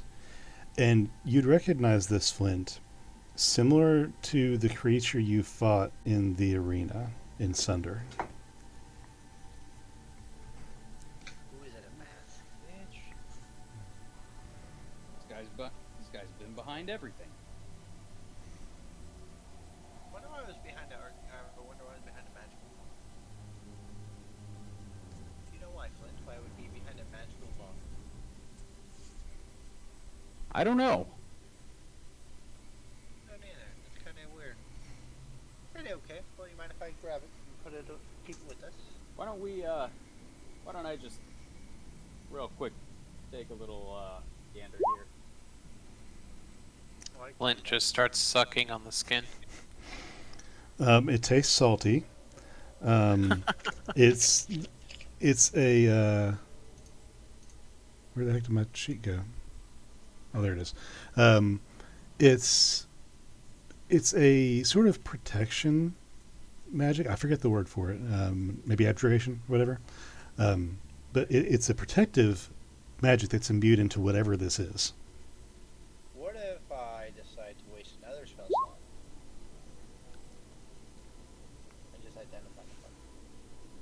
Sure. That Um, I, sounds like a lot more fun. sure. Identifying this item, you cast your magic, and you immediately get the sense of this item. This is leather golem armor. It is a pile of flesh, human size, that you can wear a skin suit and get protection from. Ooh, who wears leather armor? Well, Vork does, right? I do. We could Flint. We could put this on Vork. This could be his new armor. It wouldn't Seems show What is his it? appropriate to scars. me. It wouldn't show his scars anymore. It'd be a new him. What? I can't imagine anything going wrong with that situation. Yeah, Let's neither. do it. Next Vork, session, Vorik becomes Vorikstein. Here. Vork, come here. Or I guess Vorikstein's monster.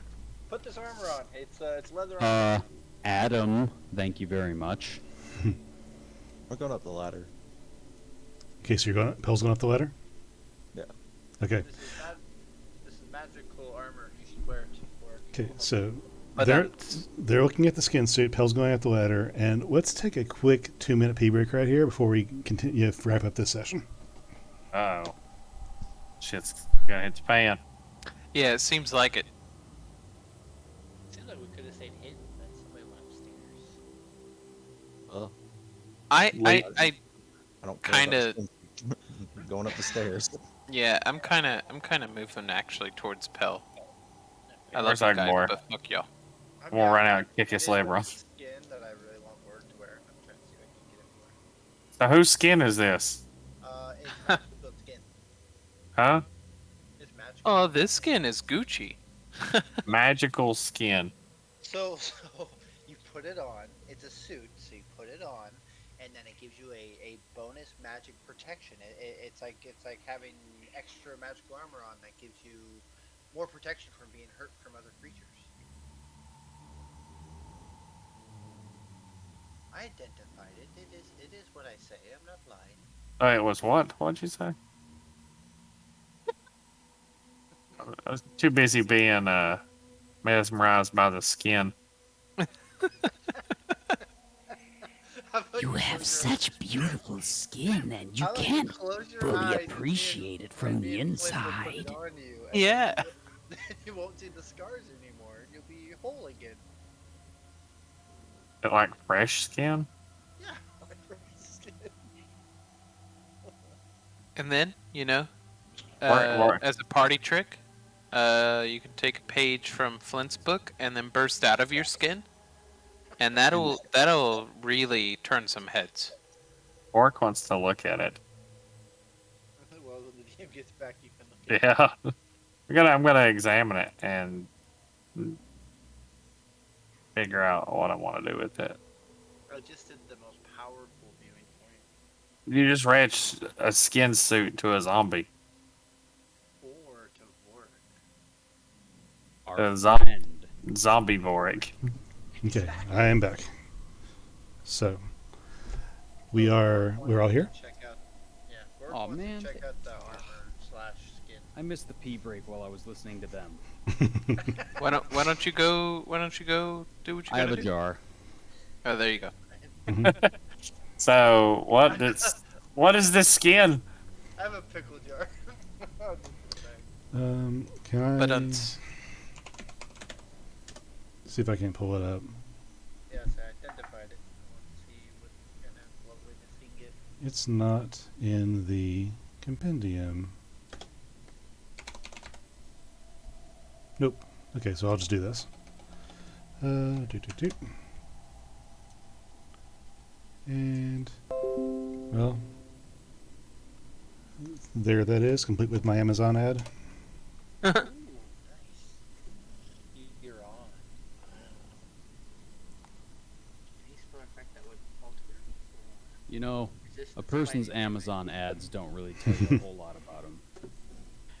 Their Wish.com ads tell you a ton. +1 to bonus AC saving throws and other magical effects. There's a curse. Curse is Brooklyn's remove curse force. Begin applying properties.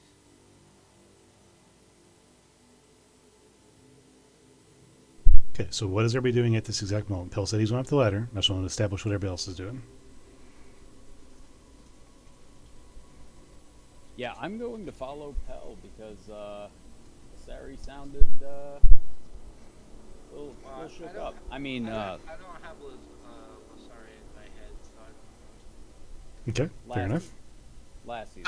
I don't believe I have Lasari in my head either. I'm just So here's my question. Who the hell's Lasari?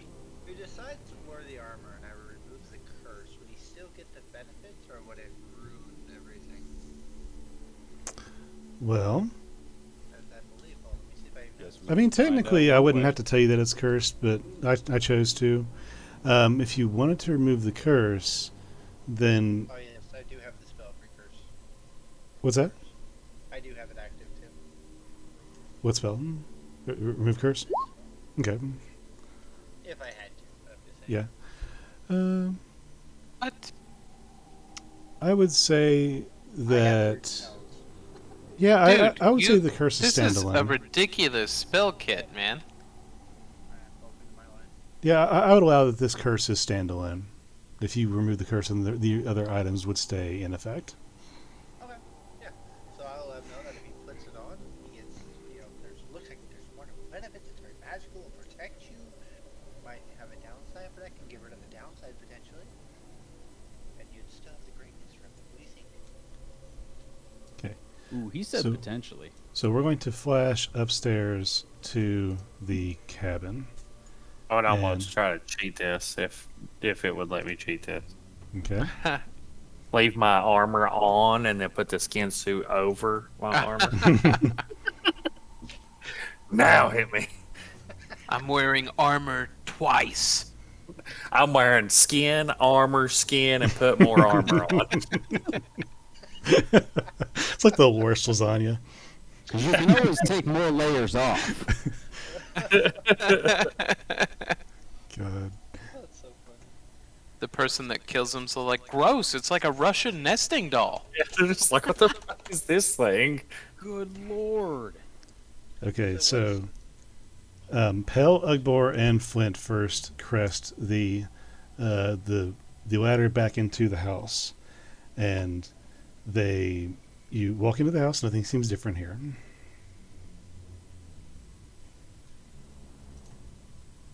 Hey, where you guys at? What's happening? Linguini, where are you? Okay, what are you guys doing? Oh, I was using message to ask Linguini where she was. You don't get a response. Yeah.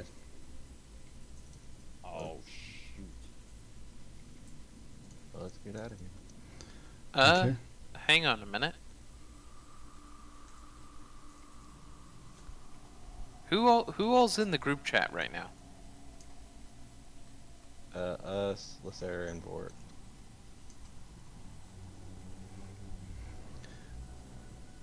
Okay. Pell, as soon as you walk outside, you see this sight here. You see Lasari and Torin beside an elf and some sort of large human. They seem to be talking casually, but at a distance. Oh, I can scroll down. Aha. Ugbor throws open the hatch here and gives his loudest. Hey, I think there's something going on up top. And Pale in the group chat will be like, yeah, there's something going on up top. Or, you know what? You have armor on, yeah, bro? What? Mr. Mark, you have armor on, right? Is it good armor? I have the Mariner's armor on, which really does nothing but add As swim speed, which I kind of don't need. But I'm getting ready to slide the skin on. Yeah, you are. Yeah, baby. Okay, so if not for it, if we choose not to wear it, then I will put it on. So as you guys walk outside, Pale being first, you see this, and the group turns towards you, Lasari, Torin, and these two individuals, and Lisseri notions, there they are now. They should be all together soon. And the two individuals look towards you. The elf is a small statured elf, pale, and actually, I guess everybody would recognize him as the elf that helped you escape Sunder, Vorik's father. And beside him stands a tall humanoid. Please, Blank, describe your character. So what you guys see before you is a very kind of red aura, red, well worn but still nice set of clothes, red ginger hair with a nice goatee that's kind of well trimmed. He also has a kind of a half staff, half walking stick with a crystal ball in it.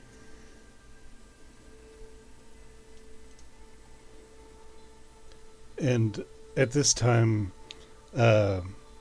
Vorik's father speaks up. Is my son with you still? I haven't been able to find him yet, but we've been looking for you, hoping to see him. Yeah, they found a chest full of skin. I don't know, weird. So I got covered in the skin. Just like-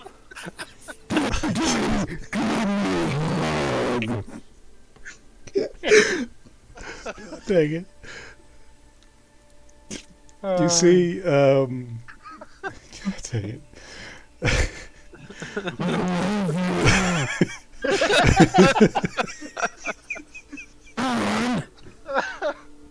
All you hear is father. Oh my god. Oh god. I just got a freaking flashback of Princess Strahd. Fuck. Oh my god. And Vorik, you see Thenerin look at you and get excited for a second and then immediately appalled and then try to figure out what he's feeling.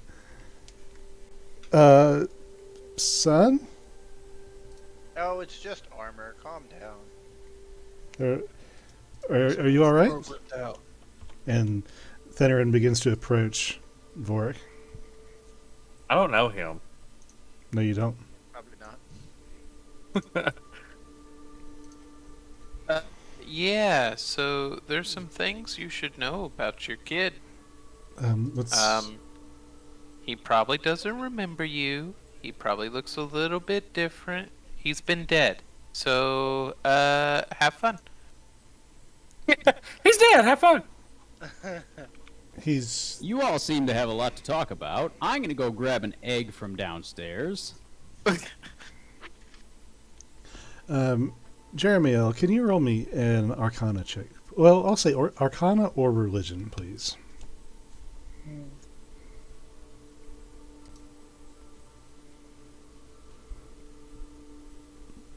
Dude, those birds in the background were freaking me out just now.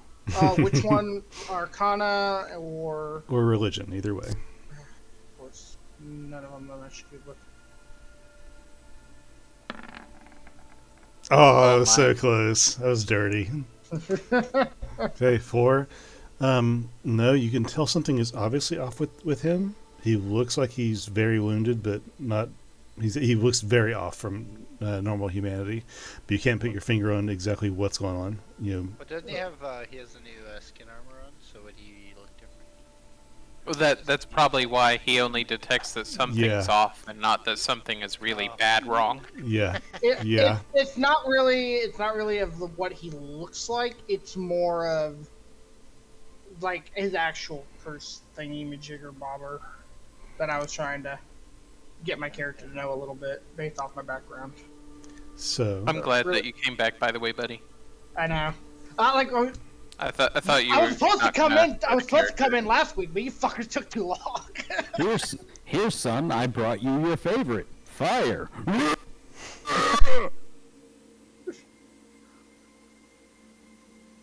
I love how Flint always finds new and creative ways to find where his mic will cap out.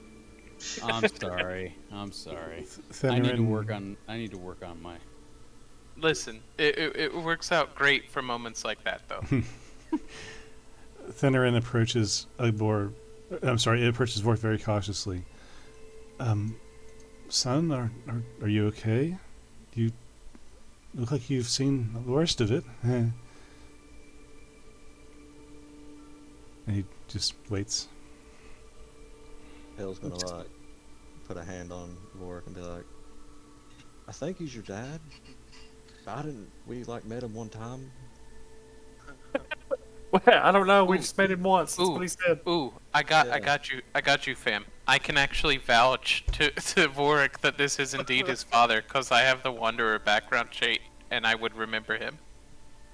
Okay. So he looks to Ugbor. What happened? He kind of. Yes, lasagna. What happened? Well, you know, adventuring can take its toll on a man. Or it could take his neck. Well, let's let lasagna explain it to him. Yeah. I'm gonna take off that armor. I'm sorry. Hold up. When did we start calling her lasagna? Oh, I didn't remove the curse yet, so you wouldn't be able to take it off. Oh yeah, you're stuck in that shit. No, you have to attune to it first. No, I'm not attuned to it. Yeah. Laseri approaches. Yeah, but still, wouldn't it? Wait. I'm confused on D&D stuff. Wouldn't it? If it's cursed, does it matter if he's attuned? If it's cursed, isn't it cursed? This armor is It's cursed. cursed, and becoming attuned to it. Yeah. So he's not attuned to it. He was just wearing it for the moment. Yeah. Takes an Oh, hour okay. to attune to it. Laseri approaches the group. Do you really want me to tell him what his son did? Oh, I can explain it in detail if you'd like. I can do it in his head. It'd be a great story. There was a dispute, detecting that things might go really south in front of his father, who there's clearly some kind of difference between them now, so I don't want that to be worse. There was a dispute, stuff got out of hand, and he's better now. Or he will be.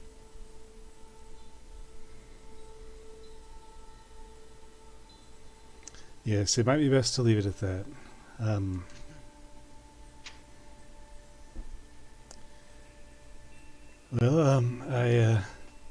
It's good to see you. And he thinks about it for a second and tries to go in for a hug. His arms out. Vorka lady. Okay. And But you won't hug back? Well, I don't know yet. I'm still kind of confused. Oh, the pain. The pain of a father. That's hurty. And I'm a dad. That's hurty. He wraps his arms around you, and you feel cold to him. And he just, takes it for a second, then lets go and steps back a little bit. I'm not sure what's happened to you. They say you lost your memory. My name is Thenerin, and I'm your father. Upon, I'm not sure what happened to you. I'm gonna go ahead and pull my hood back off my head. You pull your head back and reveal your sunken eyes and your skin that's very pale and cold, and your hair has grown back to a point about 1.5 inches long, and is kind of messy, not kempt at all. I don't know what to make of this. I suppose you wouldn't know, I guess, but I don't believe your mother made it out of Sunder. She was on a different ship than I was, and while I helped others onto different ships as best I could, her ship left first, and I jumped the second with some others, and hers was taken down by the tentacled monster. I was told Kraken, but ours managed to escape the waters before it got to us. I believe we might have been the only ship to escape. We may have been the only ship, but it could, however unlikely, could be other survivors that managed to swim to shore. We weren't that far off. Oh, yes. Blue people. Forgive, sorry? Forgive me, everyone. This is Jeremiah. He escorted me this far. No, I don't remember seeing any of your people. And he gestures towards Munson. So they're probably dead. Jeremiah has helped me track you down. I wasn't able to, or rather, he wasn't able to use his powers to find my son. We weren't sure why, but I knew of you, his friends that he traveled with, and I sketched you, and he shows you some crude but well enough drawn that it would suffice for a wanted poster, drawings of all of you. And I drew these and hoped that he could use this to, see you magically. And he's been able to piece a trail enough together along that he's brought me this far. Yes, it was not easy, but also I do feel sorry for your fallen samurai back in the cave. And I point at Pell. You owe me 100 gold pieces for destroying my scry. No. Don't fucking watch me. Well, not typically what I do, but for him saving my life. And let it be a good son. lesson to you. Don't. Well, fine, we will deal. But I am interested with this this Vorik character. I've dealt with enough things in my life that this is different. One that needs to be studied and close. He's not a fucking lab rat. I wasn't going to study him that way. More of observe him. As you see, I'm not just a simple mage or anything like that. I deal with the souls. I try to make them move on, whatever way I can. But judging from his appearance, something happened. Lysera and Torin are quietly rolling their eyes. Well, sorry, bottom's cleared out as far as we can tell. There was one trapped down below. We're gonna go to the cave now after we're done with this weird, awkward conversation. Yes, that would be ideal. But let's not rush things if not needed. You said immediately. Goodbye. Just run.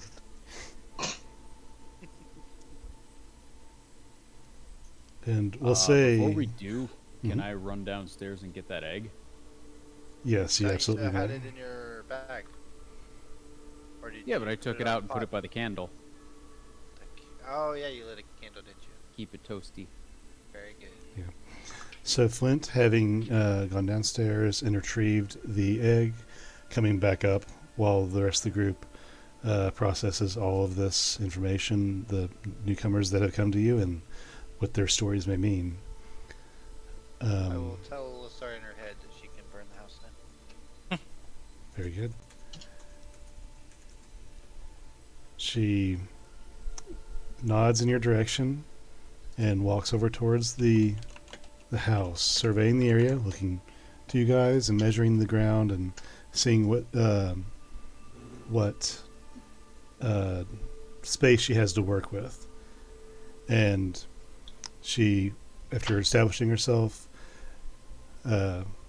leans back a little bit and conjures up magic in her hands that swirls around, and you see her draw on, just tap on the bow that's on her back as her source, and draw magic fire out and fling. That would be 10 10-foot cubes of fire. Ooh, I like that spell.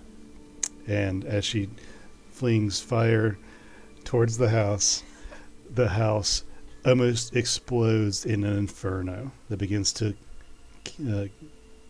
immolate the entire thing. But the roof goes first, and pillars collapse in on the shelter until it's just a like more than a bonfire. It's just a raging inferno of a house in front of you guys. Such a waste of a perfectly good house. No, it's fine. Yeah, there wasn't much in it. Good thing she wasn't down there to give us a hand with those bastards. She did offer, but we kicked its ass pretty good. Yeah, we did. And now it's going to be burnt alive by the fire, right? You said you had it handled. And considering our current situation with our newcomers, thinking about where we're going next, that's where we're going to end the session today. The end of the session? Yeah. We never stop. I got your